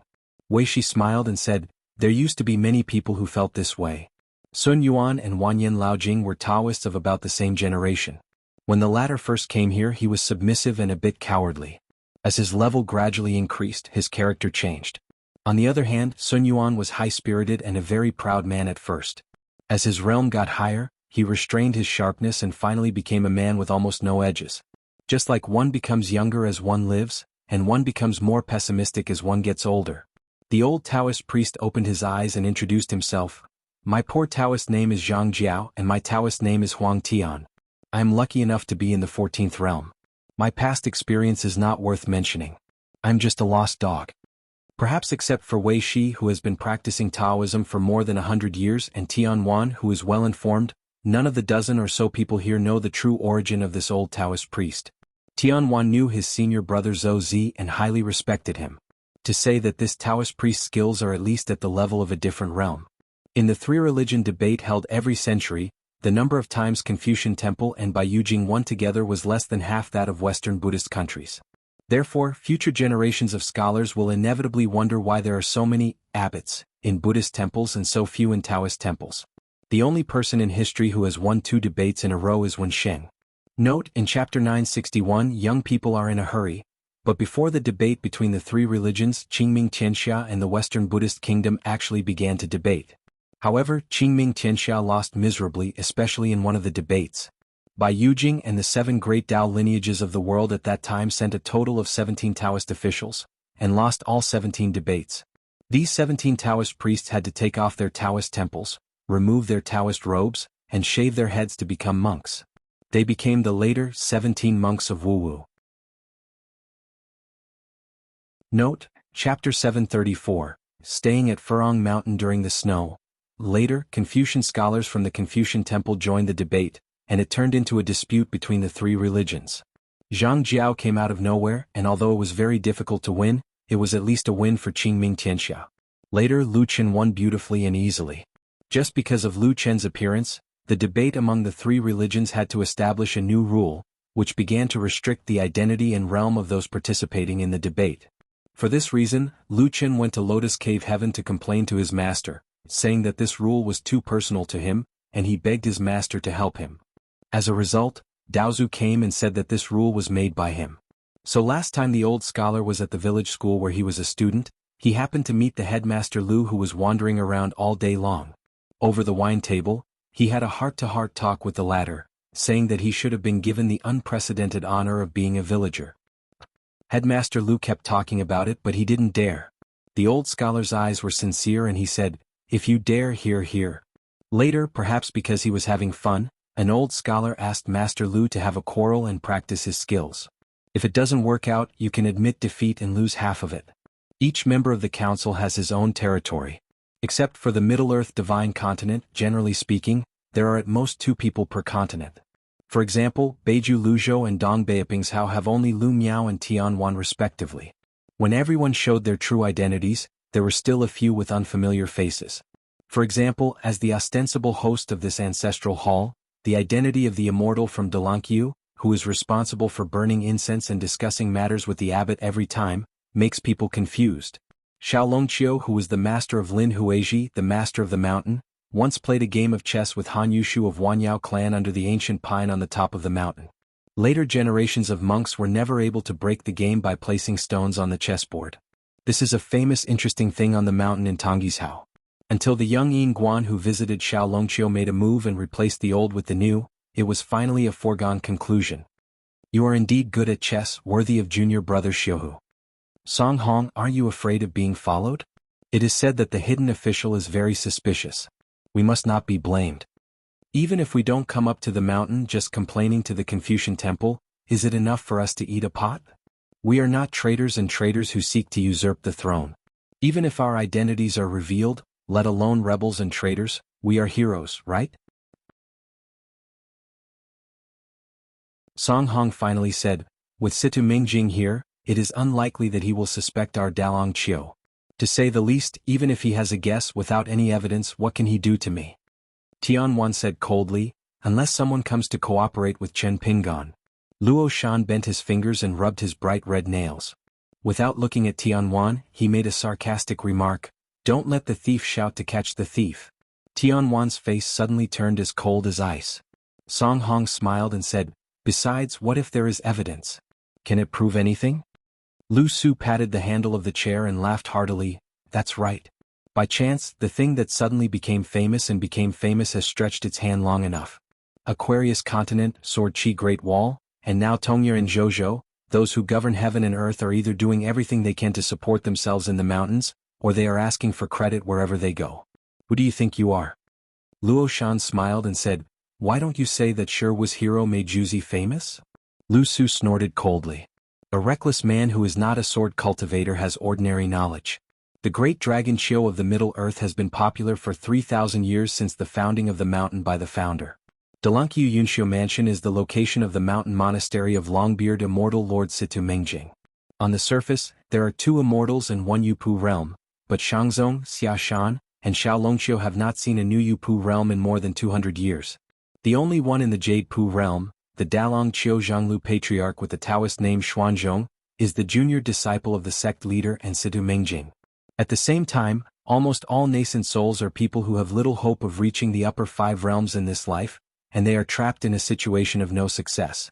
In fact, there is no need to worry about this. Song Hong, who has been presiding over discussions for many years, is already an immortal. In Delankyu, Song Hong was in the Jindan realm, and his reputation was not outstanding. To be precise, Song Hong has been the Golden Elixir Immortal for 7 or 8 times in Delankyu. He has been reincarnated again and again, changed his identity again and again, and returned to Delankyu to continue practicing Taoism. In fact, Dalong Qiu also has a secret identity, that is, he belongs to the Fulong faction. In the Taiping Mountains, the reason why Han Yushu took the opportunity to persuade Qin Pingan to join them was that Han Yushu had communicated with the great dragon Qiu Immortal earlier. You can kill 2 birds with 1 stone. Han Yushu had a role in the invitation, and Song Hong and Dalong Qiu also had more room to use their methods, and successfully approached the real dragon King Zhu. Wei Shi helped to smooth things over, changed the topic and said with a smile, "I haven't seen my little friend Longbeard for many years." Situ Mengjing, who has always been indifferent to fame and fortune, has excellent popularity in the mountains. Wei Shi and Wei Shi are friends who have met each other year after year. After all, even when the old temple master and Qin Pingan mentioned Situ Mengjing, they said that Longbeard Kid was a good person. Wei Shi glanced at the 2 of them and they both nodded, indicating that it didn't matter.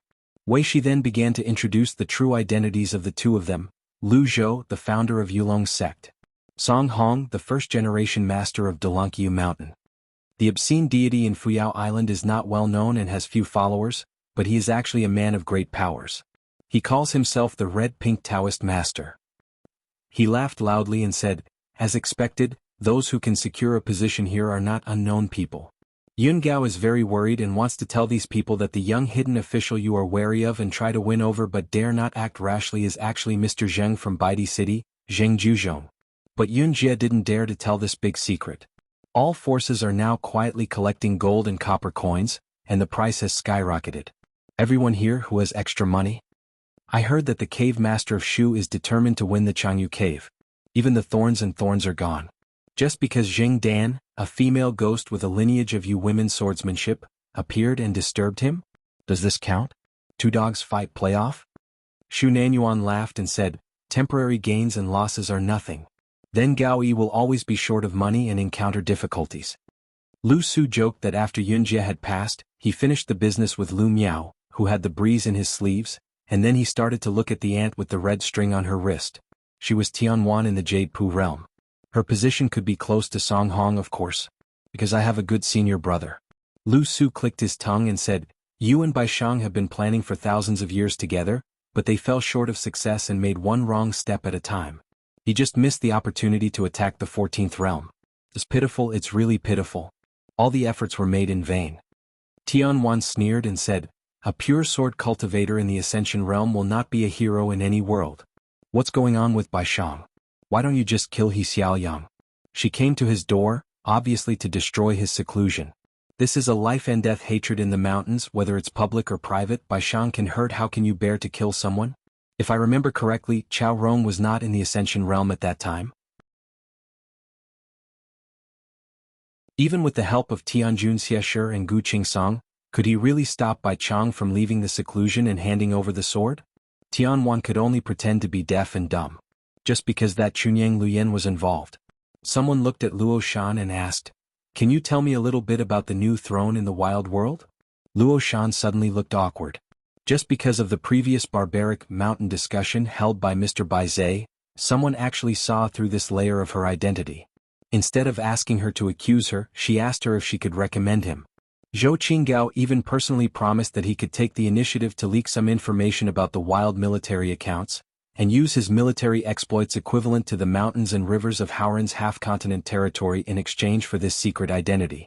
And he promises that there will never be any. Since Chen Yingguan was not willing to see me, I took the initiative to see him. This former leader of the Jiaxian account, and later a close disciple of wuxialover, was simply Qin Pinggan's #1 supporter. Regarding this matter, it is already a well-known fact on the top of the 2 mountains in the world. Why he was so mad is a mystery.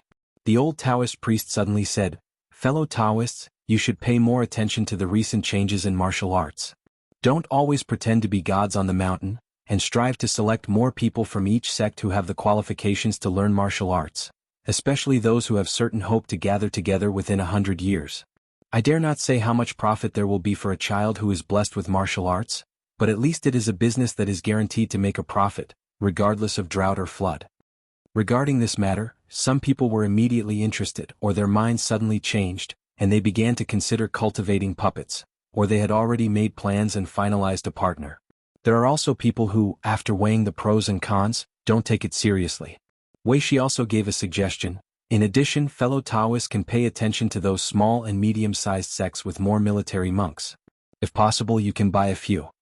The so-called getting started, of course, means using various means to occupy the magpie's nest, or using secret techniques to become the head of a certain immortal sect in one fell swoop, or secretly supporting such a sect. As the only in this place, the man was not interested in any of these things. In his opinion, in a declining world, people believe in ghosts, and fools seek immortality by cultivating Taoism. The old Taoist priest glanced at this obscene who deliberately did not seek canonization, and smiled. This guy had a big plan. Sensing the sight of the old Taoist priest, he immediately stopped his thoughts. Previously, Tonghishao Mountain selected 10 people in the history of martial arts in the continent. Note, Chapter 895, Have fun tonight. There are only 1 male and 1 female grandmaster alive, Wushu who ranks 4th and Yunyun who ranks 6th. Although now in the Howran 8 continents, it seems that anyone who is a chi practitioner looks down on Tonghishao. However, it is indeed relatively new to select the top 10 historical martial arts masters for the hometown of a continent, so this move quickly became popular in all continents. Except for the Middle-earth Divine Continent and Aquarius Continent, the other 7 continents began to check their own old almanacs inscribed with martial arts. Sales of landscape newspapers from various continents and sects have skyrocketed. With rankings there will definitely be quarrels, and if there are objections, Shanshui Di Bao will be accompanied by some expert explanations and insights, which will also promote the sales of each Di Bao. It's just that the immortal master's comments are indeed difficult to convince the public. A layman can watch the excitement, but an expert is qualified to tell the truth. No matter how high the level of a Taoist cultivator is, the level of a pure martial artist will always seem to be different from one another. In fact, the most effective way to convince the public is to be judged by a master of the mountaintop realm, preferably a martial artist at the end of the realm. It's just that if they were all mountain masters, especially a martial artist at the end of the mountain, who would be willing to get involved in this kind of thing? A rich man like the Liu family of Aizhou would not be able to invite Pei Xiang of Lei Gong Temple to come out and express his personal opinions. For example, in Jinjiazu, who dares to ask Han Wanzhan for advice? Does he want to be punched when he is full?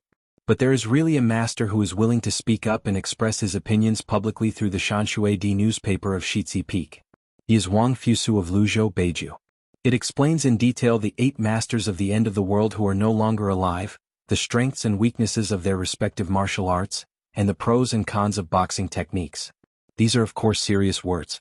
He also said that among the 2 living people in Tonghis's list of 10 people, Wushu was ranked too high and was not worthy of his name, so he had to move a few places back. Yi Yunyun on the other hand was ranked too low. If Wang Fusu was a Tonghishao martial artist, he would definitely be, at least he can be ranked 5th. Can he beat Yi Yunyun? She definitely can't beat her. If both parties have the opportunity to practice hard and compare their unique skills, it will be too dazzling and he will be uneasy, but it doesn't matter. He is willing to lose 3 games in a row. At most, he can explain a few words to her. It was not like this before. Today is not in a good state. As soon as these words came out, several continents were in an uproar. It is said that Huang Yiyun has traveled north to have a fight with this disrespectful senior who talks dirty words.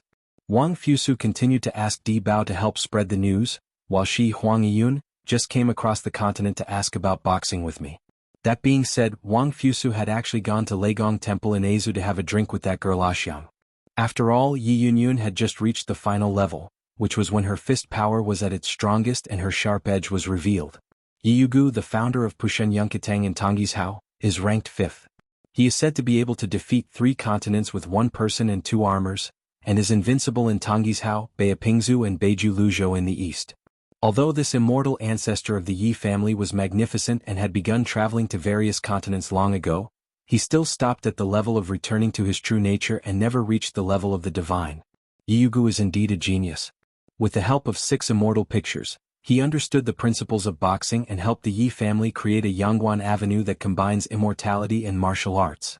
In addition to the 2 sects of Tongye and Yugue which are facing each other in the north and the south, there are only a handful of people and things in Tongyishao that are truly worthy of being talked about by monks from other continents, such as the good fortune of taping Shangirl Crown Huang Ting, and Jiang Shangzhen's wandering life in Luzhou, Beiju.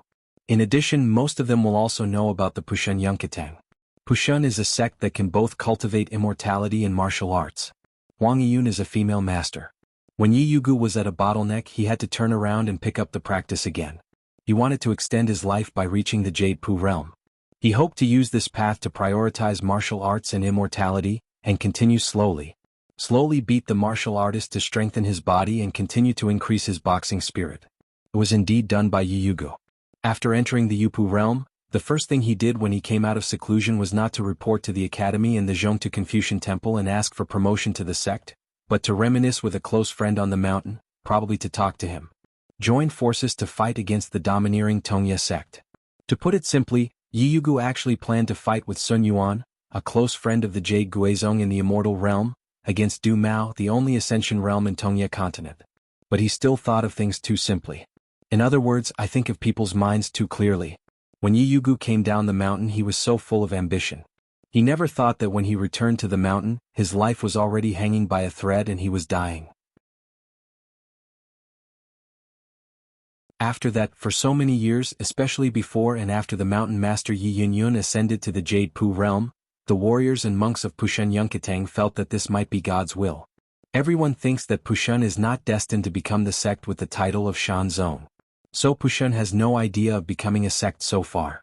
A natural disaster and a man-made disaster. Natural disaster means that when Yi Yunyun reaches the Jade Pu realm, there will be wild monsters invading the world.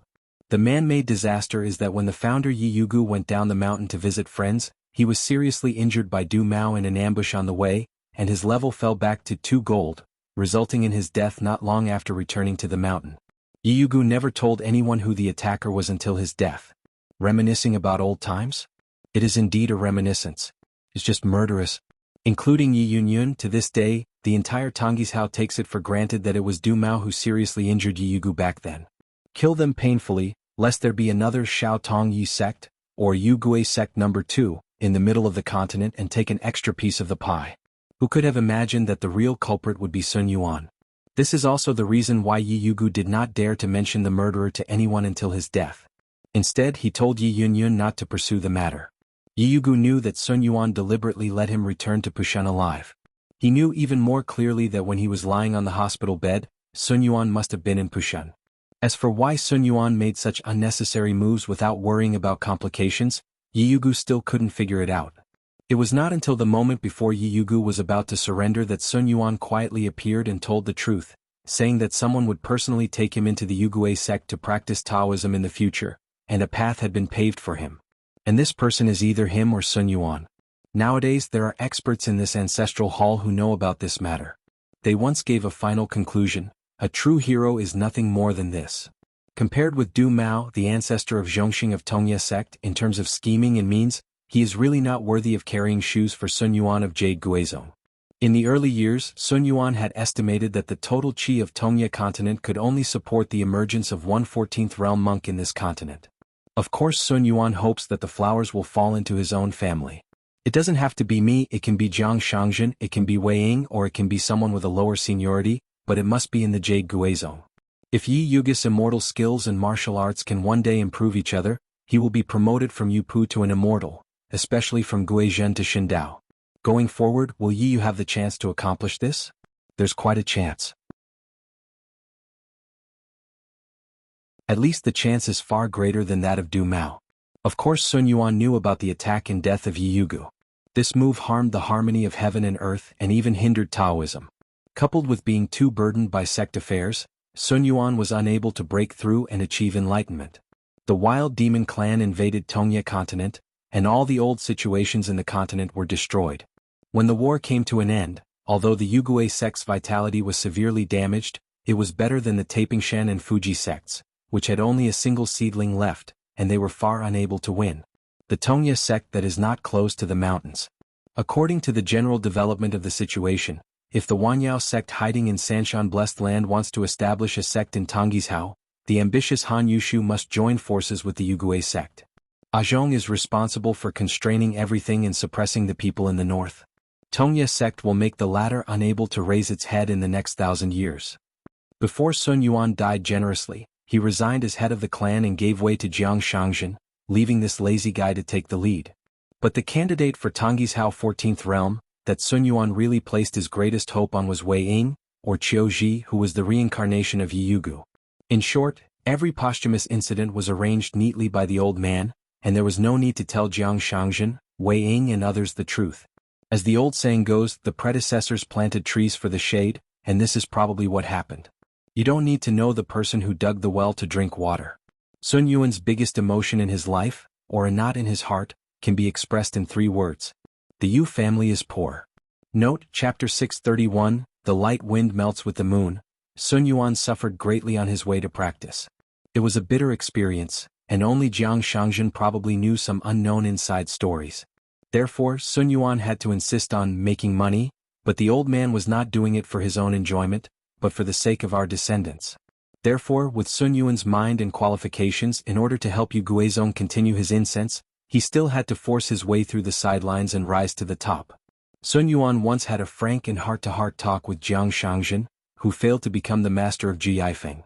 The two of them sat together on the steps of the Shinto mountain road. At first Jiang Shangzhen mistakenly thought that but it was rather vague and did not involve specific people or things, which made Jiang Shangzhen feel extremely aggrieved at the time. It's like living life. It's possible to make a lot of money the day after tomorrow, but what about tomorrow? Yu Guizhong is a sect after all. No matter how poor it is, it's not so poor that it can't open the pot, right? Jiang Shangzhen's implication was very clear.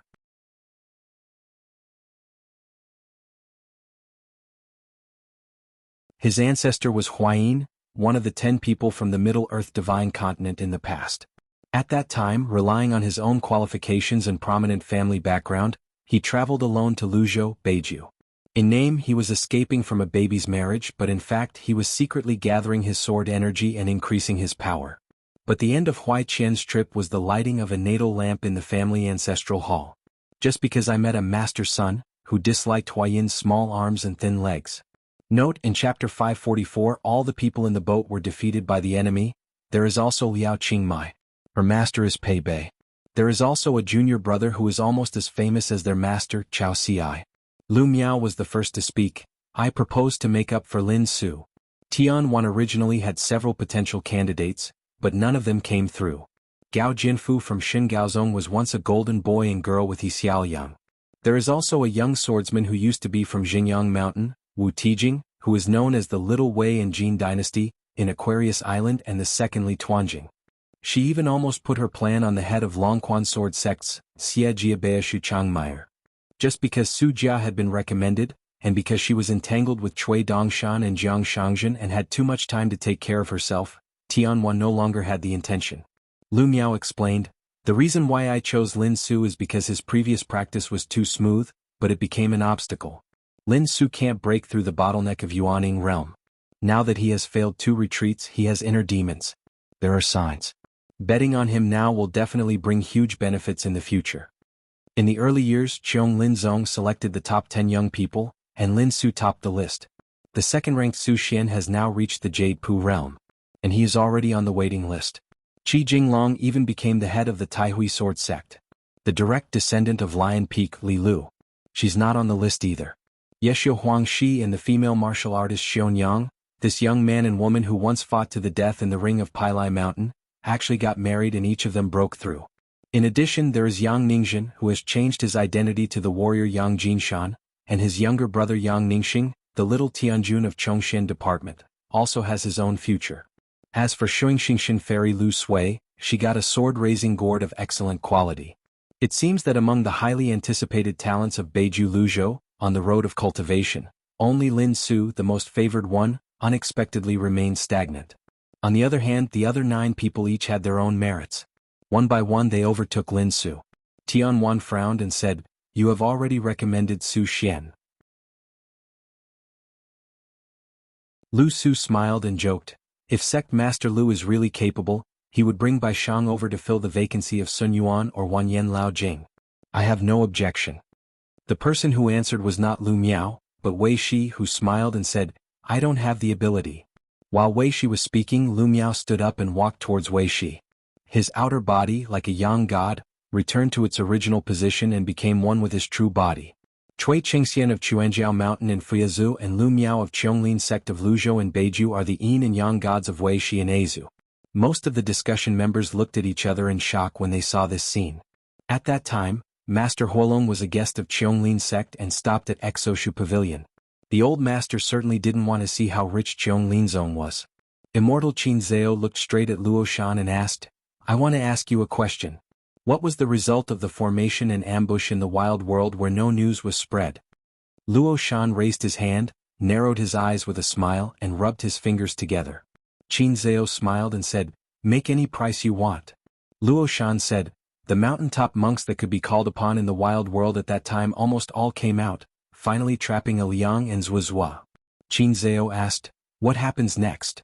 Luo Shan blinked his eyes and said, "I am a rotten fish and a shrimp who cannot stand on the stage. I am not qualified to participate in that carefully arranged ambush. How can I know more about the truth? Even if I heard a few words."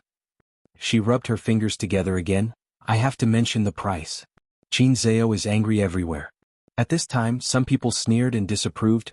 2 ascended sword cultivators, no matter how high their sword skills are and how powerful their killing power is, can they still break through the sky? Luo Shan smiled sweetly and said, "This kind of thing can only be said in the vast world. You must not go to the wilderness to say it." As soon as these words came out, there was a bit of a chill. Luo Shan thought for a while, stretched out 2 fingers and said slowly, "I can only tell you what I know. First, during the war the situation was temporarily broken." She took back 1 finger and said, "Secondly, a Liang has also returned to the 14th realm." There was an instant uproar. Even Wei Shi was shocked. The old Taoist priest stroked his beard and smiled. More than that. This time it was Luo Shan's turn to be curious, and he looked at the old Taoist priest with a bright look. The old Taoist priest smiled and said, "Chu Xing, Fei Ran, Xiao Sun and the others would have almost died if they had not been protected by the formation and had the right time and place to bring them back to life." Silence fell. The old Taoist priest said something strange and difficult to understand. "Maybe this is called the vast world and the wild world.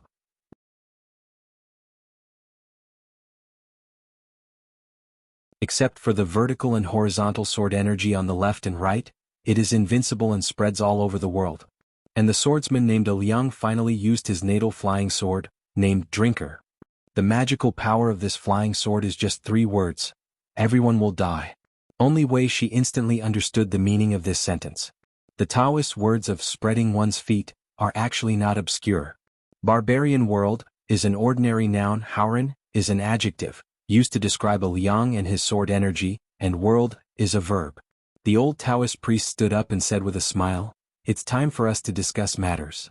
A strange ancestral hall with 20 chairs previously placed. Old 20. The Taoist opens his feet and is 14th old.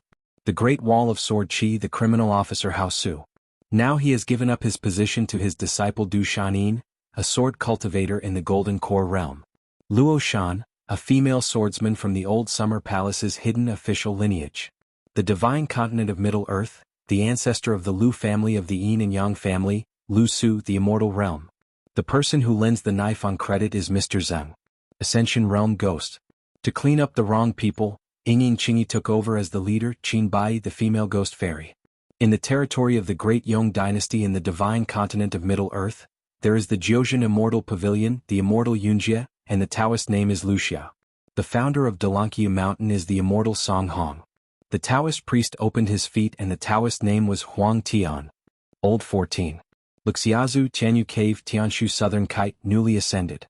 The leader of Liao Shui sect, immortal Qin Zhao. In the past, the number one person on the mountain in Jinjiazu was Wanyan Laojing. Det. Tongis Hao Yu Guizong Xuanhuan. Die in battle. In the blessed land of three mountains there is Han Yushu of Wanyao sect. Det. In Fuyao Island, the of the Temple of Obscenity calls himself Hongfen Taoist Master. Xingyang Mountain in Aquarius Continent, Tianhuan at Cornice Peak. Junior sister Zhouzi. The founder of the Yulong sect, whose pseudonym is Tiansu and whose real name is Luzhou, has reached the Ascension realm. In the north is Luzhou Qiongling Zonglo Miao Yupu territory. Weishizin God. Duan Qingchen, a man from Nan Pasuazhou, calls himself Li Jing. Jinjiazu the great sword immortal Suxia.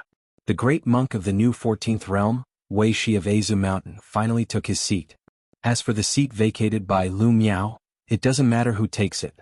The Taoist priest opened his feet, bowed his head and said with a smile, Mr. Zhou, fellow Taoist Qingzhu, can you show up? Zhouzi.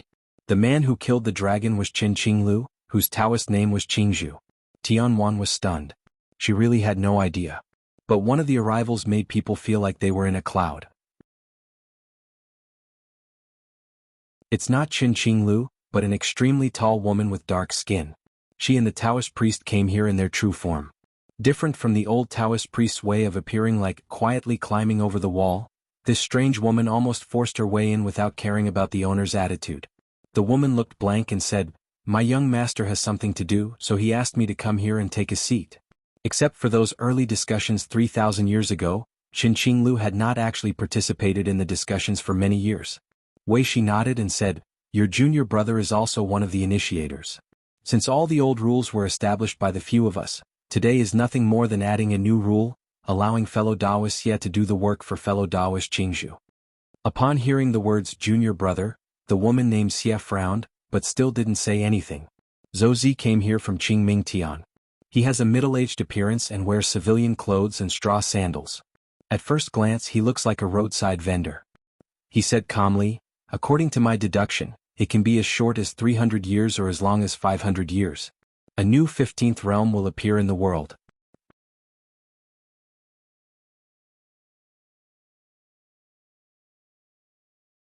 Sword of Coming Chapter 1252. Chapter 1252 20 People and Candidates. 10. When Zhouzi said this, it was like thunder on the ground. It was such a shocking opening statement. It's like a deep and secluded mountain in spring where no visitors come all year round. Pine trees and flowers fall all the way, clouds and mists around the doors and windows, and the sound of a flute suddenly sounds. The members of the discussion here are not fools. They know very well that there is a world of difference between having 3 15th realms in the world at the same time and having only 1 15th realm in the world. Everyone sat up involuntarily. Even Du Shanin, who had no stage fright and always looked tired, began to hold his breath and listen carefully. They originally thought that after the founders of the three religions dispersed, within the next 1,000 years, all heroes would rise together. The key to the struggle was to achieve enlightenment and ascension to the immortal realm, and to take one step closer to the 14th realm of Hadao as the old ascended masters did. Just like Du Shanin, a sword cultivator whose current level is not worth mentioning, he is extremely confident that he will have his own place on the top of the mountain in the future. Not to mention being on an equal footing with the old 14ers who are like dragons, but they can still have a few words with the new 14ers, or at least with the Ascension realm. They should also listen carefully to see if what they say makes sense. I never thought that within just 300 to 500 years, there would be hope for a new person in the 15th realm to appear in the world. No matter who he is, no matter where he comes from in the world, if he achieves this great path, I believe that this person can single-handedly influence the 5 worlds. The trend of the world. As expected of the great sword immortal who is now the number 1 person in Jinjia continent, Suxia was the first to ask, Sage of Ceremonies? The person who invited Suxia to serve as the restrainer turned out to be Zhouzi. Even though his appearance had changed, his demeanor and moral integrity remained the same. Zhouzi shook his head, definitely not the Li Xing. Suxia wondered, why? The old Taoist opened his feet and helped explain, first of all, Zhoumi is still alive. Although he was blocked by the Taoist body of the founder of the 3 religions, the ruins of the old heaven are blocked, but with Zhou's character and methods, he will definitely have a backup in the world. He will definitely not. It is really not suitable to go further by just sitting back and watching the Sage of Rights achieve this great path, and using the Sage of Rights' own method of combining the 14 realms.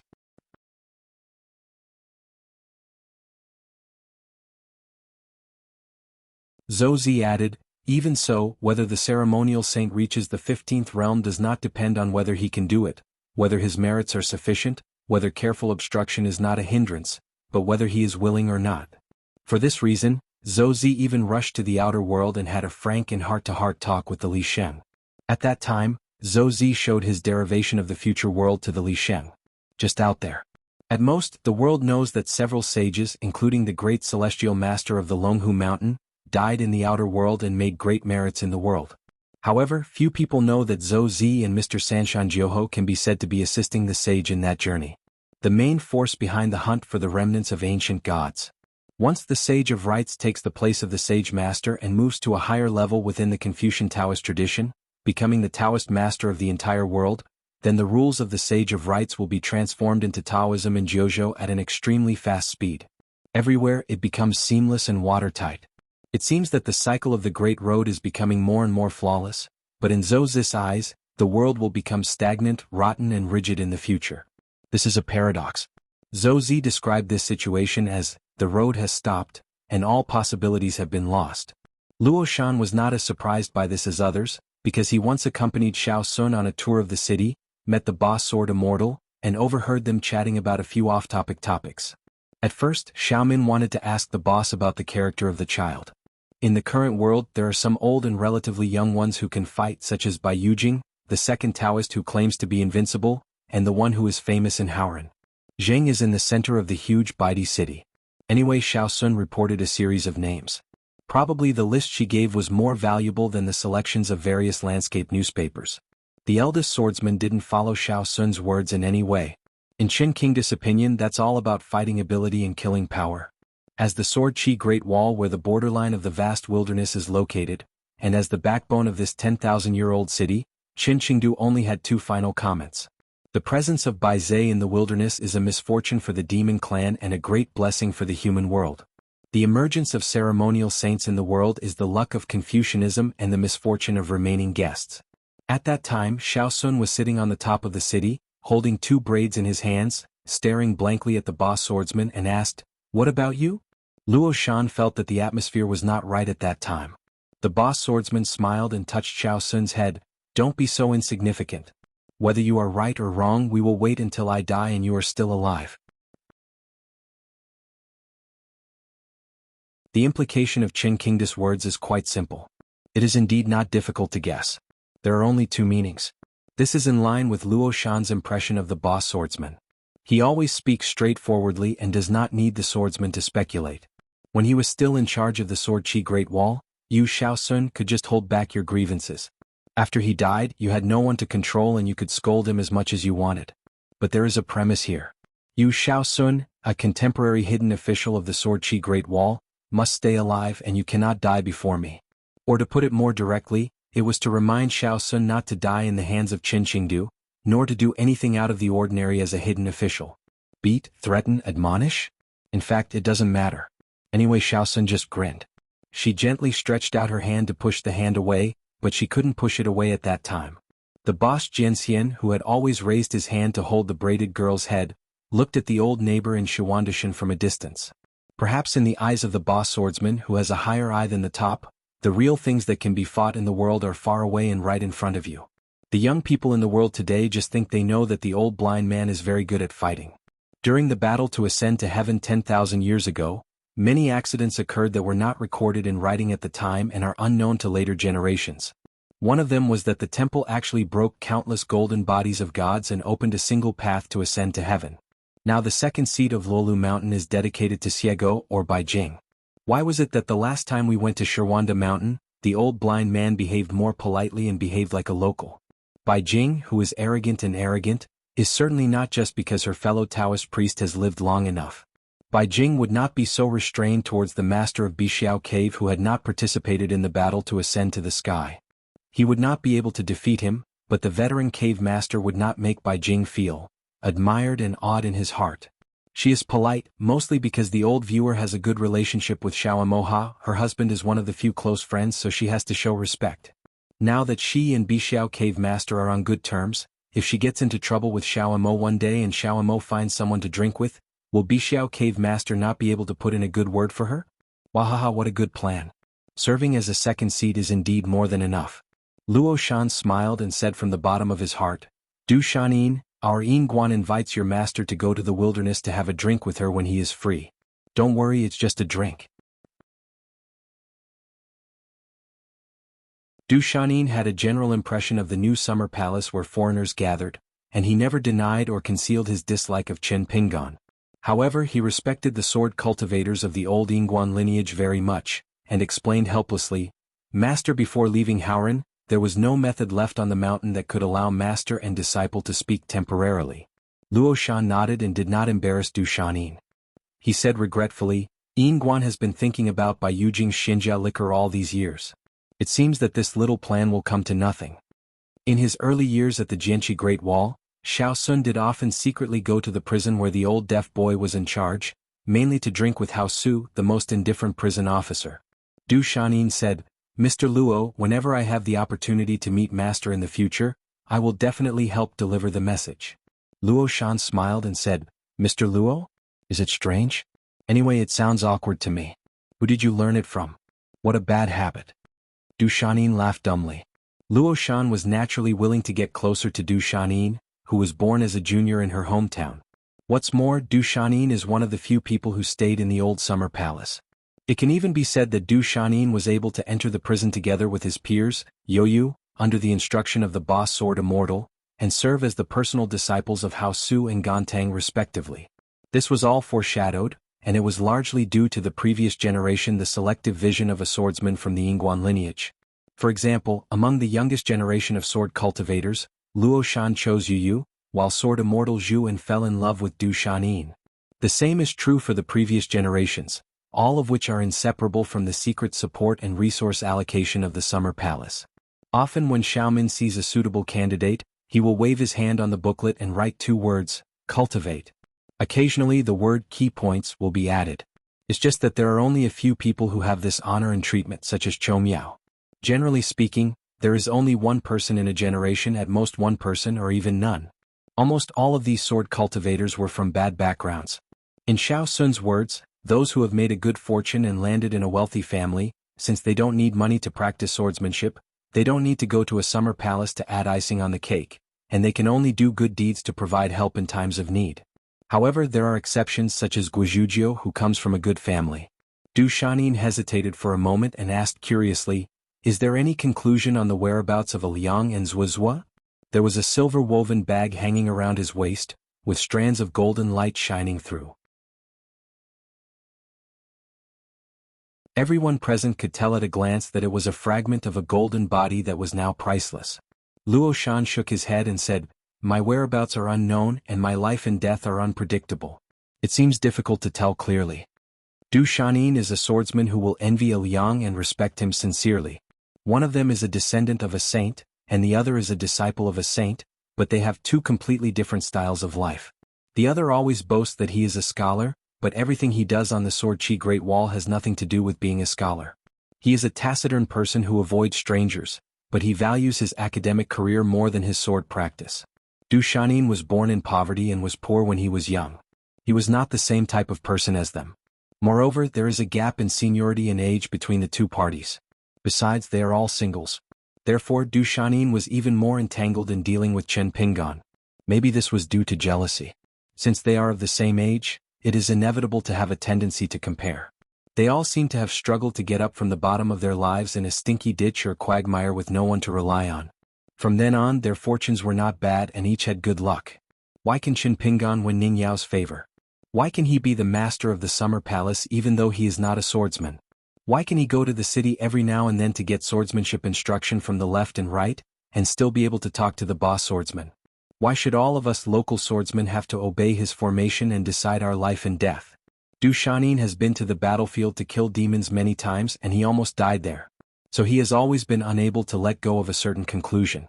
I think you, Chen Pingan, went to the battlefield to kill demons because you knew you would not die.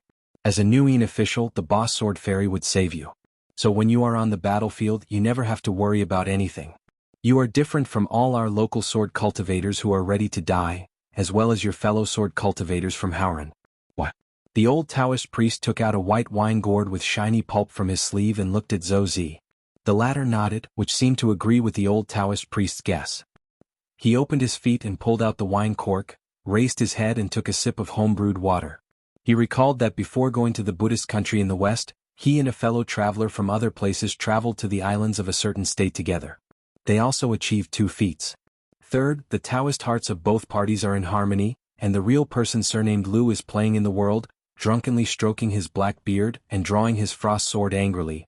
Putting away his thoughts, Zhang Jiao then continued, before, the poor Taoist couldn't see clearly, he could only see it from a distance. The wild world is like a ferry, crashing into your vast world with great momentum. It must be an insidious method carefully and secretly planned to try to bring the 2 worlds together, to make the right time, place and people mix them together into chaos. It is necessary to let certain chess pieces take advantage of the troubled waters. If it works, it can not only delay the departure of the Holy Master, but also benefit the outstanding fishermen of the new Master of the Wilderness and steal a piece of the pie in Howran world. If it doesn't work, just rely on this. The Taoism of Li Sheng was wasted, so that Li Sheng could not completely let go of his hands and feet to go to the wilderness to contain Bai Zhe, whose Taoist power was increasing day by day. Then it is easy to understand that the great monsters of the wild wilderness mobilized troops and mobilized a large number of people to besiege Aliang and his left and right sides. It was just help replace a key point in the trajectory of the Qingdao in the wilderness, so that the abundant sword energy of the 2 14th realm sword cultivators can be used as one of the powerful driving forces to drive the suspended ship of the wilderness. Lu Su said with shock on his face, 2 boats collided? Why didn't we notice such a big movement? Zhang Jiao pointed at the sky and said with a smile, everyone in the world always talks about the earth. Zhouzi talks about the land. But if Pindao remembers correctly, the Lu family not only owns a Xianxia, but also can cooperate with the Zhilan department responsible for surveying the land. Besides, Daoist fellow Taoist Huang Yu is also the talker of Master Tiantai Siken. The old Taoist priest was clearly rubbing salt into Lu's wounds. The Lu family's Tiantai, which was used to observe the astronomical phenomena, collapsed. Lu Su smiled and did not dare to have a verbal argument with this veteran. Just because there are more monks from the 14th realm here today, you cannot not take the 14th realm seriously. In particular, Lu Su also knew about a secret incident on the top of the mountain. The 14th old man in Qingming xianxia was not as well behaved as his own Howran, and often tried to prevent others from joining his peers. Regarding this matter, by Yujing, it's not just a matter of taking care of it every time. There was once a great monk who had half-stepped into the 14th realm, but ended up falling all the way to immortal. He was so angry that he beat the heavenly drum and complained to a certain headmaster of Bai Yujing, asking for its fare, but it's a pity that there is no result. Lu Qin, who was in charge of world affairs for those 100 years, didn't care at all. Tianhuan wanted to say a few sarcastic words to add insult to injury, but she noticed that her senior brother glanced at her, and she immediately swallowed the words that were on her lips. The old Taoist priest stroked his beard and said with a smile, "Fellow Taoist Lu Shen, you are indeed worthy of being said to be a talented person. Many years ago, I once saw the land who secretly traveled to the Western Buddhist country in the form of a yin god. Lu Shen, the head of the Lu family whose Taoist name is Tianbian, is responsible for the most important Taoist lineage of the family, the Sky Watchers. Although Lu Su holds the title of leader of Tiantai Siken Master, he actually has no real power. According to that Taoist fellow from xianxia, your Taoist name is Huang Yu, but your name is Lu Su. The sky is empty and the earth is real. You didn't choose the right name. You have to blame your parents for not looking in the dictionary when you were born. Look at the Taoist name Deju, which also means the land of the earth, and the name means the earth contains all things. This is very good, so she is in charge of the line of land officials and it is justifiable. If it weren't for the fact that Gu Qingsong was Lu Chen's unnamed disciple, Lu Su would have had a good fight with this guy. At the end of the day, Gu Qingsong also said, if you are not popular enough, you must go to the ancestral hall to burn incense and worship your ancestors. If it doesn't work, my master will definitely not want to pay attention to you.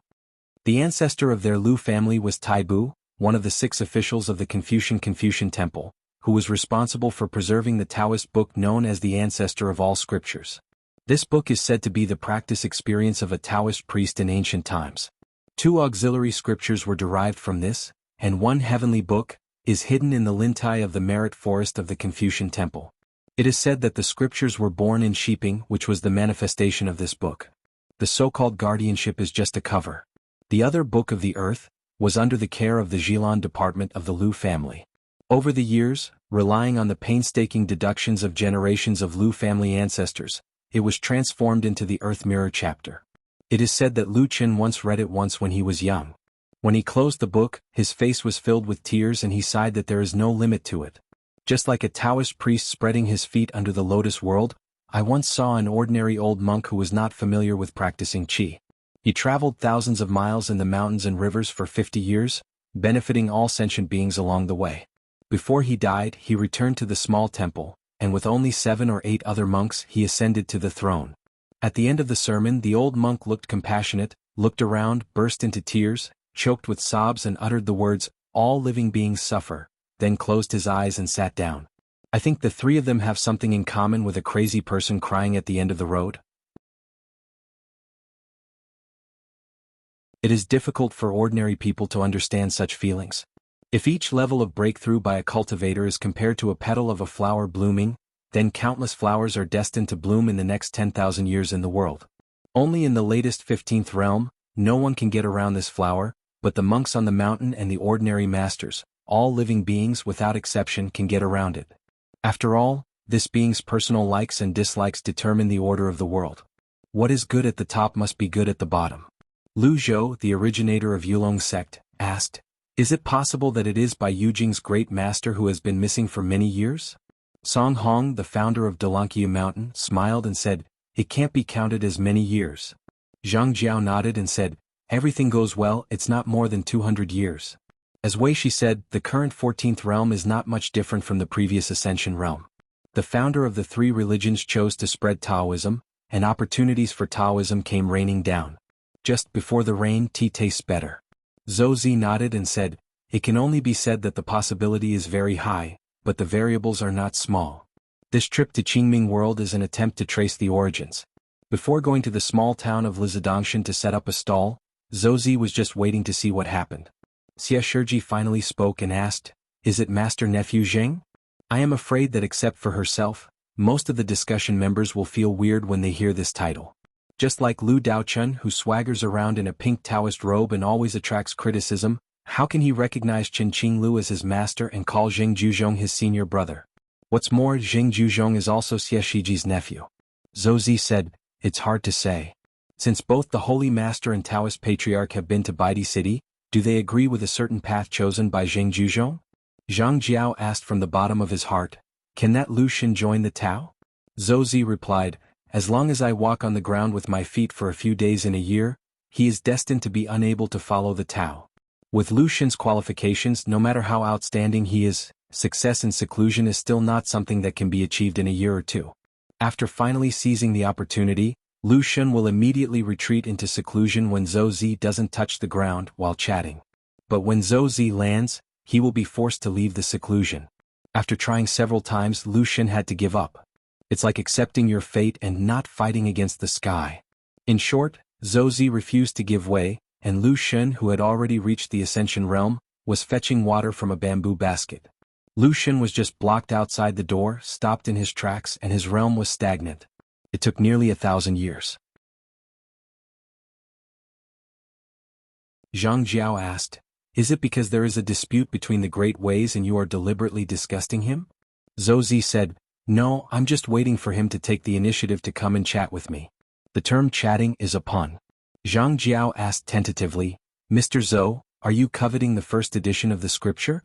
By borrowing stones from other mountains, you can attack jade and break the theorem of the heaven and the earth are incomplete and everything is deficient so that you can fill the gaps. Take the initiative to enter an unprecedented perfect state of the 14th realm, and you don't have to be 15 but you can always maintain the mysterious realm of pseudo-15th?" Zhou Zi shook his head and said, "First of all, this is not my intention, and secondly, I must maintain the position of a bystander. If I enter the 15th realm, there is a half chance that I will be forcibly dragged to the 15th realm, the kind of involuntary horrible, not enough for outsiders to understand. Ask straightforwardly and answer sincerely."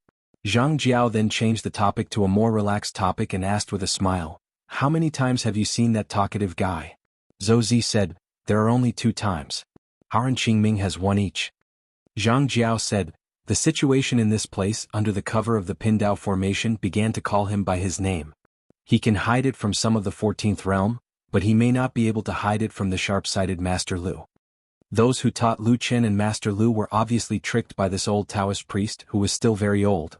Zhou Zi said, he and Jing Zhuzhong, it doesn't matter even if they listen. One is most afraid of trouble, and the other knows what he wants best and has no distractions.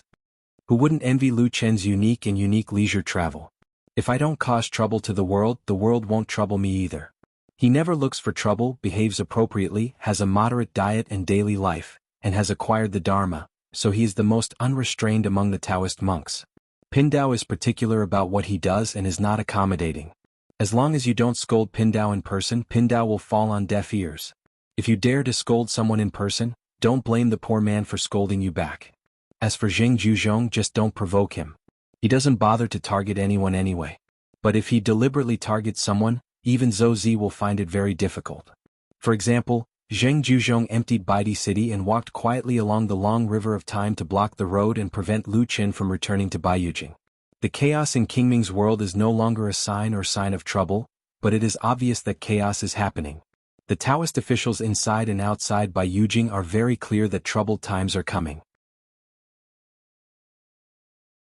Even if the second headmaster Yudo was stationed in Baiyujing and used a Yujing mountain to reach the pseudo-15th realm, facing the second joint challenge, Yudo was still alone, killing several 14th realms with his sword.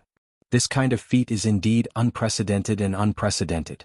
It seems that the chaos has been temporarily suppressed, but in fact the undercurrent is becoming more and more intense. The Grandmaster Ko Ming still failed to unite the three religions. What if Lu Qin was stopped by Zheng Zhuzhong again in the long river of time? With Yu Dou's always resolute and iron-fisted style, as long as there is any conflict between Baiyujing and the various states, there will be no room for maneuver. The old Taoist priest said with a complicated mood, to be honest, after many years I am still afraid of him. It has been so many years since he left Qingming Tianxia, and the 14th old man still has lingering fears every time he thinks of Yu Dou. This shows that Yu Dou's prestige is profound. Zhou Zi said, those who are upright and selfless are the most dignified. The old Taoist priest looked miserable and murmured, after thinking about it, I feel that I am not wrong. If he pinched his nose and had to admit that Yu Dou abided by the rules and acted without mercy, then what exactly went wrong? Zhou Zi gave two rather mysterious statements. When the heart of heaven touches the ground, changes will naturally occur. Yu Dou acquiesces that everyone is rational. Just like there are still some people who believe that everyone can change and become good. Zhou Zi will not deliberately target anyone, but he will look at the forks in the world from a distance. Lu Su asked tentatively, but Master Lu? After all, Lu Qin is the ancestor of his family. Even if Lu Qin doesn't think much of his disciples and grandchildren, no matter how many sacrifices are made to ancestors and incense are offered in the Lu family's ancestral hall year after year, there has never been an example of successfully inviting gods to come down in history. There have been several unspeakable hardships that the Lu family has endured by themselves. But even so, it is not a bad thing after all to have flowers blooming inside the wall and fragrance outside the wall, and having an ancestor who is the head teacher in Baiyujing. As a certain idiot said, if you hang such a portrait of your ancestors in your family's ancestral hall, even if it doesn't work, at least it will look good. The guy said it with great assurance and a sincere look on his face. Miss Lu, your words are rough and your reasoning is not rough, right? At that time, Lu Zai's face was frosty. He caught the gentleman on the beam, stretched out his hand and said, this is not the reason for you to replace the ancestor's hanging portrait with yours. Hand over the old hanging portrait. I want to put it back in the ancestral hall. He is the only one who can do such unworthy things as a son of man. During that secret visit to the Lu family, a Liang wanted to learn from Pei Min, a swordsman who was a guest of the Lu family. Otherwise, the outside world would always say that his winning record was too low. The reason why he climbed over the wall and went through the front door without passing the post was to prevent Mr. Lu from being too hospitable and treating guests with too much enthusiasm due to his long-standing reputation. As for Lu's ancestral hall, it's just a stop-by. Zhou Zi smiled and said, Headmaster Lu is not so easy to penetrate the heart and recognize himself. If you want to recognize yourself clearly, you need a mirror and a coordinate. This is difficult. Luo Shan smiled and asked, is it Ning Yao? She was close to Du Shanin, not to mention Ning Yao, whom she truly treated as her junior. Even for the sword cultivators Qin Pingan and Xianhuan, Luo Shan felt from the bottom of his heart that those young people had done a good job and were better than the old people like them. Zhou didn't say anything, just shook his head. Duan Qingchen frowned and asked, "It can't be Fei Ran, right?"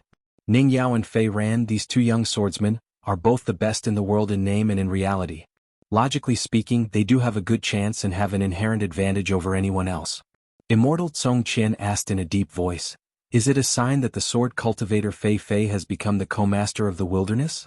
Is it a careful long-term plan? If this is the case, shouldn't we have made plans today? It is said that Firen is an alien from the wild monster clan and highly esteems the knowledge of rituals and saints." Zhou said calmly, "I have seen Fei Ran a long time ago.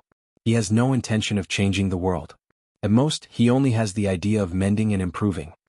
Wei Shi was unwilling to reveal the matter lightly and asked, "After all, times have changed, the realm is different, and the identity has changed. Will Firen not change his mind?" Zhou seemed to have answered the question inappropriately. "Don't worry, Firen is definitely not the incarnation of Zhou. Otherwise, Firen would not be able to become a Taoist couple with Dio Ku." Wei Shi smiled and said nothing more. Yunjia was frightened when he heard this. He didn't seem to talk about this kind of thing when discussing matters in the past.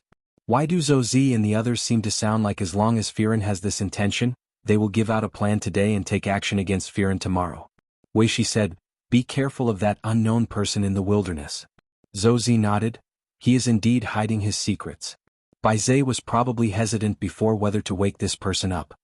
Du Shanin suddenly asked, "I heard that the founder of the three religions traveled around the world just like going from house to house. He would be overwhelmed by the will of heaven and earth of other houses, so to a large extent he had to follow the local customs and abide by the host and guest. There are other rules, otherwise even if the two people in the 15th realm have not met, their Tao Chi will be in conflict and they will be forced to trigger a Tao dispute. Only barbarian world is an alien, and the Tao roots are only different from those of the three religions. Then can I understand that once a Chi refiner in the wilderness takes the lead in reaching the 15th realm, several worlds in the human world will merge? No one can stop it?" Zhou nodded and said, "You can say that." He spread his legs and stroked his beard, smiled, narrowed his eyes and asked, "What a great insight. Whose son is this?" Wei Shi smiled and introduced, "He is the former executioner of the great sword Qi Wall and the direct disciple of Jianxiu Haosu." Zhang Jiao nodded and said, "The famous names of Haosu and Pindao are all heard in the Buddhist countries in the West. The founders of the three religions all belong to their respective worlds, but for thousands of years they almost never show up in their own homes, and naturally they never visit each other. Just to avoid Taoism transforming the world. For example, Taozu seems to have only disclosed his whereabouts, riding a green bull in the appearance of a young Taoist boy, and only visited the wild world once. In the eyes of some great monks in later generations, Daoist's move was a bit bullying. Because of this, the three worlds of Confucianism, Buddhism and Taoism can live in peace with each other and maintain a generally harmonious state of neighborliness. If the four worlds are regarded as four families, then each has its own family tradition. The world respects Confucianism, but the Confucian temple has not dismissed hundreds of schools of thought. However, it is also afraid that on the road there will be corrupt Confucian Taoists who think they are selfless, occupy important positions like to do everything with reason and kill people, have a clear conscience and are mean to the world. He was afraid that the rules would be too rigid and immobilize everyone, so Li Xing would never take that step unless absolutely necessary. He was probably in a similar situation to Bai Zhe. No wonder they are such close friends. On the side of Qingming Tianxia, because they pay attention to the harmony of yin and yang, the number of female monks standing on the top of the mountain is relatively the largest. Daozu stayed out of the matter and chose to let the three head disciples take turns taking charge of the affairs for 100 years. This was a choice that would not cause corruption or beetroots. There were three catastrophes in the world that were full of variables. First, the great ancestor of the wilderness secretly refined one of the ascension platforms into Toyua Mountain, trying to reconnect the earth and heaven. Step by step, he connected with the underworld and helped the demon clan Chi practitioners and some heroic spirits who died in the battle to ascend to the sky.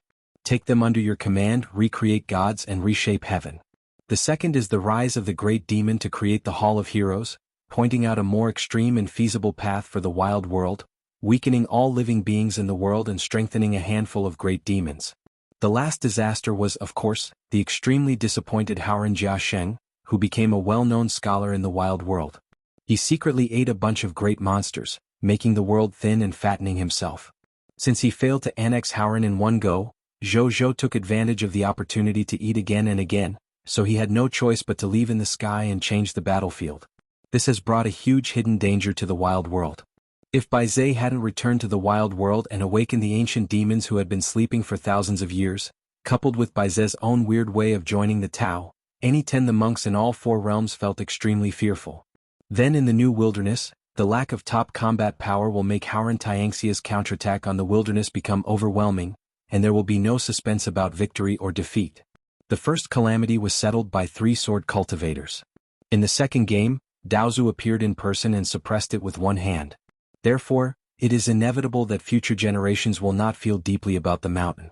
The third game caused pain to both the worlds.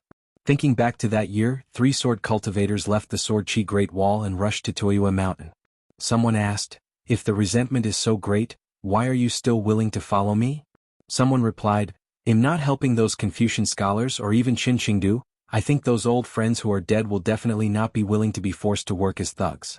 As for the sword cultivator who had been silent, the moment he could see Toyua Mountain in the distance, he finally spoke and said to himself, "I have been protected by all of you on the road of cultivation, and it is time for me to protect the human world. It's hard to find this world, so we can't go back to the same old path." They are Qin Xingdu, Longjun, Guanzhou. Each has his own flying sword, named Duckweed, and the immortal tomb of the great ruins is like a long river of time.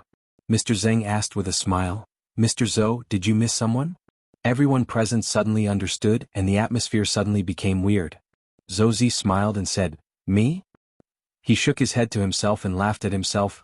How can he be a fish that slips through the net when he calls himself a man who lets the net dry and mends the net? When he cooperated with the Li Sheng and traveled far away together, Zhou Zi brought 5 bags of soil, and together with the talismans of Mr. Sanshan Jiuho, he finally succeeded in paving 5 roads that were too long to be calculated.